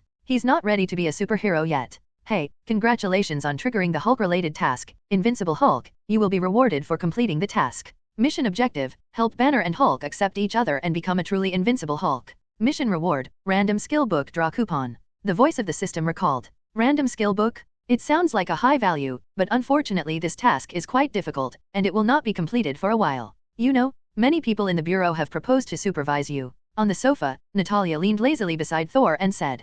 On one side, Peggy Carter sat on the sofa and watched him. It's rare that a few people are free today, so we came to the manor to have a good get-together. It's just a bunch of idiots playing with political struggles. What do they do? But these idiots make up the majority. Peggy Carter said worriedly, there is always a feeling that S.H.I.E.L.D. has changed. Is that why you asked me to leave early? Thor nodded. Yes, most of the current S.H.I.E.L.D. executives, except for a few like Nick Fury, have been corrupted by money and power. But don't worry, I can't make waves. Throw them down, and they won't be able to go to work tomorrow with their hands on their buttocks. The girls sprayed wine together, and Peggy Carter pinched him severely, and said angrily, your mouth is really hopeless. Can't you be more civilized? It's not too much to say that you are an uncivilized barbarian? Natalia interrupted suddenly. By the way, Thor, your Mjolnir has been lying in New Mexico for 10 years. It's almost rusted. You don't plan to take it back. She was discouraged. I went there once, but found that I can't lift it anymore. Thor shook his head. My father exiled me back then because my ideas conflicted with him.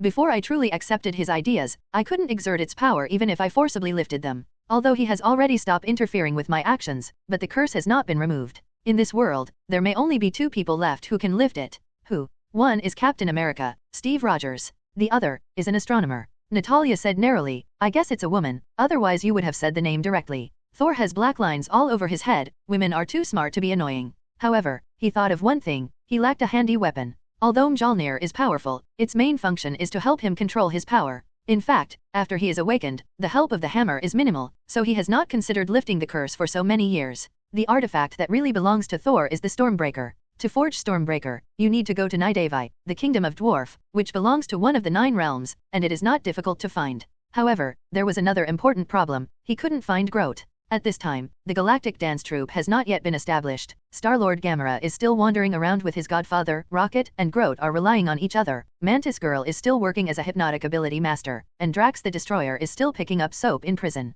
Almost have to wait until after the Ultron incident, go to Xandar Star and wait for a rabbit to meet them. It's okay, at this stage, Ancient One and Odin are both there, and the Earth is still in the novice protection period. Most of the enemies that can be encountered are not very threatening, and it doesn't matter if they don't use weapons. What are you thinking? Maya Hansen brought a plate of fruit, fed a piece to Thor, and said excitedly, the super soldier serum you gave me has been analyzed successfully. Although it has not been optimized, it has already got a clue. Thor rubbed her head and said with a smile, don't worry, a live mouse will come back in a short time. With my relationship with him, it's no problem to ask for a blood sample. As Natalia said, S.H.I.E.L.D. recently discovered a wreckage of a plane that crashed in the last century in the Arctic Circle, and it is being excavated. Captain America is coming back? In the evening, Thor accompanied Peggy Carter and the others in the yard looking at the night sky. A crimson figure streaked across the sky like a shooting star. "What's that?"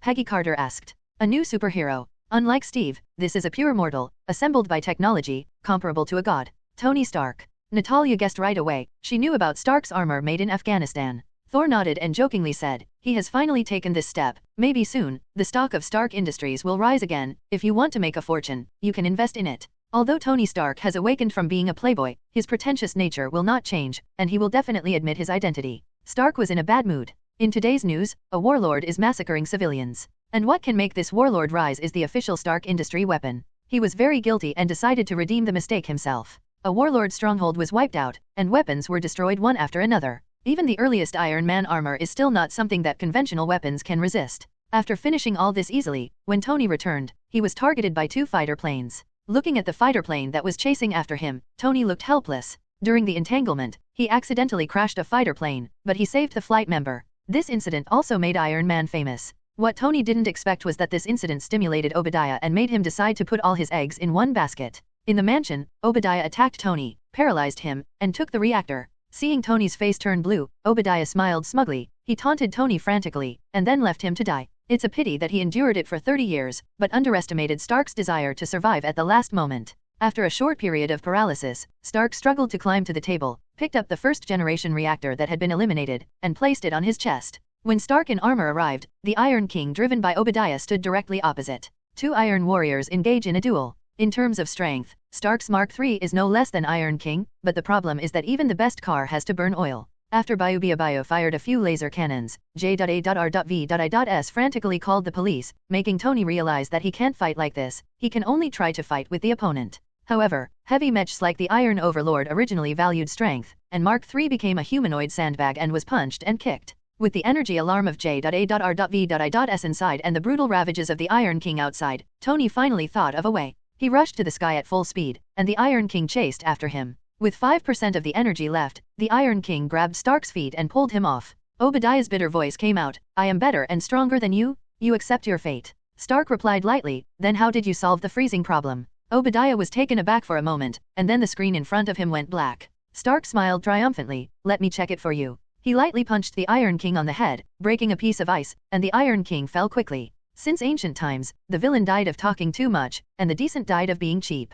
Because a piece of ice was missing from his head, the circuit recovery of the Iron Overlord was a little bit faster, and he recovered a second before he fell to the ground. Stark, who had almost run out of energy and fell to the ground, stared blankly at the Iron Overlord who stood up again. His energy was only 2% left, and he couldn't last a round. Obadiah laughed wildly, "Hey, Tony, is there another way? If not, go to hell." He was not in a hurry to deal with Stark, but to let him taste the despair so that he could pay back his 30 years repressed. For a moment, Tony was really desperate. He was out of options. However, the next moment, he made an unexpected move. At the last moment, Stark unleashed his last energies and charged in the direction of Thor's manor, with a loud cry that resounded through the heavens and the earth. "Uncle, help me!" Thor, who had heard the movement a long time ago and rushed over to observe secretly, was full of black lines on his forehead. After Natalia knew the situation here, she called a team of agents, and she heard it now. "Didn't expect you to be such an Iron Man." In fact, when a bigwig like Peggy Carter stepped forward to confirm Thor's identity, Stark basically believed what he said that day. And a few days ago, through his good friend Rhodes, Stark got the information that Thor hanged the Abomination, so in his opinion, it is no problem to deal with an Iron Overlord.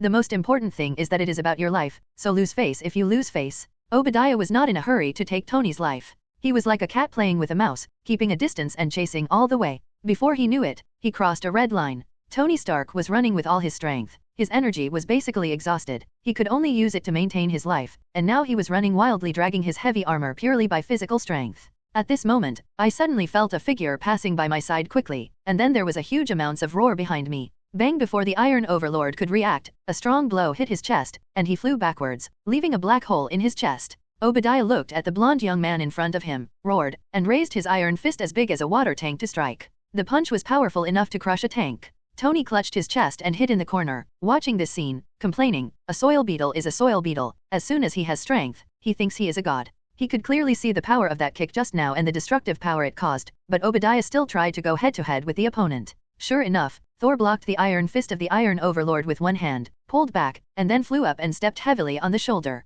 With a click, an arm fell off. If it was an exoskeleton armor like Iron Man, this one would be enough to make Obadiah roll on the ground in pain. But the Iron Overlord is a pure robot, and the controller hides in a relatively safe place inside to control everything. Even so, Obadiah was still terrified. He hurriedly raised his other hand, and the heavy artillery was about to be fired. "Be careful," exclaimed Tony, who was hiding in the dark and observing. "Fucking World War II hero, die to me." Obadiah grinned and pressed the launch button. A missile whizzed towards him, and Thor Thunderbolt wrapped his arm and blasted it with a punch. Huge amounts of the explosion left him unscathed. The terrified Obadiah wanted to continue to attack, but Thor's lightning was faster than him, and the electric current from his fingertips shot at the launcher like a six-veined sword, destroying it instantly. While he was still in a daze, Thor sprinted to his side, grabbed a piece of breastplate and pulled it hard, and a steel plate was torn off. Without giving him time to react, he attacked with both hands left and right, and the steel plates were removed one by one. Tony was completely shocked. Although he knew that this uncle was very fierce, he didn't expect to be so fierce. He was like a humanoid Hulk. No, Hulk isn't as brutal as he is. Obadiah was already scared to pee, and there was a strange smell inside the closed iron tyrant, but he didn't care about these, and was about to run away immediately. But he couldn't get rid of Thor hanging on him, like a lion hanging on a wildebeest, and kept bleeding him. As a huge amount of electric current came, all the circuits of the Iron King were overloaded for an instant, and then went out, and Tony thought he was paralyzed by rolling around. "No, it's impossible, it's impossible. Let me go, please let me go, I'll give you all my shares." He yelled in horror, but he couldn't move, and watched Thor helplessly. Lifting off the last steel plate, he was pulled out and thrown to Tony's side. "Fool, after tonight, do you still have fart shares? Nephew, I leave it to you. Definitely, if you don't have the heart to do it, I can help you. Learn about Yang's electrotherapy." Thor held out his hand, and a small arc flickered at his fingertips. "Tony, you won, but don't get too complacent. I won't die, I will go to jail at most. Just wait, I will definitely come back." All of a sudden, she roared wildly. Thor sneered. What an idiot, no wonder he can only be a grandson for so many years. Looking at Stark, he gave him a look. Stark looked at the old man who had been in the company for more than 30 years with a complicated face, and hesitation said, "He is powerless to resist now, we should hand him over to the law." Thor interrupted before he finished speaking. "You are also an idiot, no wonder you have been buried in the drum for so many years. Use your 500-point IQ brain to think about it. With his identity, the probability of death penalty is almost zero. This guy holds a lot of secrets of the Stark industry. Even if he is sentenced to life imprisonment, a lot of people will want to get him out." Tony's face paled. He definitely knew this, but he was still a little unwilling to accept the reality when it came to the end. Thor made up the knife. "It's okay to let him go. Let him sell more weapons to the warlords in the Middle East. Maybe he can get a few more Ethans." Thinking of Ethan's sacrifice, Stark felt uncomfortable again, and he nodded slowly, making up his mind. Tony finally pulled out his pistol and gave Obadiah a kick. Seeing that he was depressed, Thor didn't bother him anymore and left alone. When Obadiah's cause of death was finally announced, it became a plane crash. The truth cannot be disclosed. If the public knows that Obadiah, the second-in-command of Stark Industry, secretly has affairs with terrorists and provides a lot of weapons, not only Stark Industries' reputation will be bad, but the government's international reputation will also be great. Fall. Although the original reputation is not very good. At the press conference, Tony was reading out the manuscript that Rhodes handed over, but a beautiful reporter interrupted him. Facing the reporter's doubts, he replied, "I'm not a hero, obviously I have too many character flaws. I have done too many wrong things, and the influence is very bad." Rhodes leaned over and reminded, "Just read it according to the script." Tony nodded, glanced at the manuscript, then raised his head, and said slowly, "Actually, I am Iron Man." Facing Tony's change of mind, Rhodes helplessly covered his face. After dealing with the crazy reporters, Stark returned to the backstage. Thor was looking at him with a smile on his face, and teased, "Should I call you nephew now, or Iron Man?" Stark looked gloomy. The good mood he had just skinned was gone. He would rather face those reporters than face this elder who likes to oppress him with seniority. "What are you doing here?" Tony asked with a dark face. "It's not a big deal. I saved your life last night and left without calling uncle? Come on, hurry up." Tony's face darkened even more. "I don't think you'd be so bored. Tell me, what's the matter?" He forced the topic back. Only then did Thor put away his smile, and said seriously, "Battle armor, in a sense, is also a weapon. If it is spread, the consequences will be more terrible than guns and missiles. So, you have to be aware of it, and don't make the same mistakes." Tony said sternly, "Don't worry, I will refuse. Stark Industries will transform into other industries, and iron armor is just my personal hobby, and I will not commercialize it. Remember what you said. The birth of Iron Man is a big event, marking the birth of this new era. From then on, people gradually got used to the existence of superhero. In the next few years, the crisis that the Earth will encounter will surpass that of the past few thousand years, and many superhuman beings who might have been unknown will stand up. This is the reason why heroes emerge from troubled times." However, in Thor's view, there are not too many superheroes. Although there are only a few top heroes who are qualified to face Thanos in the future, Thanos' huge army needs a large number of ordinary heroes to fight against. Otherwise, the vast majority of strong men could be overwhelmed by the crowd tactics of purple sweet potato essence alone. So, the next thing you can do is New Mexico, Thor theme park. This place was originally a wasteland, but since a hammer fell from the sky 10 years ago, the surrounding area has become lively. Many tourists come here especially for the name, trying to lift the hammer, but they can't do it. Some old man named Stanley couldn't even tow it with a car. Later, the old man Stanley, who was not short of money, invested in the establishment of a park, which has developed to this day and is already a famous local scenic spot. Today, the scenic spot has 3 special guests. A girl walking in front had some black hair and a very pretty face. In her eyes, there is a light of wisdom, and at the same time, there is an elf-like playfulness. Obviously she can rely on her face for food, but she chooses to work hard, and she is talking about her type. Behind her was a long-haired girl with slightly lower appearance than her, and an old man. When they walked through the gate, Thor, who was holding a newspaper on a bench, looked over consciously. She recognized the girl at first sight, even though she had never seen it or investigated it. Jane Foster, originally his girlfriend in history, a female Thor in some parallel worlds. There's nothing interesting in this park, Jane, you are so crazy to come all the way. Daisy behind Jane Foster complained. I didn't come here for fun. According to the information I have learned, this hammer is of great help to my research. Okay, I know you have a soft spot for your boyfriend's hammer, Daisy complained. Jane Foster's face was slightly red, and she immediately returned to normal. Shut up. How many times have I said, I don't have a boyfriend? That's right, your boyfriend's name is Blake, right? I've seen you have a men's suit with his name on it. But it was confirmed a while ago that Blake is Thor. Daisy stole laughing and exposing her shortcomings. Jane Foster looked helpless. When she was young, she was in the 2nd grade of middle school and followed her classmates to chase stars. But as a straight girl of steel, she doesn't know a few celebrities at all, except for the well-known Captain America and Captain Black. That dress was bought at that time, with the name Donald Blake written on it, and it has never been lost. Daisy saw the cleaning of the room one time. As a characteristic activity of a place, lifting the hammer is a must for tourists who come here, and the 3 of Jane Foster will naturally not miss it. At the gate of the park, Thor was not in a hurry to go in. He waited calmly. If his guess is correct, there will be a result soon. Suddenly, a huge wave of energy spread, a vortex appeared in the sky, a tornado formed instantly, and dazzling lightning flashed in it. The entire sky darkened, like a total solar eclipse. The circuit equipment in the park screamed, and then burned instantly. Many people panicked. Only Thor had a smile on his face. I have been waiting for you for a long time, Kamui Thor. Oh, Jane, what did you do? Daisy exclaimed. I don't know, I just raised the hammer lightly. You put it down first. Okay, Jane Foster panicked. She hurriedly put down the hammer, but found that the hammer was tightly attached to her hand, and she couldn't let go. Don't let it go, calm down, from now on, it belongs to you. The sudden sound startled several people, and when they looked back, it was a young man in black with sunglasses, wearing casual clothes, and holding a bottle of water in his hand. You are Thor? Jane asked uncertainly, a little embarrassed, still holding a hammer that belonged to others in his hand. It feels like stealing something and meeting the right owner? Thor didn't answer, and said to himself, only those who are qualified can lift Mjolnir and master the power of Thor. This hammer has been with me for thousands of years, but it has never been as happy as it is today.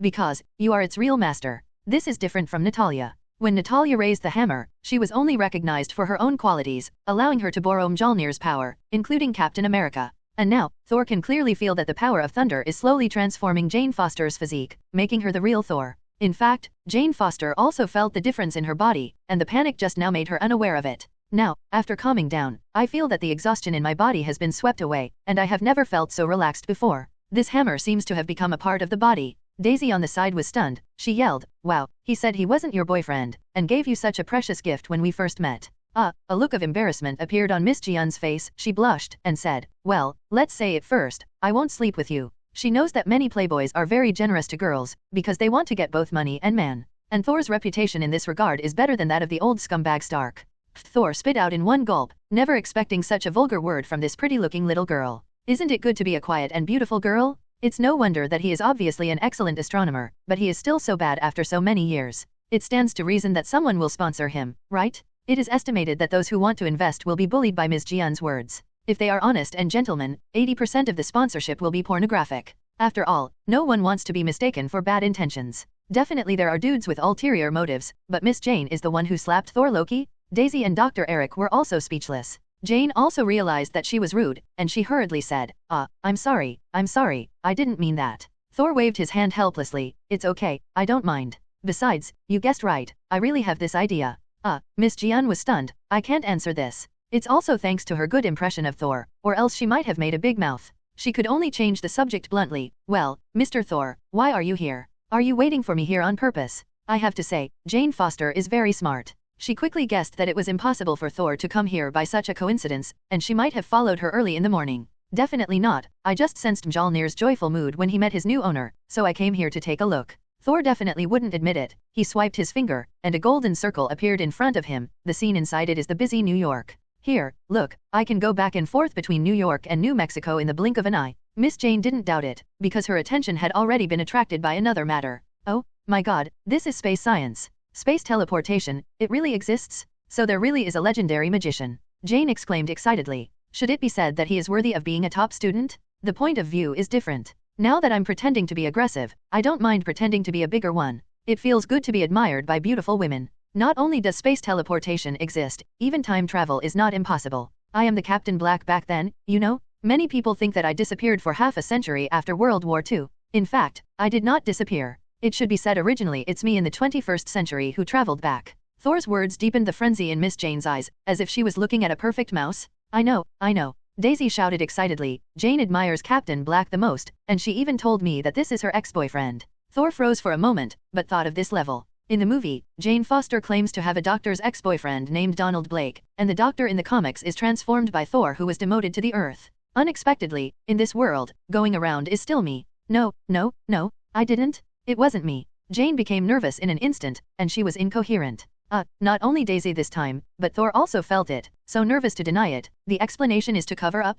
Okay, I temporarily accept the new Thor setting you gave me, but can I ask why? You know, I prefer astronomy, and I'm just curious about magic, energy, etc. After calming down, Jane Foster asked Thor in doubt. Because this world needs you. Over the past few years, more and more superpowers have appeared, and they were born to deal with the crisis in the future. The Earth is not as ordinary as it seems on the surface. In a sense, it is even part of the universe. Center, bear the brunt of the crisis. As the inheritor of Thor's power, you can choose to give up here, or you can use this power to help others. Although the current Earth is unknown, even Midgard has to be added in the universe before anyone has heard of it. But the Earth is not ordinary. It can give birth to the top powerhouse in the universe, the Ancient One. It was protected by the goddess Black Panther hundreds of thousands of years ago. Almost all the strongest Avengers were born on the Earth, including Thanos. The road of tyranny also ended on the Earth. A strong man in another parallel world said that if he had not been sealed many years ago, today's Earth would be the center of the universe. I understand, Miss Jane said seriously. The greater the ability, the greater the responsibility. Am I right? Right or wrong? Thor added, this sentence is used as a restraint for the strong to their own behavior, not a moral kidnapping by the weak for the strong. Thor patted her on the shoulder and said earnestly, in the future, many people will try to kidnap us morally. You must be prepared. Jane Foster finally followed Thor with a hammer and returned to the manor. Although she raised the hammer, she was not originally proficient in various fighting techniques like Captain America or Natalia. She also needed Thor's guidance to teach her how to use this power. This is space teleportation? Wow, there is no discomfort at all. It stands to reason that a sudden change in space makes it easy for mammals to feel dizzy and vomit. As soon as she stepped out of the portal, Jane Foster exclaimed, and quickly turned on the madman mode after a few words. Thor was speechless. No wonder the two would break up in the original book. A straight man of steel and a straight woman of steel, separation and reunion is the norm. Jane Foster stayed in the manor. Maya Hansen and Betty Rose were a little surprised by her arrival, but they didn't say anything. During the day, Miss Jane followed Thor to learn the control of power, and at night, she read some astronomy classics brought from Asgard in the room. These scientific knowledge far beyond the Earth have refreshed her worldview. As a result, on the third day, Miss Jane strongly demanded to move out. Because it was not at night, it was too noisy. Make her wear dark circles every morning. Thor said he couldn't help it. Young man, very angry. In her spare time, Natalia will come to practice fighting skills with Thor. Thor will suppress his own strength and fight her purely with physical skills. Natalia deserves to be Black Widow, and she can faintly beat Thor in half a move. Perhaps on Earth, only Captain America, who has just been unearthed and has not yet awakened, can be above her. If I had known earlier, Thor had 1,500 years of combat experience, and at this time in Asgard, something big happened. 10 years ago, an injury in Jotunheim caused Loki to doubt his identity, but he has always refused to think in the least desirable direction. Jane Foster held up Mjolnir the other day, and Odin's shock made him understand that even in exile, Odin had his eyes on Thor. He finally found an opportunity to get close to the ice gate in the treasure house, and with the help of the power of the ice gate, he understood his own life experience. Why? You caused the carnage in Jotunheim and brought me back. Why? Loki was excited like never before. Even if Thor beat him up twice in 3 days, it didn't bring him such a big excitement. Odin let out a long sigh, because you are an innocent child. No, there must be another reason for you to bring me back. Tell me, said at the end, already roaring. Loki didn't believe it at all. Maybe there was a reason for this, but at most it allowed Odin to let him go, and he wouldn't bring him back to Asgard as a prince. Odin knew he couldn't hide it, so he had to tell the truth. I hope that one day our two kingdoms will become one and bring about a union. Through you, a permanent peace will be formed. The truth often hurts you more than lies. Loki's face twisted. Then why didn't you tell me all this earlier? Odin said helplessly, I hide the truth to protect you. Because I am a scary monster that runs out at night? I finally understand why you have been partial to Thor all these years, because I have always been just a tool, and you will not let an ice giant sit on the throne? Loki has never lost his composure like he did today. As a result of the dispute, Odin fell into a coma and entered Odin's sleep prematurely. Loki took over Kungnir and temporarily ruled the domain of God. He decides to do something big and really prove himself to Odin. Stop fighting. Every time you lose, you will come back at night to take revenge. I have never seen such a stingy man. Natalia put Thor down, and then sat on a recliner and complained. Miss Jian, who was contacting Thunder Control, froze suddenly, and cursed secretly, scumbag. By the way, the director arranged for me to go to Stark Industries, your eldest nephew's place, to inquire about intelligence and make an assessment of his ability and character. But I think it might be more useful to ask you directly. Natasha Romanoff spoke suddenly. Thor's eyes froze. Is this the beginning of Iron Man 2's plot? In other words, Tony should have suffered from palladium poisoning during this period of time, and began to live a life of drunken dreams like before. The military is also trying to get Tony's armor technology. After all, Thor's ability comes from himself, and the armor that can be worn on the body seems to be more useful. At present, his strength should be slightly inferior to yours. Because of the magic bracelet I gave her at the beginning, Natalia's strength is much higher than in the original book. However, the improvement of Tony Stark's strength is gradual, and his armor will continue to be updated and iterated. In the future war that will destroy 3.5 billion people, he will be an important member. If this war ends, if he fails, he will be the last hope for a comeback. Thor spoke highly of Stark, which surprised Natalia. As for character, you can even trust him as Captain America in a righteous way. Usually, except for being a bit cheap, everything else is okay. Thor curled his lips. Natalia jotted down some key words. Then he blinked and asked, if possible, I actually want to make an assessment of you. Will you always stand by my side? What about your real strength? Thor froze for a moment, and asked, is it the braised egg that wants to know?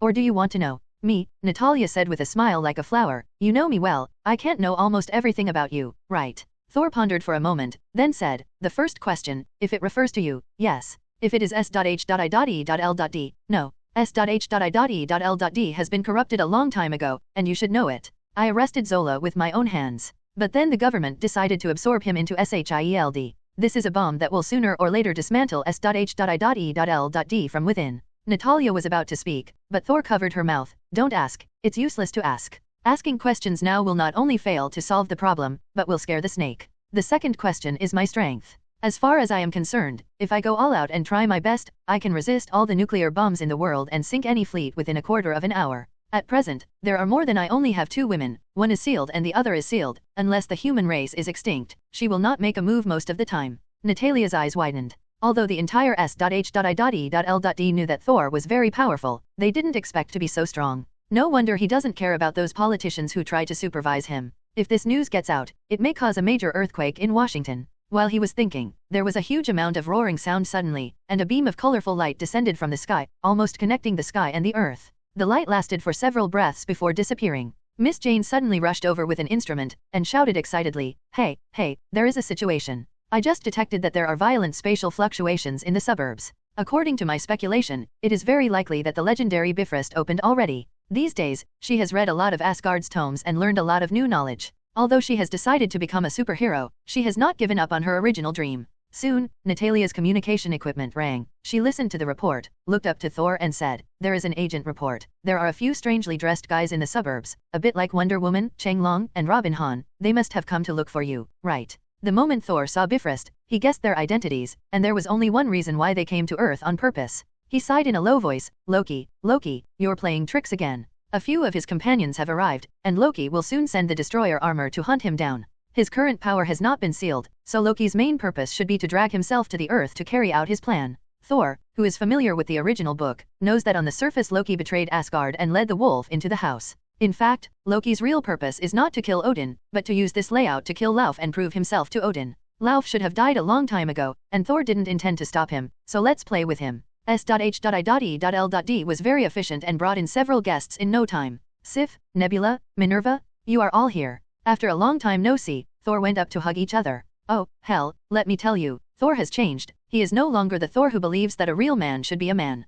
Fandral yelled, the most important thing in his eyes before was we brothers, hug us first every time. Thor laughed loudly, and patted him on the shoulder fiercely, who said that the most important thing in the past was the brother, it's obviously the hammer. The three warriors glanced at Thor, who was empty-handed, then looked around, and then found the hammer that Miss Jane was holding, and their eyeballs were about to pop out. Wow, you're willing to give away such a precious hammer to a girl. Fandral exclaimed, you even wore women's clothing for the hammer. Fuck, the girls discovered a new world, they laughed, and Thor was furious. Sif, beat him. This is a dark history of Thor, it's hard to explain in one word, don't mention it. Next, some of his companions told him about Loki's plot. As for Nebula and Minerva, they obviously planned to stay on Earth. And their arrival obviously cannot be hidden from Loki, and soon Loki will send the destroyer armor. Thor naturally didn't want the aftermath of the battle to destroy the manor. He took Jane Foster with him and took the initiative to go to an open space in the suburbs, where Bifrost appeared just now. In the vast wilderness, a huge amount of tornado storm took shape in a few seconds, and a 3-meter-high armor with a metallic luster all over its body slowly walked out.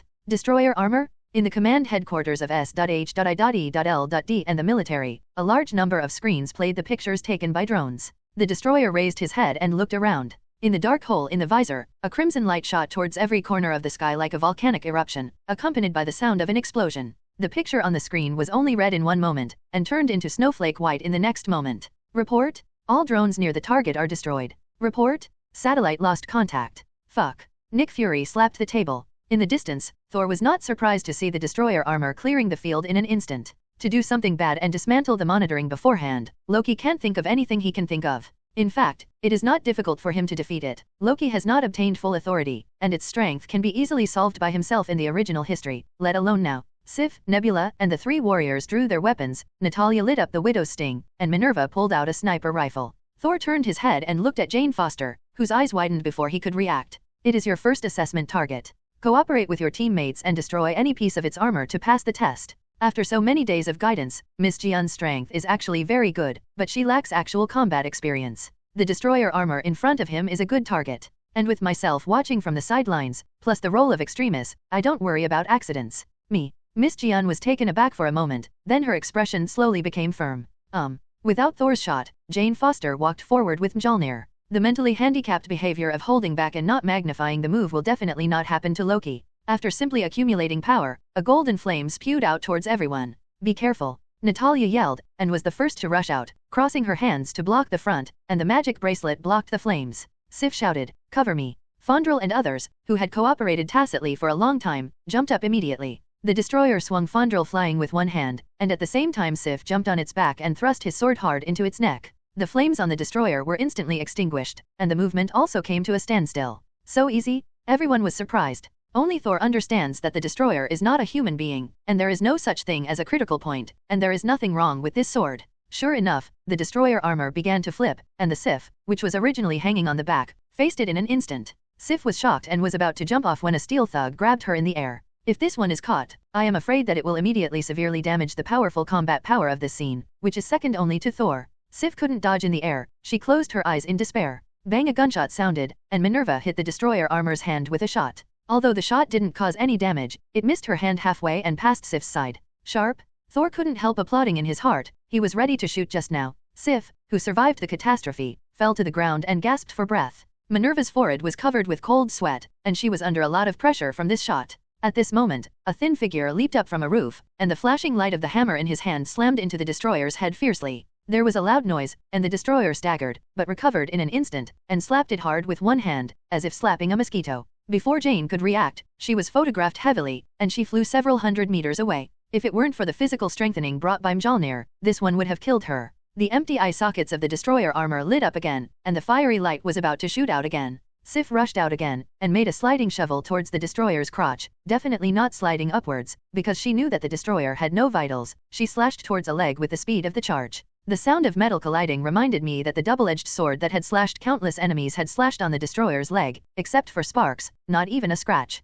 Although it didn't cause any damage, it lost its balance and fell sideways. The destructive rays drew a gully several kilometers long on the ground and shot into the sky. While it was falling, everyone rushed to it, and the sound of clanging and clanging could be heard endlessly. What should I do? This thing won't break. Fandral yelled, turning in Thor's direction. It is said that many bosses don't like to fight in person, they like to stand behind, first send horses to give experience and equipment, and then be killed by glory. But this kind of brainless creature is often written the bosses read as an experience pack. Wow, Since when did His Royal Highness learn this trick? Get out of the way. A sound of reprimand stunned everyone, and the random destroyer rolled and threw them away, and was about to get up again. Not far away, Jane Foster raised a hammer in one hand, thunder flashed all over the sky, and dark clouds shrouded it, as if covering all the light. The ground began to shake, and a thunderbolt several meters wide fell from the sky, dividing the sky and the earth into two halves, and rushed into her body along with the high-raised hammer. The silhouette of a woman's armor very similar to Thor's armor appeared from the void and slowly covered her body. Although it was not a real body, it made the originally slim figure a little more dignified.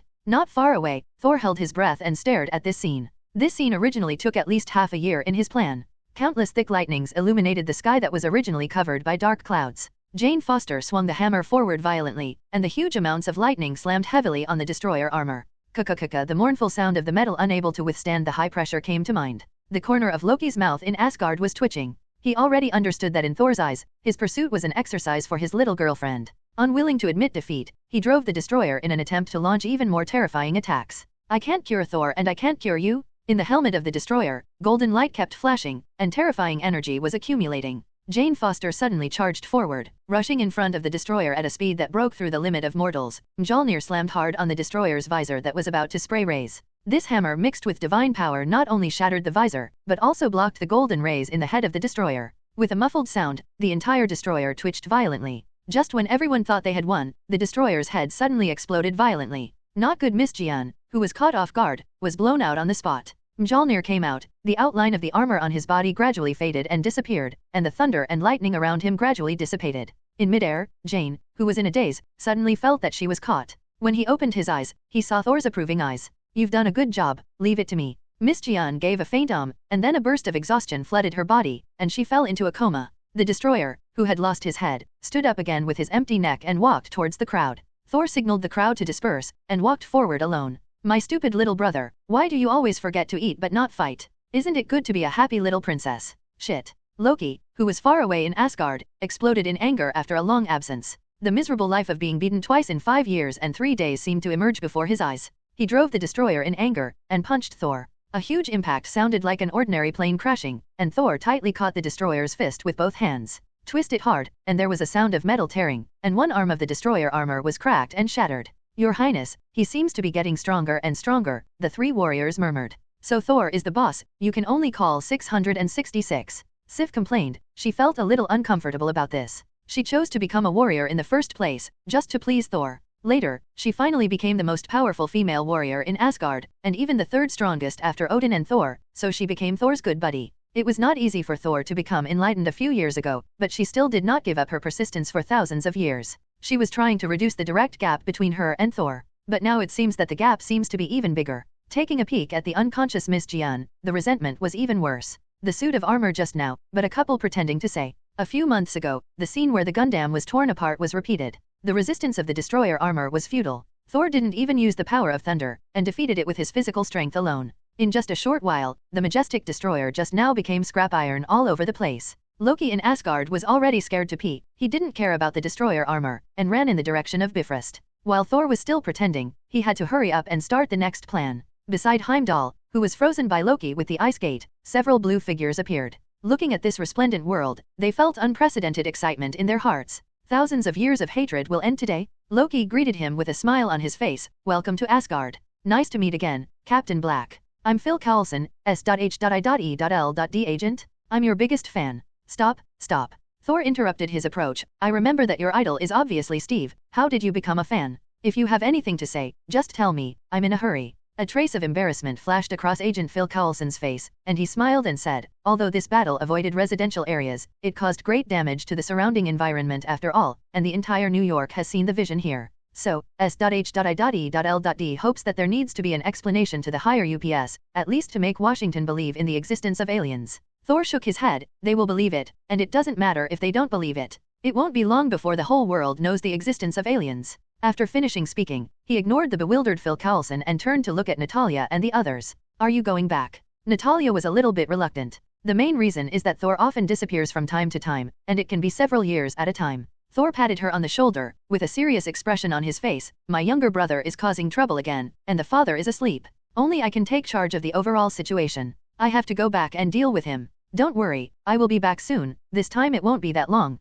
Going back this time is to quell the disaster caused by Loki, so he left Nebula and Minerva on the Earth, and only brought the 3 warriors of Sif and Asgard. He yelled into the sky, Heimdall, take us back. As the god of Door of Asgard and Asgardian of Bifrost, Heimdall's strength is beyond doubt. Hearing the call, he shattered the ice with all his strength, hacked the surrounding giants of Jotunheim to death with a few strokes, and inserted the Guardian's sword into the switch of Bifrost. The brilliance of Bifrost poured down, and the tolls disappeared in the brilliant halo. In Asgard, in Odin's palace, Odin was lying unconscious on the bed, and Frigg was waiting beside him. There was a noisy sound outside, and Frigga immediately became alert, and she drew out her long sword, watching vigilantly towards the gate slowly covered by frost. Although she is actually a necromancer, she also has good swordsmanship. The gate of the palace was kicked open with a bang, and a tall dark blue figure appeared.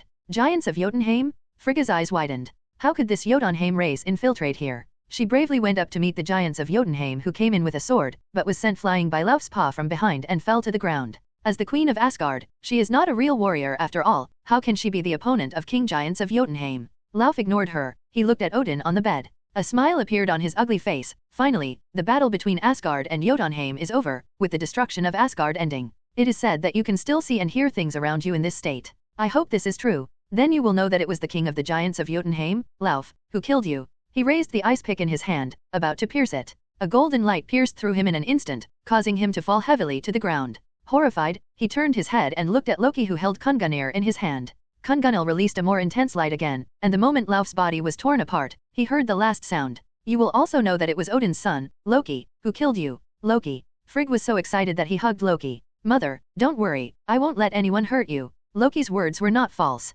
Although he has been dissatisfied with Odin for a long time, Frigga has always been very kind to him. Even though he has some resentment towards Odin, he has never complained about Frigga. In fact, so does Hela. It can only be said that Odin's education has indeed failed. Afterwards, he said in a deep voice, the giants of Jotunheim dared to invade Asgard in an attempt to assassinate their father and king. Don't worry, Queen Mother, I will make them pay the price. They really should pay the price. However, I think it's more appropriate to discuss your arrangement first. A high-pitched voice interrupted this warm scene. Frigg raised her head suddenly. Thor, you're back. Yes, I'm back. If I don't come back, Asgard will be messed up. Thor turned to Loki and said seriously, why didn't you tell Mother that you sent the destroyer to attack me and my friends? What? Frigga was shocked. She knew that Loki had always been jealous of Thor, but she didn't expect to do something like a brother. No, it's just a test to carry out your father's instructions. Loki didn't change his face. Now I'm going to carry out the operation to destroy Jotunheim, so I don't have time to argue with you. He lifted Kungnir, a ray hit, Thor dodged it, Loki was gone.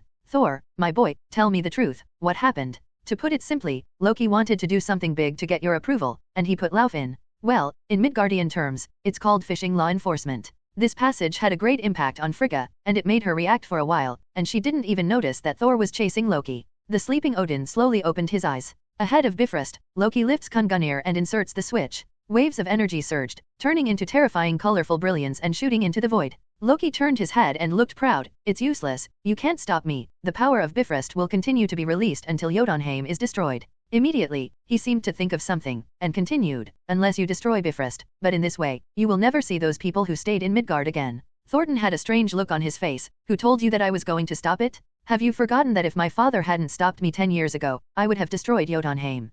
Loki was stunned suddenly, and then reacted, and said angrily, definitely different? Now, I am the one who completes this great deed. I will prove to my father that I am the best. Then you prove it slowly. Now let's have a good discussion on the issue of you sending the destroyer to trouble me and introducing the frost giant. Thor loosened his fist, and Loki suddenly thought of the beatings he had suffered all these years. He raised Kungunir and said angrily, then let's settle our grievances today. While speaking, his figure changed, and in the blink of an eye, he turned into dozens of Lokis and killed them at the same time. This posture is quite impressive. A bit of Doctor Strange style. Unfortunately, as a magician and assassin, Loki is not Thor's opponent at all. A lightning storm of wide area spells, shattering all of his fakes, and with a single punch, Thor sealed the victory, sending Loki flying over the edge of the bridge and sliding down. Thor grabbed the other end of Kungunir, and said with a narrow smile, how about it? Are you convinced? Admit your mistake, and I will pull you up. Loki was still wondering if he should admit it first, but he's used to it anyway. As a result, Thor's words that added fuel to the fire instantly detonated his anger, and all the new and old hatreds rushed into his heart. He roared, I am not wrong. I am here to destroy Jotunheim? For the father, for us. No, Loki, you are for yourself. Odin's voice came. This sentence seemed to be the last straw that broke the camel's back. Loki suddenly looked downcast. He let go of his hand and fell into the bottomless abyss. At the last moment, he heard Thor's voice. Say hello to Thanos for me. Hey. Odin let out a long sigh. On the one hand, although Loki is not biological, it is impossible to get along with each other for so many years without feelings. On the other hand, this also means that his peaceful policy is officially shattered. Even if Jotunheim provokes first, destroying a planet is enough to make some forces in the Nine Realms ready to move. Thor didn't think so. Historically, it was precisely because of the destruction of Bifrost that Asgard was unable to intervene in the Nine Realms, which led to rebellions everywhere. Now that Bifrost is still there, with the precedent of Jotunheim, it will only make those forces more peaceful.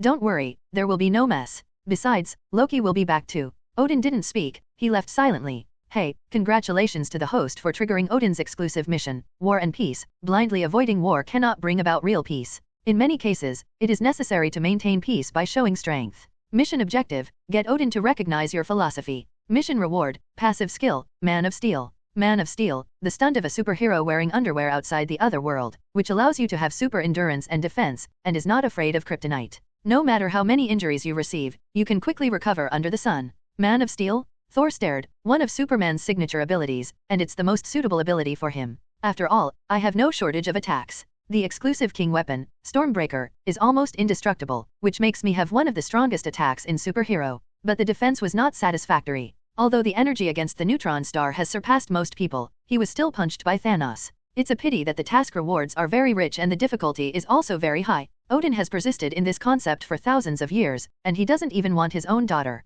At this time, Thor also understood a little bit. In most cases, the stronger the target is, the more difficult it is to trigger the task and the richer the reward. This is the case for Odin, and the same is true for Ancient One. The only exceptions are Captain Marvel's flight ability and Sif's infinite gems experience coupons. As Thor said, all parts of the Nine Realms are calm, and some noisy places have quieted down. Thor didn't stay in Asgard for long, and returned to Earth the next day, taking Sif with him. When he came back this time, he used the portal. He tested it and was satisfied with the result. If the number of people teleported is not large, it is much more convenient than Bifrost. Inside S.H.I.E.L.D.F at the moment, a heated argument is going on. Damn it, those bloody savages stabbed such a big egg basket, slapped their butts and left, and now leave the mess to us. A middle-aged congressman slapped the table and roared, everyone in New York has seen the city, the vision outside, felt the shock, and now Washington is asking us for an explanation. How do we explain it? Tell them this is the Manhattan Project 2.0? Hell, this is New York. Natalia frowned, and retorted on the spot, if it weren't for the barbarians you said to block, that armor would make New York enter a nuclear winter. Romanoff agent, pay attention to your identity. Another high-ranking boss said angrily, I know you have private contacts with him, but now you are standing in the position of S.H.I.E.L.D. instead of defending him everywhere. Natalia didn't bother to talk to him anymore, and thought to herself, the protection of bullshit, if you want to maintain it, you are also maintaining SHIELD. Let you gang of insiders and outsiders fight with sand dollars to offend people, and the whole of America will be smashed for you? At this time, Nick Fury, who had been silent all this time, suddenly spoke up, why do you have to explain? Why can't you tell the truth? Alien civilizations have always existed, and they will contact us sooner or later. No, they are already in contact. It's time for the people to know about this. No, this will cause panic among the people. It's already causing panic. Nick Fury said in a deep voice, at the very least, as Captain Black, who once won the Medal of Courage, most people will accept him more. That's it. Asgard will not be the only alien who came to Earth. In the future, there will definitely be more people from other planets visiting or even invading. This matter will not be hidden sooner or later. Nick Fury made a final decision on the plan. Who are the candidates for the Avengers? Leaving the conference hall, Nick Fury asked Phil Coulson in the director's office. Earth urgently needs to form its own power to deal with threats from beyond the sky. Tony Stark is one. His steel battlesuit makes him qualified to be a superhero. Natasha Romanoff is also, she is the best agent I have ever seen. Clint Barton, he is the strongest sniper in the world. Hand. Bruce Banner, if he can control his emotions, he can be the strongest. After a pause, he continued, actually, Captain Black, that is, Thor is the best candidate, and there are many other candidates in his manner, provided he is willing to join. Marinate interrupted him and said, he will agree, because the Avengers is a completely independent organization and does not need to be affiliated with any organization. And judging from what he has done, he has no malice towards us. But now the organization needs a spiritual leader to make it easier for the people to accept it. Thor is an alien, Stark has a bad reputation in the past, Clint is not strong enough, Natasha Romanoff was born in Russia, and Hulk is even more ridiculous. Phil Coulson looked weird. According to the director, there are no suitable candidates. Suddenly he looked serious and asked tentatively, you mean Captain America? According to the doctor, he will wake up in the next few days. I hope his dream will merge into this new era. Her physical condition is very stable, and the injuries on her body are all superficial, so there's nothing serious about it. It's just a loss of strength caused by excessive fatigue. She should wake up soon, just pay attention to rest. In the room in the manor, Jane Foster was still lying on the bed, and a blonde female doctor said to Thor, "Okay, thank you, Dr. Palmer. This is your certification fee. I hope you keep everything you saw tonight, otherwise someone may disturb your life." Thor handed her a check. The female doctor nodded. She saw a circle of light appear out of nowhere in the room with her own eyes, and then a man and a woman walked out of it. She thought it was better for her to forget about it. Watching the doctor leave, Natalia said, "The director announced today that the truth about the destroyer armor incident will be disclosed, and you will soon become famous." "I'm already famous. Nick Fury is a smart man. If I make it public as soon as possible, the public will be mentally prepared for what happens in the future. Agent Phil Coulson asked me to ask you, Avengers, if you would like to join. I have no objection. But one thing must be said, the Avengers must always remain independent and have the full power to act freely. I have no interest in participating in the games of those politicians. Besides, there are a lot of problems with those politicians." With that said, he walked out of the room and looked at a shivering man in black in the corner. "Romanoff agent, this is a misunderstanding, a misunderstanding." This guy was already terrified. They wanted to try to monitor the situation on Thor's side, but they were discovered by Minerva as soon as they approached the manor, and then they were knocked down by Nebula in a few seconds, leaving only one alive for questioning use. "Did Sidwell send you here? Or Crossbones?" Either way, the agent looked blank, as if he didn't know who he was talking about. Thor suddenly said softly, "Don't worry, if one head grows, I'll cut off 2 heads, and see how many heads you have for me." The man in black immediately stopped begging for mercy, looked over in horror, and then said frantically, "You ignorant guy, the organization is so powerful, you can't even imagine it. Hydra hail." Looking at the agent who died after crushing the poisonous non, Natalia froze for a moment before realizing it. "Hydra? Hasn't this organization been wiped out?" She looked at Thor. Thor said indifferently, "What was wiped out at the beginning was at best the Red Skull series, and it was not thorough. Dr. Zola was Hydra before, and it couldn't be easier to put people in it. The current S.H.I.E.L.D. has long been infiltrated and riddled with wounds. Whole." Natalia froze for a moment, and couldn't help asking, "Is Nick Fury Hydra?" "No." "Then can you tell him the news?" "Then what? Expose all this?" "Let's not say whether he believes it or not, this will only make the hidden dangers of Hydra explode in advance. The degree of penetration of Hydra is far beyond your imagination. Even the previous S.H.I.E.L.D. director, Alexander Pierce, is Hydra." Natalia broke out in a cold sweat immediately. Even the highest bureau chief is Hydra. Shouldn't it be too easy to install personnel? Rather than finding Hydra in S.H.I.E.L.D., it is better to find S.H.I.E.L.D. in Hydra. She shuddered at the thought that most of her colleagues around her were enemies. So, when will this problem be resolved? When they show their flaws and start to act. Moreover, there must be someone who is absolutely impossible to betray in the hearts of the people to prove it. Don't worry, their strength is just like that, and they can be beaten to death if they show their heads. "Okay, I understand. Then can you tell me, who else can I trust? I don't want to be beaten with a sap one day without any vigilance." Natalia was a little joking when she said this mean.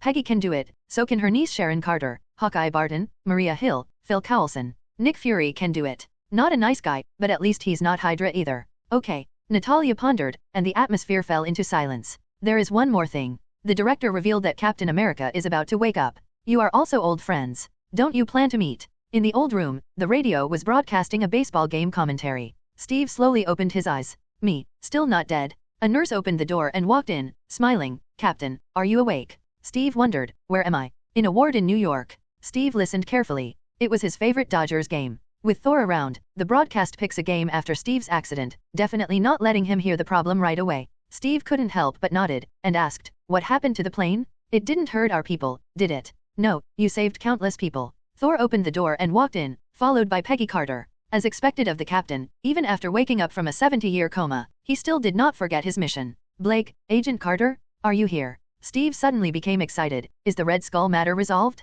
How is the war going? Also, how long have I been in a coma?" "There are a lot of questions." Thor smiled bitterly. "Let's answer them one by one. Red Skull's plan was terminated by you. You forced the plane to land in no man's land, so no one was injured. The war is over. As for the others, some things, you need to digest and digest. So, I've been in a coma for more than half a century." The captain was silent, because the amount of information was too much for him to accept. Immediately, he raised his head and asked, "Have you found Bucky's body?" The expressions of Thor and Peggy are a little weird. After being in a coma for so long, the first thing that comes to mind is the situation of gay friends. Can the friendship between men really reach this level? Peggy looked at Thor with a questioning look in her eyes, and although Thor told her that Captain America and Bucky were not dead, she didn't know whether to tell Steve. Thor gave her a reassuring look, turned to Steve and said, "After the war, Howard searched the valley below the cliff, but couldn't find Bucky. Therefore, the last files of the 3 of us all recorded the disappearance." "The 3 of us?" Steve understood a little. He took Thor's cue. 3 people are missing, 2 of them are alive, so Bucky.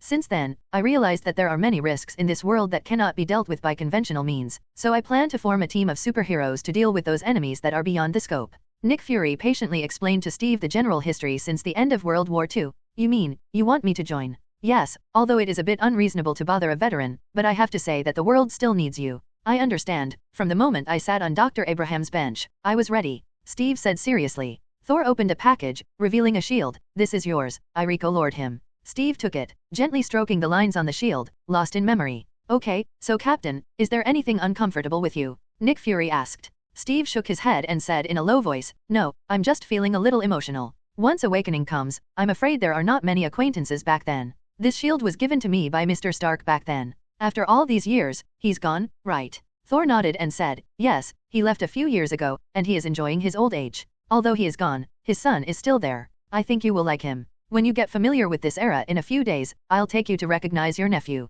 Peggy shot Thor a smile, and mourned for Tony Stark. The awakening of Captain America gave Nick Fury a great reassurance. Although he is not the strongest superhero, he is definitely the most reliable one. What is even more gratifying is Phil Coulson, who not only saw his idol in person, but also had the honor to take a photo with him and ask for an autograph. The only depressed person is Tony Stark. Originally, he was in a good mood these 2 days. He solved the great enemy of Whiplock Yvonne, and his long-standing competitor, Hanmer Industries, suffered a wave of losses to his grandma's house. The important steel soldier was implicated by Yvonne and directly pushed to the military court, and the huge Hammer industry became history. Justin Hammer is also unlucky. In order to compete with Stark Industries, he cooperates with Yvonne to manufacture iron soldiers. Thought it would overwhelm Tony Stark. Unexpectedly, Yvonne regarded the iron soldiers as a tool of revenge, and it was fine to launch an attack regardless of the safety of the masses at the press conference. At the critical moment, he was dazzled by hatred, and collectively controlled them to explode. And Tony Stark not only solved the problem of palladium poisoning, but also appeased the military by giving his good friend Rhodes the armor, and regained the trust of Washington.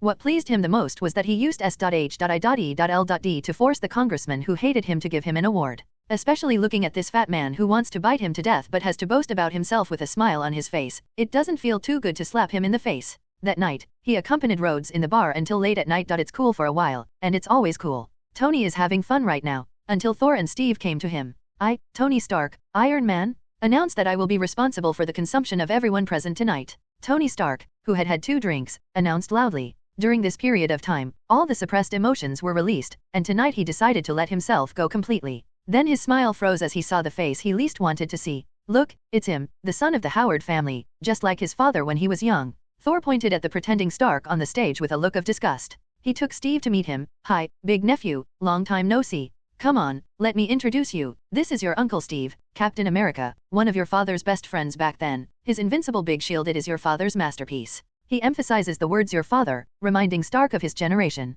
Stark immediately had a constipated expression on his face, and War Machine Rhodes held back a smile and turned his head away. Especially, Steve, the Iron Man, didn't notice Stark's embarrassment at all, and greeted him enthusiastically. Are you Howard's son? That's great. When I first met him, he was still a single nobleman, and he kept saying that he didn't plan to get married and have children. I didn't expect you to be so old in the blink of an eye. Saying that, he even stroked Stark's dog's head like an elder. There are black lines all over Stark's forehead. Don't you have a clue, you old man? Do you have the nerve to touch your seniority in front of me, a 30-year-old man with such a baby face? Stark has goosebumps. Stop, stop. Biologically, the body's metabolism is almost stagnant during the frozen time, so your biological age is actually younger than mine, so please don't carelessly climb up the generations. Then he glared at Thor, knowing my father doesn't count as such. This old antique is our ancestors thousands of years ago, isn't it a cheeky old cow eating young grass? Speaking of this, it hurts. Natasha Romanoff, who pretended to be an employee of the legal department a few days ago, made the self-proclaimed lover Stark touch his nose, and even made a big embarrassment in the boxing ring. Be sure to beat her. It was only later that I found out that this beautiful woman who can fight is actually A.S.H.I.E.L.D. agent, and she is also closely related to Trudheim Manor, the name given to the manor by the protagonist. Not only Natalia, there are a large number of ladies in Trudheim Manor who obviously can rely on their appearance to make a living, but have to rely on their own efforts. The female Thor Jane Foster, who showed her prowess a few days ago, according to legend the goddess of harvest, Sif, the #1 female warrior in God's domain, a great scientist like Maya Hansen is considered ordinary. In comparison, the cover models I met back then with only a pretty face seemed dull. Being interrupted by such a distraction, Stark's good mood lost more than half of it. Sure enough, every time I see this guy, nothing good happens. Bad old man, very bad. Unlike the calm Earth, at this time, a pie transaction is going on in the distant void. Loki muttered to himself, I'm coming back, my brother, you can't think of it. He looked in the direction of the distant Earth, and clenched the scepter in his hand. At the end of the scepter, a golden jewel glistened. Mind gems? Loki took the scepter and ran to plan. In Asgard, his plans failed, and now he has found collaborators who can use each other. Yes, in Loki's eyes, it's not Thanos using him, but he is using Thanos. When I got to the Earth and found Tesseract, with this scepter, I have the final say on everything. Unconsciously, Mind Gem subtly affected his inner thoughts, constantly expanding the dark side of his character. From the depths of the universe, a thick voice came. The Tesseract has awakened, and it's in a tiny world, the world of humans. Humans want to use its energy, but only our allies can use it. Humans are wishful thinking. He will be in the vanguard, and our army of Churitas will follow. Give him the Earth, and we want the whole universe. How can human beings resist? They can only wait for death. Thanos looked in the direction of Earth. In his plan, the space gem is second only to the power gem in importance. The former can speed up his various actions in the universe, and the latter makes him invincible. Thor subconsciously glanced at the sky. His eyelids twitched just now. He feels that something big seems to have happened in the universe, which is the intuition from the strong. Probably, as a Pathfinder pawn, the Chirita army led by Loki will arrive soon, and Thor has no intention of stopping it. What's the matter? Did something happen? Seeing Thor's dignified expression, Miss Jane asked doubtfully.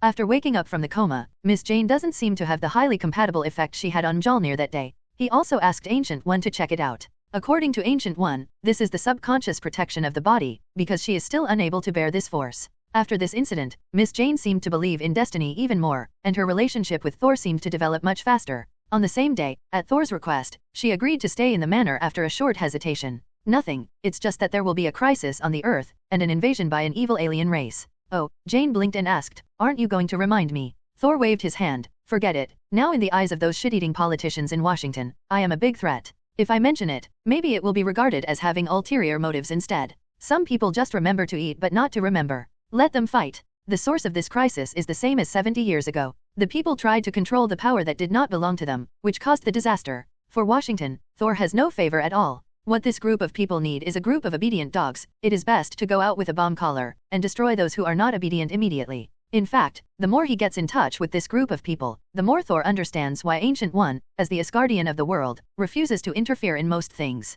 After all, in her eyes, many troubles are caused by human beings themselves. Can't Sister Natalia tell? I believe in her, but I don't want her to be in trouble. After all, she is still affiliated with SHIELD. So, you have to get used to it during this period of time, and better grasp this power. When the time comes, you will be able to use it. After the battle with the Destroyer, Thor tried to test Miss Jane's aptitude, and the result was not surprising. Even in Asgard, she was very good. If it was placed 1,000 years ago, there would be a high probability of being worshipped as a saint, or burned to death as a witch. S.H.I.E.L.D. was not vigilant at all and continued researching weapons. Natalia felt that the atmosphere in the Trudheim Manor was different, but Thor didn't say anything, and she didn't ask. She didn't want Thor to be embarrassed, and she knew that Thor didn't want her to be embarrassed if he didn't tell her. Besides, now in S.H.I.E.L.D., she has been regarded as Thor's side by many people. In the middle of the night, a helicopter landed at the secret base of SHIELD. Nick Fury and Maria Hill got off the helicopter and glanced at the evacuating crowd. Nick Fury asked in a deep voice, how bad is the situation? Phil Coulson replied, the worst part is not knowing. 4 hours ago, Dr. Eric detected an unusual burst of energy from the Tesseract. The doctor was not using it at the time, and the energy was completely self-triggered. Nick Fury frowned, how about the energy intensity? It's still rising. After trying to get rid of it, we evacuated the personnel, and we can all evacuate in about half an hour. Maria Hill said at this time, Director, simply evacuating personnel is useless. We need to find a way to figure out the source of this energy. I know, but now is not the time to think about this. Evacuate personnel and important materials first. The Tesseract is not serious, it is very active now, and it is out of control. Dr. Eric said to Nick Fury with a helpless face, we tried to unplug the power, but it was originally an energy source, and it will automatically turn on when the power is turned off. If you let it peak. Isn't that our purpose? To draw energy from the universe. It's different. We are not ready yet. There is a difference between actively accepting energy and passively accepting it. Nick Fury has a bad feeling. He asked Hawkeye Barton, who was in charge here, what do you think? Have you noticed anything? Nothing. Dr. Eric didn't do anything. So, it's not our fault. Our side. Nick Fury's heart skipped a beat. That's right. Since the Rubik's Cube is a door to the universe, it doesn't make sense that only our side can open it. The existence on the other side is probably also trying to open the door. Hawkeye expressed his guess. Not yet, Dr. Eric added. We're not ready to engage with them. At this moment, Tesseract suddenly burst out a strong blue light, shining on the opposite platform. Nick Fury's eyelids twitched. He realized what the bad premonition was, and quickly shouted, "Everyone stay away from the Tesseract. Combatants prepare to fire." On the platform, the blue flame gradually turned into a human form, and a demon-like figure wearing a two-horned helmet appeared. The flames dissipated slowly, and a delicate face slowly lifted up. Looking at Nick Fury and others who are facing the enemy, Loki smiled evilly. It was the smile of a devil. "Sir, would you please put down the spear first?" Although it was obvious at a glance that the other party was not kind, Nick Fury still tried to negotiate. Loki observed the surroundings for a few seconds, and suddenly swung his staff. A burst of energy hit the marinated egg. Bang bang bang. The agents, who had been prepared for a long time, fired at once, but they were far from Loki's opponents. Don't look at this kid being beaten by Thor all day long. After Thor beats up Sif, after Sif beats up, they both beat up together. But Loki has some frost giant blood, and his physical fitness is stronger than Steve's, so it's no problem to deal with a few ordinary people. In just a few rounds, almost all the surrounding agents knelt down. "Oh, this one's not bad." He jumped in front of Hawkeye, who was slowly getting up and trying to resist, and the scepter pointed at his chest. Hawkeye's expression suddenly struggled, his eyes quickly turned blue, and he put the gun back. Loki smiled in satisfaction, and walked over to the shivering Dr. Eric. Nick Fury watched all this in shock. He quietly put the Tesseract into a box, closed the lid and wanted to leave. "Put the box down, I need it, I came all the way here for it." He looked at Nick Fury and announced loudly, "Let me introduce myself, I'm Loki, from God's domain, with a great mission that you can't understand." Loki? People from God's domain. Nick Fury knew some information that others didn't know, and he blurted out, "Are you Thor's younger brother? Don't mention this name to me." Loki suddenly raged, "I am the real king of Asgard." Okay, don't get excited. No matter who is the boss, at least we should have no grievances, right?" Nick Fury interrupted his self-congratulations. Loki glanced at him, and said calmly, "Hansen, your shoes have no enmity. I came this time to bring you good news. Your so-called freedom has bound you. Surrender to me, the great god of mischief, and the earth will have eternal peace." Nick Fury raised his forehead. Why does this guy like to pretend like Thor? He tried to stall for time, but was spotted by the renegade Hawkeye. Loki knocked him down, snatched the Tesseract and walked away. In the parking lot, Maria Hill watched Loki, Hawkeye, and the others strutting out, and quickly noticed the clue. He drove quickly to catch up. With skillful driving and marksmanship, she manages to block Loki. It's a pity that her strength is not as good as Hawkeye's, and she can't stop him at all. Boom, there was a loud crash, and Nick Fury, Phil Coulson, and Maria Hill, who were wounded, turned on their communicators to exchange what they knew. The Rubik's Cube was taken by the enemy, and our personnel suffered casualties. Hill climbed out of the wrecked car and yelled, "A lot of people have been buried alive. I don't know how many will survive. They need rescue. Call the rescue team, rescue the wounded." Nick Fury finished, and added, "Assemble everyone who did not participate in the rescue, and take back the Tesseract. Phil Coulson, you go back to the base and issue a 7 alarm. From the current situation, the war has ended, here we go." Understood. However, the opponent's strength is far beyond our imagination. I'm afraid it will be difficult for us to deal with the opponent with the means we have. Phil Coulson reminded Nick Fury. Nick Fury was silent for a while, and finally said slowly, "Then dispatch the Avengers. Agent Romanoff, we need you to return to S.H.I.E.L.D. as soon as possible." Phil Coulson's anxious voice came from the phone. In the messy living room, Natalia's dead body was lying on the sofa. Because he brought Thor down in the ring again, he suffered tragic revenge. She lazily picked up her phone. "Please, I'm on a mission, it will take a little time. The situation here is urgent for you. Something happened to the Tesseract, and Barton is controlled by the enemy." Natalia's lazy expression quickly became serious, and she immediately said coldly, "What do you need me to do? Officially implement the Avengers plan." "Damn it, shouldn't I go and get those guys? They don't communicate well." "What's the matter? The Bureau is looking for you." After hanging up the phone, Thor took the phone with a smile. "Who are you responsible for? Stark or Hulk?" "No," Natalia said with a smile like a flower, "my task is to test your attitude. Because it's Loki." Natalia had such an expression as expected. "You already knew." Thor nodded. S.H.I.E.L.D's excessive use of Tesseract energy will inevitably be noticed by some forces in the universe. For them, this is a signal. A signal that the Earth is ready for a high-level war. Natalia understood a little bit. She asked without getting to the bottom of it, and returned to the previous topic. "What about your attitude? Will you help us?" Thor waved his hand. "If I make a move, I can only temporarily solve this trouble. S.H.I.E.L.D. will not learn the lesson, they will only be more enthusiastic about weapon research. The consequences this time are still controllable, and it may not be the case next time. Then you won't make a move. Until Nick Fury realizes the mistake, I won't take action for the time being. However, before that, I can ask her to help first." Thor pointed to Jane Foster. As the new Thor, Jane's strength can deal with a more than enough Loki. In a remote town, Bruce Banner looked helplessly at the bald head in front of him. "I've been hiding here, why do you still bother me? Who are you? From the military?" Nick Fury shook his head. "No, I'm from SHIELD. We've been keeping an eye on people with super abilities like this. Over the past year or so, we've blocked many people for you. Bruce Banner is very smart. S.H.I.E.L.D will not help him resist the pressure of the military for no reason. He smiled bitterly. Then what purpose do you have?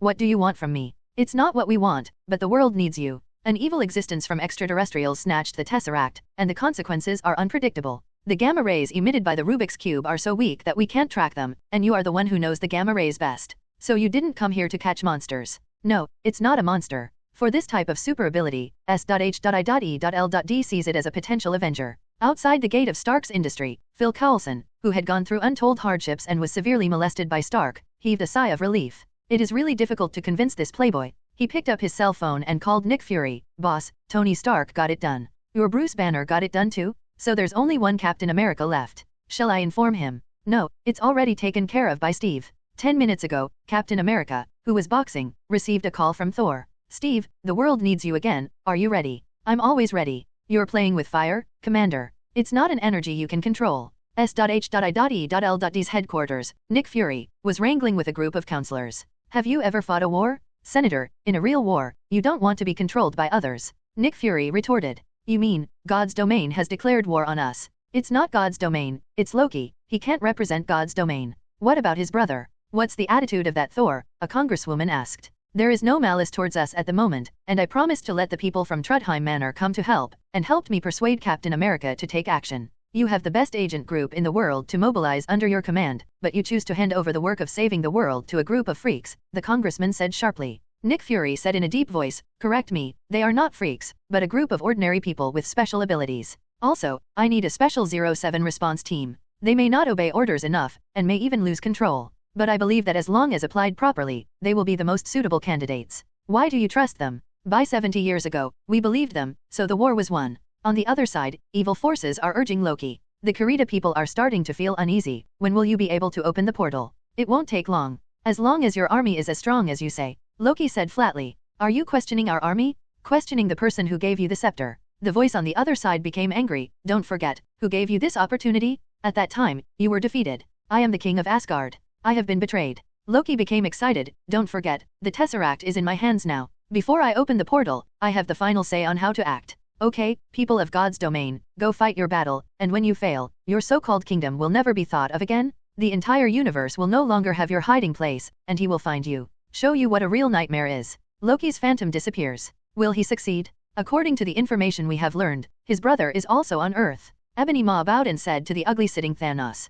Thanos paused, his originally purple face showing signs of turning black. For countless years, he has taken the initiative to invade other planets, and no one has ever attacked his lair. And Thor not only broke into number 2 holy place, but also robbed his daughter after making a fuss. Even if it wasn't his own, he slapped him hard on the face. He shot together with Black Order, but failed to keep him. For Thanos, who has always been proud, it is tantamount to the biggest black history. He is just a pawn exploring the way. Success or failure is not important. Infinite gems needs to be gathered together to implement a great plan. Before that, it doesn't make much difference whether there are 1 or 2. The locations of the 4 gems have been confirmed, and now there are only Reality Gem and Soul Gem left. Is there any clue? He turned his head and asked Gamera. Gamera tried hard to shake her head expressionlessly. No, I've searched many places, but found nothing. Thanos nodded, not in doubt. He never suspected Gamera. He said to himself, I have a hunch that all this will end in a few years. A large crowd of people was blocked on the street in Berlin. Loki was now on the high platform, raised the scepter and knocked it down hard. I said, kneel down.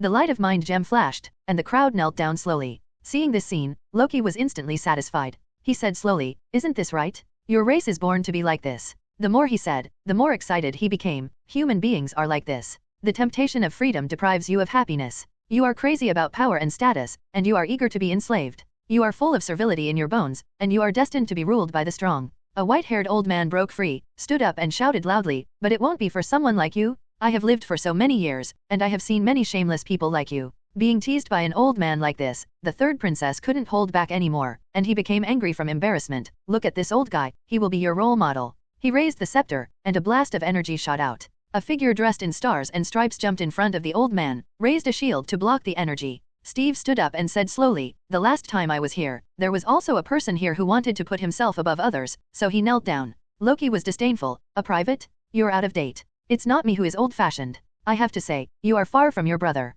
Steve inadvertently provoked Loki again, and he rushed forward angrily, and the two wrestled together. A meteor flashed across the sky, and Stark's frivolous voice came from Natalia's address book. Romanoff 477 Agent, did you miss me? A smile flickered at the corner of Natalia's mouth. I never knew I had such a big nephew. Shit. A gloomy look flashed across Stark's face. It's not scary to have an acquaintance with a high seniority, but what's scary is that this guy even brought a large group of people up to seniority. Stark turned grief and anger into strength, and the intense laser bombardment sent Loki flying. He landed on the ground, opened his mask, pointed at Loki with his hand, and a laser cannon was ready to go. Drop your weapon and raise your hand, Bambi. Although Loki was going to pretend to be captured, but he's been in a bad mood recently and he's going to vent his anger. And the nickname Stark gave him made him very uncomfortable. He slowly put down the scepter, and then while Stark was relaxing, he quickly stretched out and stabbed Stark in the chest. Knocked, no response. Why is it not working? Why is it suddenly not working when it was working all the time? Stark was startled at first, and then reacted. He comforted, man, if you don't pay attention, you will die. We already know that you can't do it, so don't emphasize it. Bang. Loki, who was furious, knocked Stark away with a stick, fully proving that decentness dies from talking too much. Loki raised his staff high and shouted at Stark, mortal, dare to insult the gods, you will pay the price. Before he finished speaking, a bolt of lightning struck his celestial spirit cover, and at the same time, he was hit hard on the back of the head, causing him to fall to the ground like a dog eating shit. He turned his head angrily, and then saw a heroic female warrior in black armor holding a hammer in her hand, and was stunned. Wow. Seeing a really beautiful fighter for the first time, Tony whistled excitedly, and pushed Steve beside him. Old Popsicle, I suddenly believe that the story of Hua Mulan is true. Steve looked serious. Tony, don't call people casual nicknames. Also, this should be Miss Jane from Trudheim Manor. You should call her Auntie. Bar. Damn it, I shouldn't be talking to you. Stark scowled, taking a few steps away. Here, Loki looked at the hammer in Miss Jane's hand. Even though he had heard about it a long time ago, he was still shocked when he saw it with his own eyes. 843 My brother is really willing to give Mjolnir to you? It's unbelievable. It's a precious hammer, and I wear women's clothing for this. Oh, this is big news. Tony suddenly felt how wise it was to take part in this operation. Miss Jian told this illusion last time, and she didn't react much, but the corners of her mouth curled up slightly.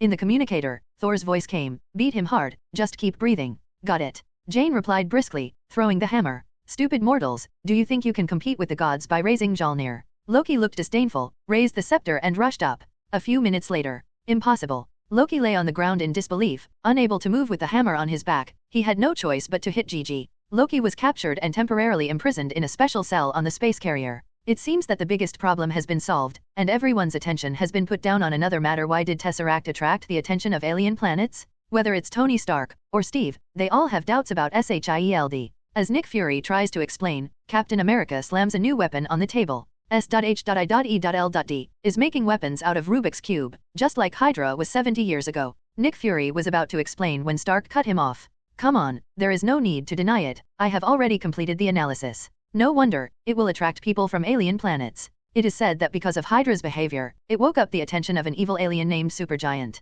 Fortunately, Thor stopped her. Unexpectedly, today's S.H.I.E.L.D. did the same. The world has not changed at all. Captain America was also filled with righteous indignation. Natalia suddenly realized, no wonder Thor had expected this incident long ago, but didn't remind him. Because S.H.I.E.L.D. is doing something shady, even if you remind him, it's useless. Why do you want to do this? Can you tell me, Director? Jane Foster nodded, acquiescing to her statement. Nick Fury said with a blank expression, it is precisely because of the appearance of Thor that many people have realized the existence of other civilizations, and human beings must have strong enough weapons to protect themselves. However, we all know that Thor and Asgard have no ill will towards the Earth. Natalia argued. Yes, he didn't. But what about the other planets? If there is an Asgard, there will be other planets, and those planets may not be friendly to us. Ada, Jane Foster spoke up. Thor said that it was S.H.I.E.L.D.'s development of weapons that attracted Loki. Tesseract's energy fluctuations are a signal to other planets the Earth has get ready to fight a high-level war. It was the same 70 years ago, and it was the same 17 years ago.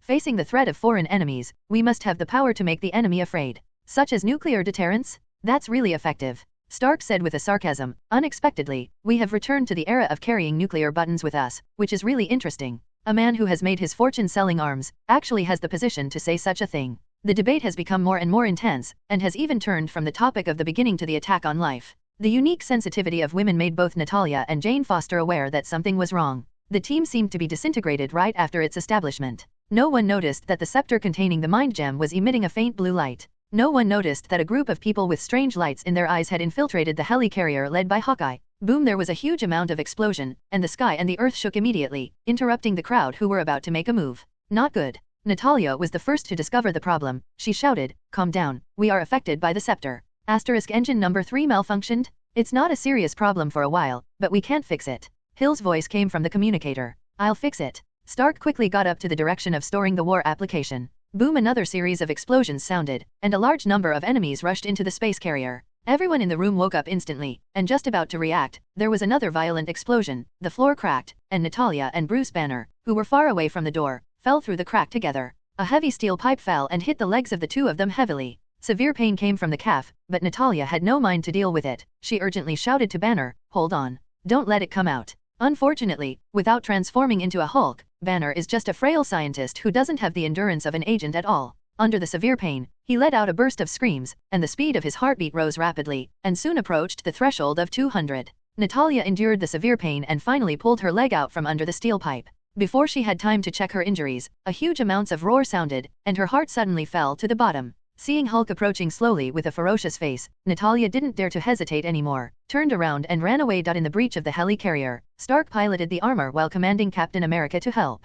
"Go to the engine control box and tell me which switches are overloaded." "Okay." Steve jumped a few times, came to the control cabinet, and opened the panel. "Looks like it's just a bunch of circuit boards." Very professional answer. Stark's face darkened. Boom. Natalia fell heavily to the ground, cornered by Hulk. Hulk rushed up a few steps, held it high, and punched it down. Natalia raised her arms to resist in vain. The magic bracelet barely blocked her 3 punches. Her hands were already numb, and Hulk hit another heavy punch. She closed her eyes in despair. Only one thing in her heart thoughts: will you come to rescue me at the last moment like 12 years ago? Bang! The expected death did not come, and a harsh electric shock sounded. She opened her eyes expectantly, and a figure in black armor and a red cloak stood in front of her. "Jane, we are not his opponents. Don't fight him head on." Although this equipment is very similar to Thor, Miss Jane's strength is basically known to her, so she quickly reminded. Miss Jane held the hammer tightly without saying a word, staring at Hulk vigilantly. In the collision just now, she realized that her strength was a bit far from that of Hulk, and only by making good use of Mjolnir's strength could she have a chance. Hulk didn't attack right away, but looked puzzled. Miss Jane's battle armor brought back some of his memories. It seems to be very similar to that big hunk who tore up Hatred. But even though Hulk was stupid, he could still tell if it was a man or a woman. After only a few seconds of silence, Hulk punched him. Miss Jane, who had been prepared for a long time, quickly turned her head to avoid the punch, and then hit Hulk's armpit with a hammer. Hulk snorted in pain, and immediately a serious green light flashed, and he roared angrily, and the whole person rushed forward. Natalia hurried up to help, and the two worked together to deal with Hulk. In a hidden corner, Thor watched the cooperation between the two and nodded secretly. He definitely wouldn't let Natalia have an accident, and came to the space carrier through the portal when the explosion sounded. If Miss Jane hadn't arrived in time, he would have rescued her in advance. With the tacit cooperation between the two, Hulk will not be able to hurt them for a while, and Thor turns to another place. "Hey, congratulations for triggering the Hawkeye-related mission, Mind Barrier. You will be rewarded for completing the mission." Mind Barrier, Barton agent, was controlled by Mind Gem and became an important member of Loki's plan. This incident is regarded as a shame in his life.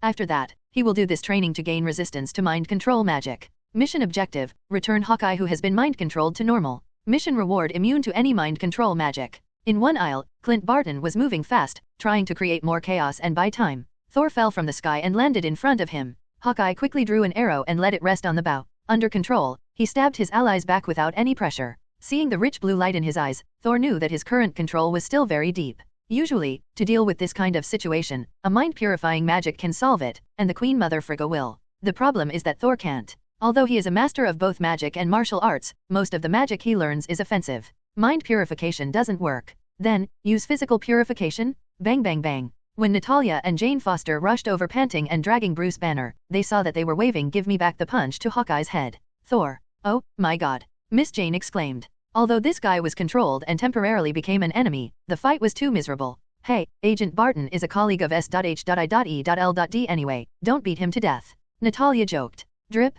Congratulations to the host for completing the task. The mind barrier is rewarded, immune to any mind control. Done? Thor threw Hawkeye away and handed it over to an agent who was already stunned. "0, seeking flowers, 0. Don't worry, I'm not serious. There's something wrong with this guy's brain. I'll wake him up." Thor gave her a reassuring look and asked, "How's the situation? Where's Loki?" "The engine has been repaired. Loki ran away and disappeared. Moreover, Phil Coulson agent died." Natalia's face was a little heavy, and her relationship with Phil Coulson was still good. In fact, this good old man has a good relationship with most people. Sad news, Loki escaped and killed Agent Phil Coulson. Nick Fury announced heavily. Stark, Steve, and Bruce Banner, who had just woken up, all looked serious and listened quietly without saying a word. Thor pouted. I admit, S.H.I.E.L.D. does use Tesseract to make weapons. But I never put my bet on it, but put my hope on a riskier project. That's my ideal, Stark should know. Let's call it Avengers. No matter how powerful a weapon is, it needs excellent soldiers to use it. Gather the best people in the world together, and when the world needs them, they will work together to defeat the enemy we cannot defeat. Phil Coulson believed this until his death. He believed in heroes. His death is my responsibility. But now, we must focus on the overall situation. Neither Stark nor Steve responded. The purpose of Loki is to open the portal, which requires a lot of energy. Maybe we can start around the various nuclear power plants. Stark expressed his thoughts. No, I know Loki. His character. He will not be willing to implement the plan in a sparsely populated area. He will definitely choose a densely populated place. It is best to have iconic and individual buildings. Thor reminded. Stark was taken aback. Densely populated? Sufficient energy? Iconic buildings with personality? Immediately, his face turned pale with shock. Damn it! This bastard must have been eyeing my building. Stark hastily put on his badly damaged armor and stumbled out. Natalia glanced at Thor, seeing that he didn't stop him, and said immediately, the Stark building is the most likely, and the population around it is also the most concentrated, so let's go there first. Steve, Bruce Banner, and others quickly followed.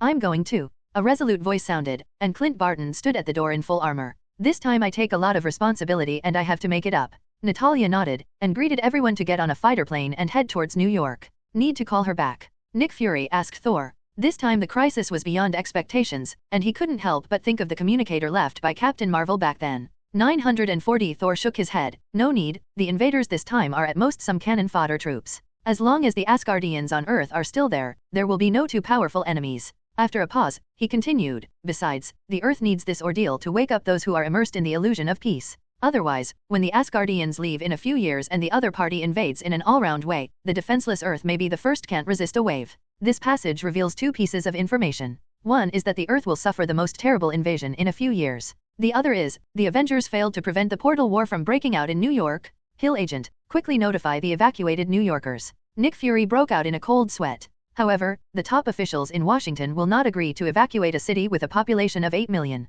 Even if it is passed, there will be at least a month's meeting. Damn it. Nick Fury's face turned black and glowing. He had already encountered terrible consequences. Calm down, black corned egg. Thor held him down. You said you should trust the Avengers? They will try their best to protect civilians. Besides, the ones who can really destroy New York will not be aliens, it's the politicians. After saying this meaningfully, Thor turned his head. Hello, Hill agent, can you take me to see Jerson's body? Hill was taken aback. Nick Fury's eyes flashed, and he whispered, take him. On a hospital bed, Phil Coulson lay unconscious. His breathing has stopped, but the electrocardiogram on the side is still fluctuating. Are you planning to save him with the GH325 drug that is still in the experimental stage? Yes, Nick Fury said in a deep voice. During the experimental stage, most of the experimental subjects had mental problems after recovery. But there is no other way. You don't have it, I have it. Thor took out a bottle of potion. Extremis is not diluted. How about Tesseract? Although the loss was huge, Nick Fury, who had suffered a loss, still agreed. After this disaster, he couldn't wait to give away the hot potato Tesseract. What's more, the Rubik's Cube is still in Loki's hands. After the Extremis was injected, the wound began to heal slowly. His injuries have been brought under control, and his life is safe. He just needs to recuperate for a while. After Thor finished speaking, he opened the portal and left. On the top of the Stark building, a blue light shines into the sky, as if communicating with heaven and earth. Stark took off his broken armor and waited for the Mark 7 to start up, stalling for time. Loki laughed wildly. We have an army. What do you have against it? Stark said flatly, we have Hulk. The big guy? Hey, I thought he got lost. We also have Thor, and while he's a very nasty guy, he's said to be good at beating you up. Loki's smile froze, and he said angrily, annoying me won't do you any good. I'd like to see what happens when you and your teammates turn against each other. He lifted the scepter and touched Stark's chest. However, nothing happened. Damn it, I've never failed. Why can't I fail even though I don't have armor? Loki sighed. Stark made up the knife. I told you that you can't do it, but I don't believe it. Loki grabbed him by the neck. This man is so mean. My army is coming. You will all kneel before me. He threw down the building. At this moment, the Mark 7 was finally launched, flew out quickly, and caught Tony. At the same time, at the end of the beam of light in the sky, a pitch-black hole was getting bigger, and hideous alien creatures swooped down in planes they had never seen before. It's amazing, it's a sci-fi blockbuster. Stark groaned, facing the overwhelming Churitas in the sky. Boom. There was a huge amount of roar, which finally alarmed the crowd below. Huge amounts of wreckage fell one by one, and the crowd fled in all directions amidst exclamations. Damn it, it's too late after all, the war has already started. Steve sighed and shouted, Jane, Natalia, you go to support Stark, Banner and Clint help evacuate the people. The crowd dispersed, and he pointed to a group of stunned policemen. This is not an enemy you can fight against, leave it to us, and you are responsible for the rescue. The policemen looked confused, not knowing whether to listen or not. At this time, a Kyriuta soldier rushed towards a frightened child on the side of the road. Steve didn't even think about it. He swooped in, raised the shield, and killed the Zirida soldier with a single blow. The shocked child looked up and shouted excitedly, Captain America 4.9. You are Captain America. I knew that Captain America would protect us. Captain America? The policemen were shocked, and then noticed the shield, and their expressions changed instantly. Follow your arrangement, Captain. The leading police officer said solemnly. In a remote corner, Bruce Banner and a group of people were blocked in the alley by a group of Kyriuta biochemical soldiers. Looking at the terrified people behind him, Banner sighed. He turned back with a gentle face and said, Don't worry, there won't be any. Looking back, the muscles in his body slowly swelled up, tearing his clothes. I'm sorry you pissed me off. A loud roar sounded. Boom. Seeing Hulk carrying a car in front of him, like Whack-A-Mole, hammering a Cheerita Hulk, the crowd behind were stunned. Today is the first time they have seen this terrifying alien creature, and the super fierce Hulk who protects himself. It turns out that aliens really exist? Oh, bad. Tony, who had killed a large number of Cheerita, saw 10 super ministers roaring in the sky not far away, Leviathan. He released a wave of missiles to bombard it, but it was unscathed. He turned his head to attract the Leviathan giant Khan, and opened the communication, call for support, there is a large shrimp here, my attack seems to have no effect.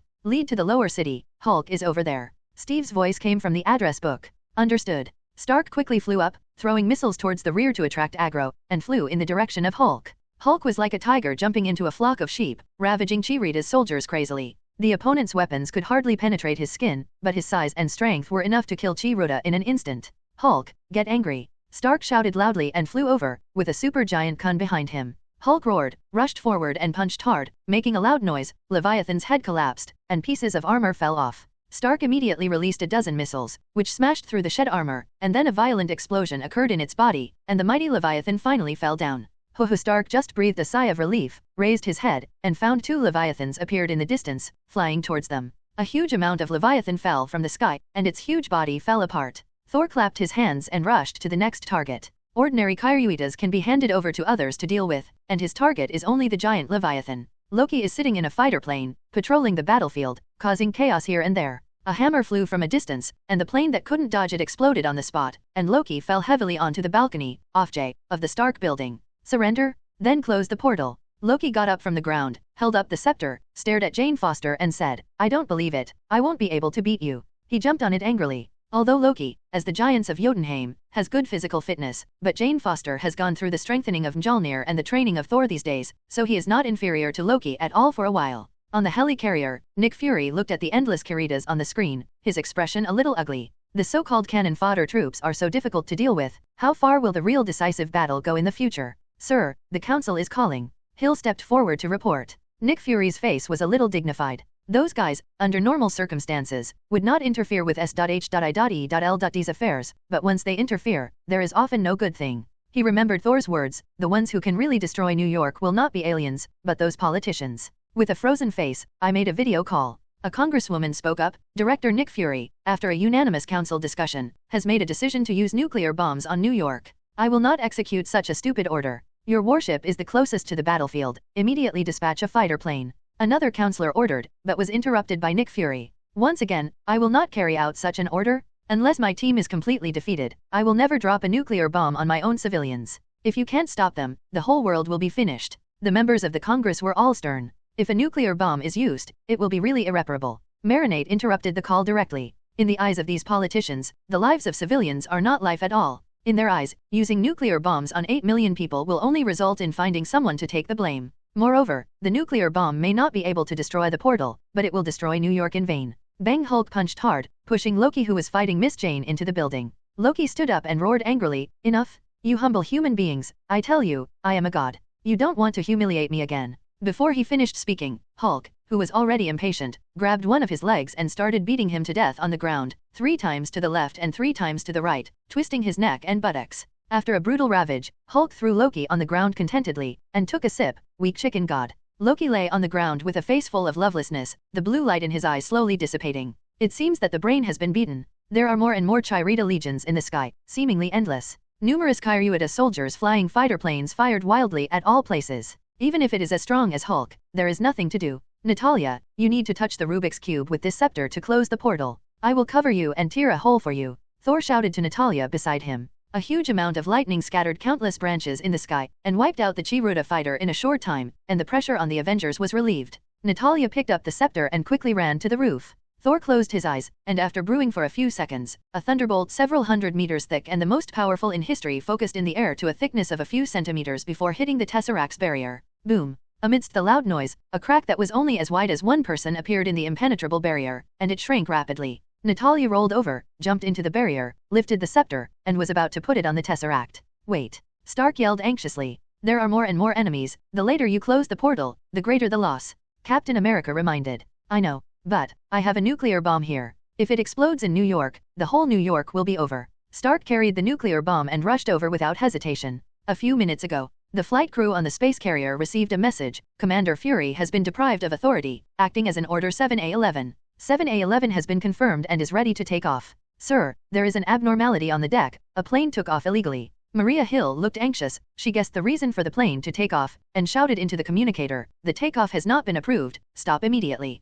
Attention everyone, stop that plane. Nick Fury knew that the council had bypassed him and gave the order, and he took a bazooka and rushed up to the deck, and the Japanese cannon hit the wing. Just when he breathed a sigh of relief, another plane rushed off the runway and took off, and there was no time to stop it. Nick Fury threw the rocket launcher in his hand angrily, and picked up the communicator. Stark, can you hear me? A plane carrying a nuclear bomb is flying towards New York, and it will arrive in about 3 minutes. Stark was shocked. New York is in chaos now. Once the nuclear bomb explodes, it will at least cause millions of deaths and injuries. He didn't care about entanglement with the miscellaneous soldiers, input all the energy into the propeller, and met the nuclear bomb flying in the distance. Damn it! Those idiots in the council actually dropped nuclear bombs on their own people. Natalia couldn't help but cursed. Leave it to me, I have experience in space. Thor knows that it is very risky for Stark to send a nuclear bomb into the portal. Although the original work is successful, no one can guarantee that he will come back alive this time. He pushed Stark away, took the nuke, and rushed towards the portal. Natalia, close the portal immediately.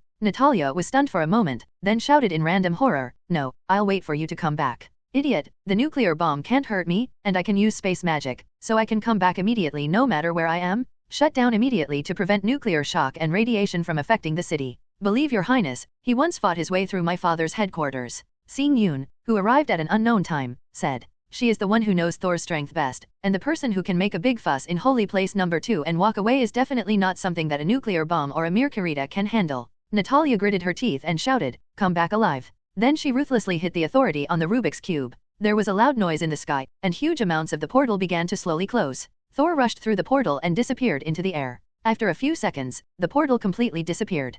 Carrying the nuclear bomb, he rushed to the Chirita mothership, stopped at the front, and sneered at the terrified Zerida commander in the cabin behind the glass. Thank Thanos for sending me the mind gem. Oh, you have no chance. A bolt of lightning shattered the glass of the cabin and sent the nuclear bomb in. A golden halo appeared behind him, and the whole person disappeared into it. On Earth, the members of the Avengers are fighting to resist the constantly steady Chirita army. In addition to the Avengers team, Nebula, Minerva, War Machine Rhodes, Falcon, Sam Wilson, and others have all joined the battlefield, and the situation is precarious. Suddenly, the Leviathan giant Kun in the air seemed to lose control in an instant, and fell heavily. At the same time, Chirita soldiers also fell one by one. No, Thor hasn't come back yet. Natalia exclaimed suddenly, and everyone else became nervous. Damn it, I should have gone. Stark stamped his feet, and Steve and the others also had complex expressions. I'm going to ask, who launched the nuclear bomb? Natalia had a murderous look on her face, and Black Widow's aura was fully revealed. Wait a minute, Mjolnir told me that Thor is fine. Miss Jane stopped Natalia. As old partners for thousands of years, there is a connection between them. The Avengers breathed a sigh of relief. Nick Fury on the helicarrier was also relieved to see the nuclear bomb sent into the portal and the Kirita fell. He secretly made up his mind that these cold-blooded politicians must not let the Avengers be controlled, otherwise it will only bring greater disaster. I'd like a glass of wine, if I may. In the office of the Stark building, Loki, who regained his sanity, surrendered to the Avengers, and he was used to it anyway. The elevator door opened, and a team of commandos came in, and the leader, Sitwell, said, give us the scepter, and we will keep it safe. 0, ask for flowers. Natalia squinted her eyes, but still gave him the scepter. Although she knew he was not a good person, it was not the time to turn her face. Attention, this thing is very dangerous, it was controlled by it. Sitwell nodded, I'll keep an eye out. As for the Tesseract, your chief has agreed to hand it over to me. Thor's voice came from behind. Sorry, I'm late. Thor's space teleportation level is limited, and the ultra-long-distance teleportation has some deviations, and it actually teleported to the edge of the solar system, so it took more time.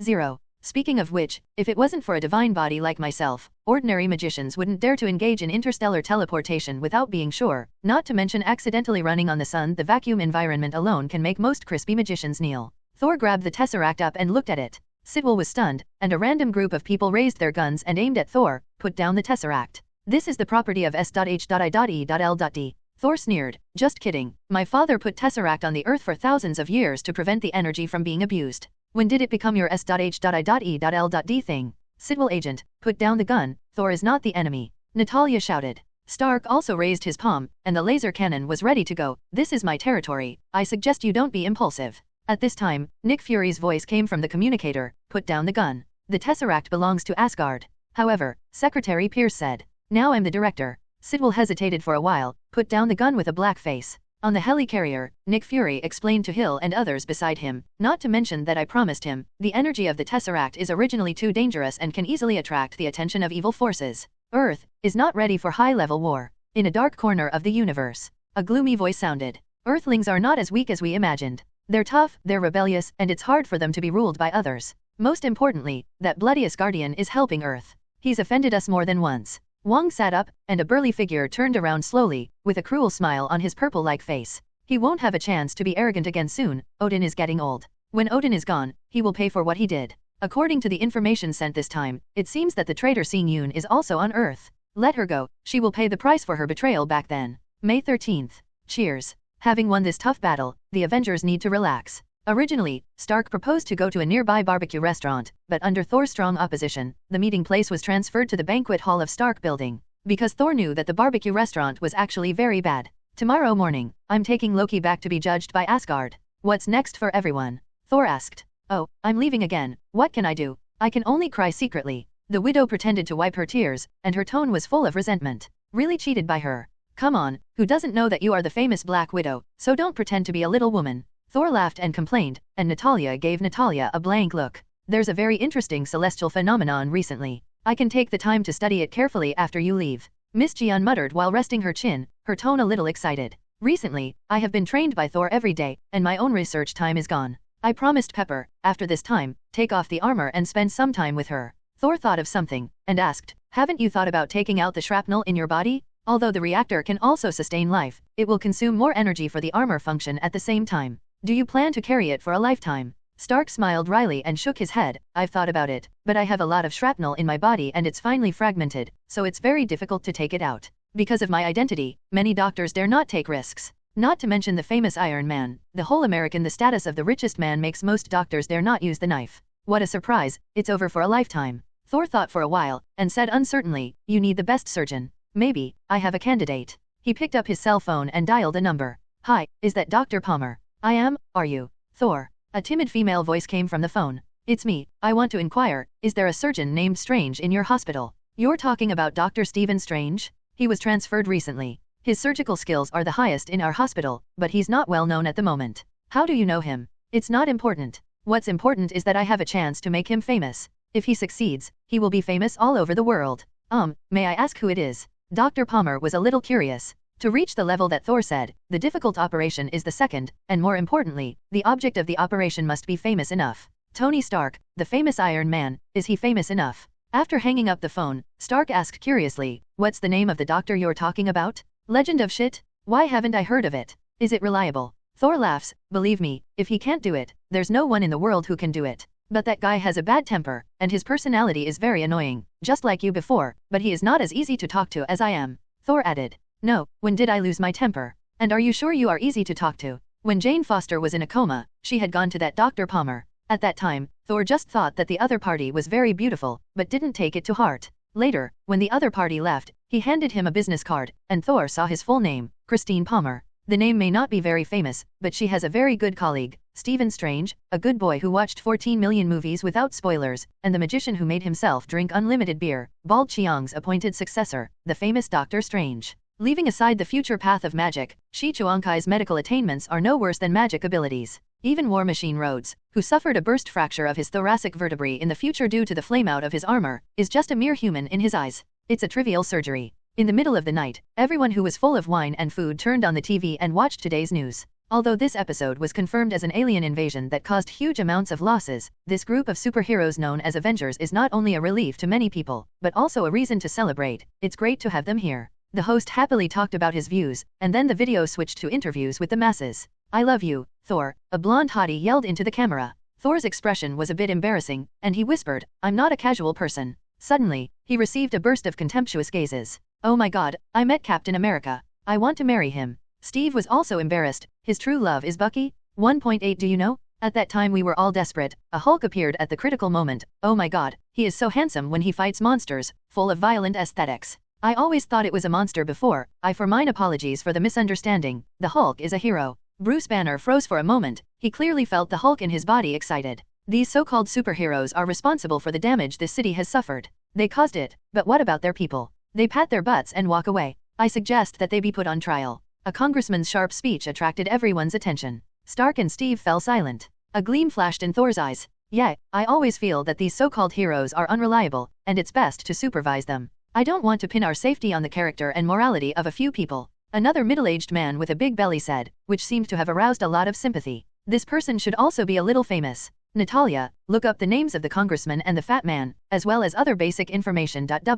Everyone present was startled. Steve quickly dissuaded him. Thor, don't be impulsive. Yeah, there are more than 300 million people in the United States, and there are not a few idiots. Do you think you are living in heaven? Thor smiled and shook his head, indicating that they don't have to worry. What are you thinking? I just put this guy on the blacklist. If there is any world crisis in the future, I don't need to worry about these guys and their families. Then he sneered. Anyway, they don't believe in the Avengers, so go ahead and trust the politicians who threw nuclear bombs at them. Everyone breathed a sigh of relief. Only Thor looked a little playful, and there were more than a few idiots. This idiot congressman deliberately planted hidden dangers for Avengers and deliberately incited the emotions of the public. It was obviously used as a gun for some people. The biggest characteristic of this kind of disgusting fly is that it is submissive to aliens, but it strikes hard at superheroes. Are you leaving tomorrow? It won't be decades, will it? I won't play with you anymore. Peggy Carter joked. Definitely not. If you are worried, you can go back with me. Forget it, I'm not ready yet. Peggy shook her head. By the way, do you need me for anything? I can't find you if I have nothing to do.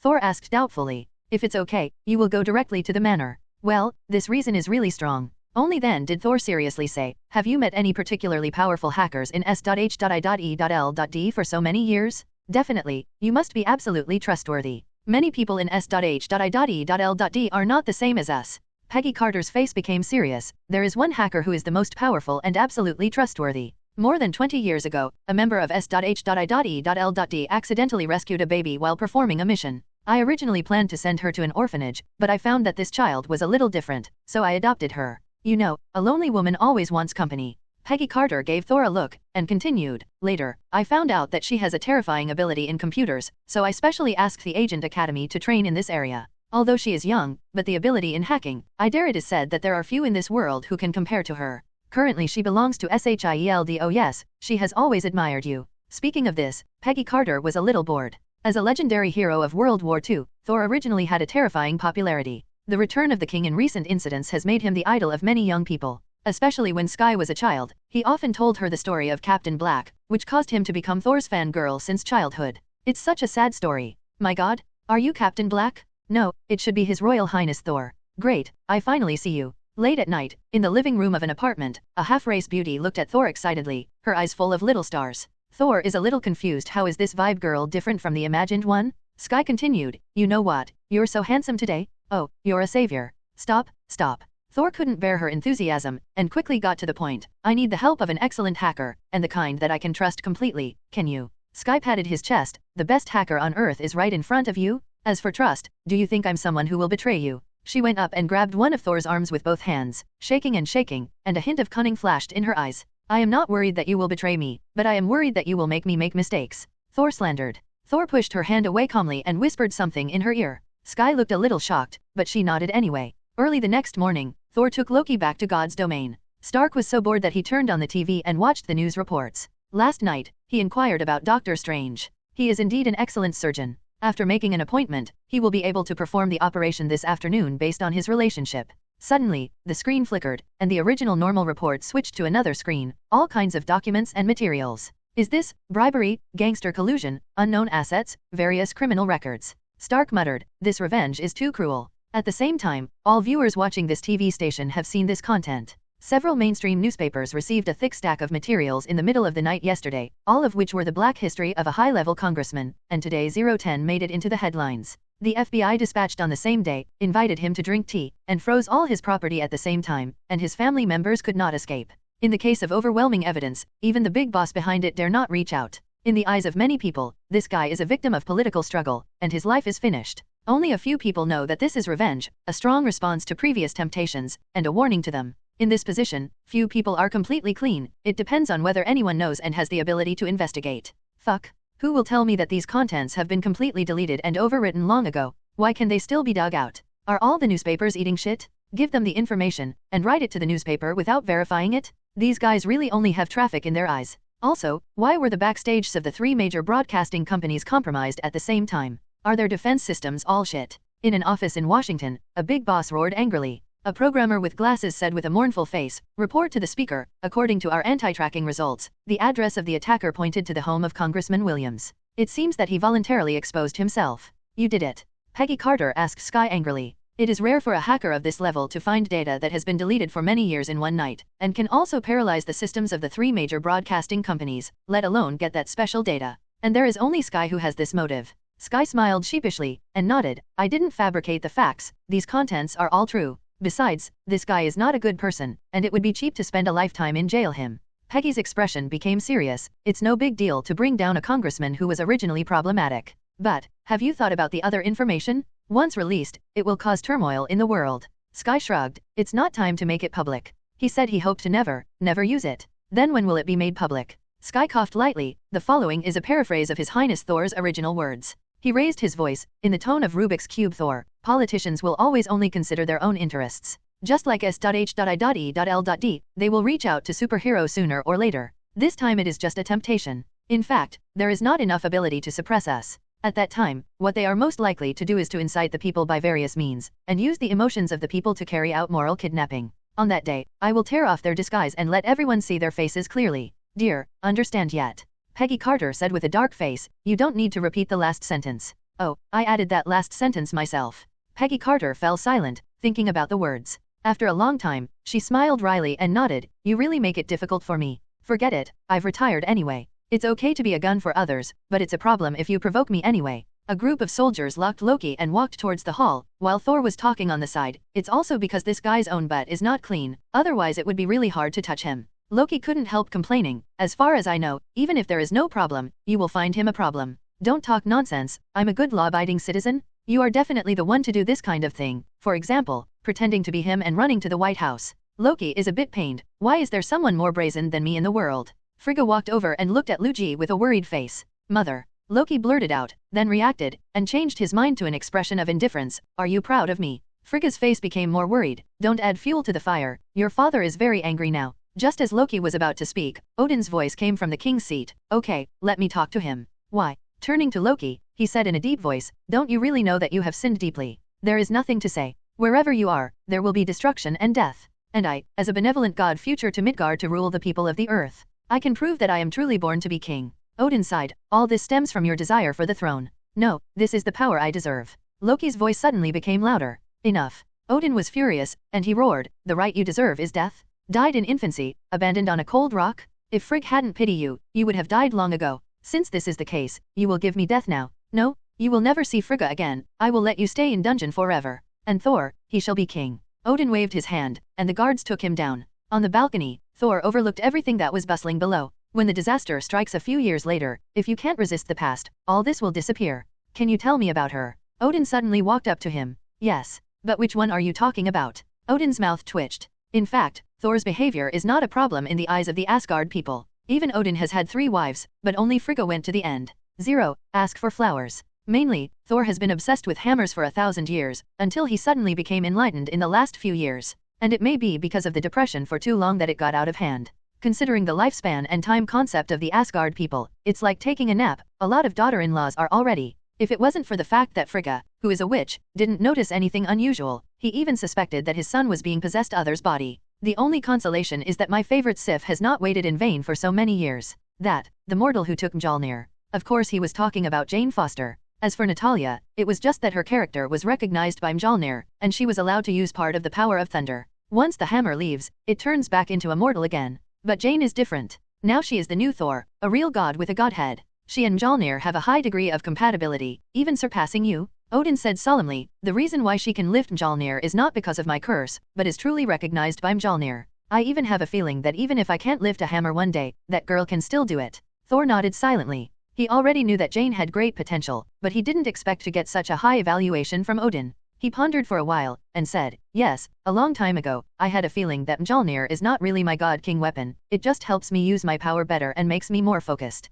As an artifact of the same level as Kungunir should not be so ordinary. My gut told me Mjolnir's answer was in Midgard. So I left it on Earth until Jane held it up, and she didn't let me down. Odin nodded and patted him on the shoulder. Although I don't want the future God King to fall in love with a human being, I have to say that you have a good eye. Thor was a little surprised by Odin's attitude. You know, in the original history, Odin strongly opposed Thor and Jane Foster being together, and even tried to obstruct it in various ways. Odin saw his doubts, and said with a light smile, the lifespan of human beings cannot be compared with that of Asgardians. Even the most common Shania people have a lifespan of more than 5,000 years, while mortals can live up to 100 years. Asgards have never lived an example of combining with mortals, but it has always been endless loneliness after decades of joy. So, I don't want this to happen to the future God King. And now, although I don't know why, you seem to have solved this problem, and the shackles of their lifespan have been untied. Thor nodded. Most importantly, Ragnarok is not far away. On that day, this country that countless September 10th people yearn for will face catastrophe. A new Thor will bring very huge amounts of help.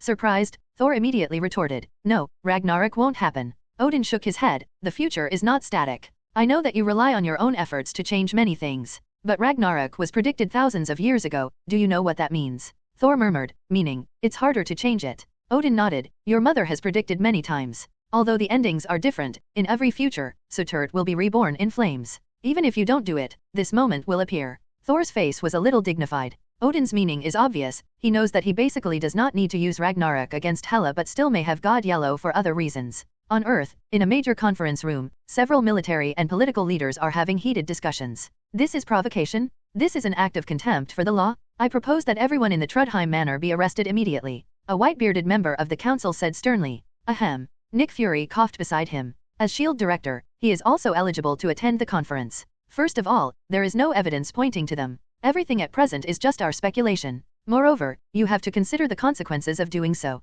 There is more than one god in Trudheim Manor. Even if Thor is not on the Earth now, according to our routine it is difficult for the army to pose a threat to them. Unless... Nick Fury glanced at everyone with a sneer on his face, drop another nuclear bomb at New York. The hall fell into silence. We have Captain America too. The comrades who were born and died decades ago, even if they help, it's not helping you. We have the Hulk. I'm looking forward to your friendly exchange with the Hulk. We still have Iron Man. Stark is lying in the hospital right now. Mr. Stark, how are you feeling now? Happy and Pepper asked Stark who was lying on the hospital bed with concern. Very good. I feel lighter than ever. I can finally get a good night's sleep tonight. Did you have any regrets when you removed the reactor? Definitely not. Reactor or not, armor or not, I'm Iron Man. Excuse me, the doctor makes rounds. An emotionless voice thought, interrupting Stark's act. Stark snorted. Although this Doctor Strange is indeed highly skilled in medicine, he has a weird personality and is really as annoying as Thor said. On the outside, you are a billionaire, a philanthropist, a great inventor, and Iron Man, but in the hospital, you are just my patient, and you must listen to me in everything.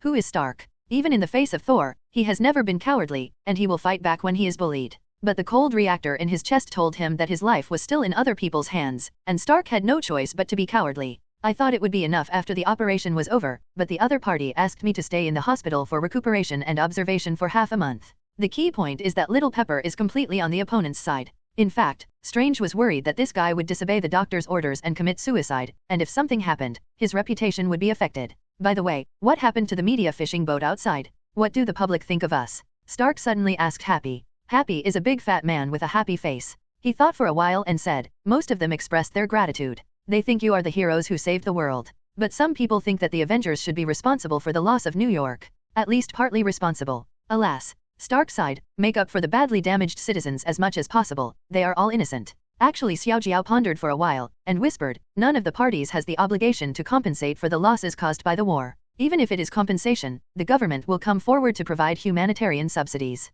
A talented student like Stark would definitely not understand this truth. He shook his head. I knew this at the time, so I thought it was charity. Anyway, Stark Industry is not short of money. 17. Since returning from Afghanistan, Stark has always had great empathy for the victims of those wars. After learning of Stark's actions, Thor, who had just returned to Earth, sighed. What's the matter? Peggy Carter beside her asked with some doubts. Isn't it great that someone is willing to take responsibility? Thor shook his head. Yes, he did a good job. Stark definitely knew that he was not obliged to pay compensation, but he still tried his best. However, many people would not think so. Even if he did a good job, people will only think that this is what he should do. Although Stark Industry is rich, it has not yet reached the point where it can settle the losses of the entire New York. And the Great War in New York won't be the last Star Wars. Personally, he did a good thing and took responsibility that he didn't need to bear. It seemed to save the reputation of the Avengers. But in the big picture, this behavior created an illusion that the Avengers should fight for the confrontation. The damage caused by evil will pay the bill. In fact, he only needs to provide basic living allowances to those at the bottom who have nowhere to go and can't even get relief money.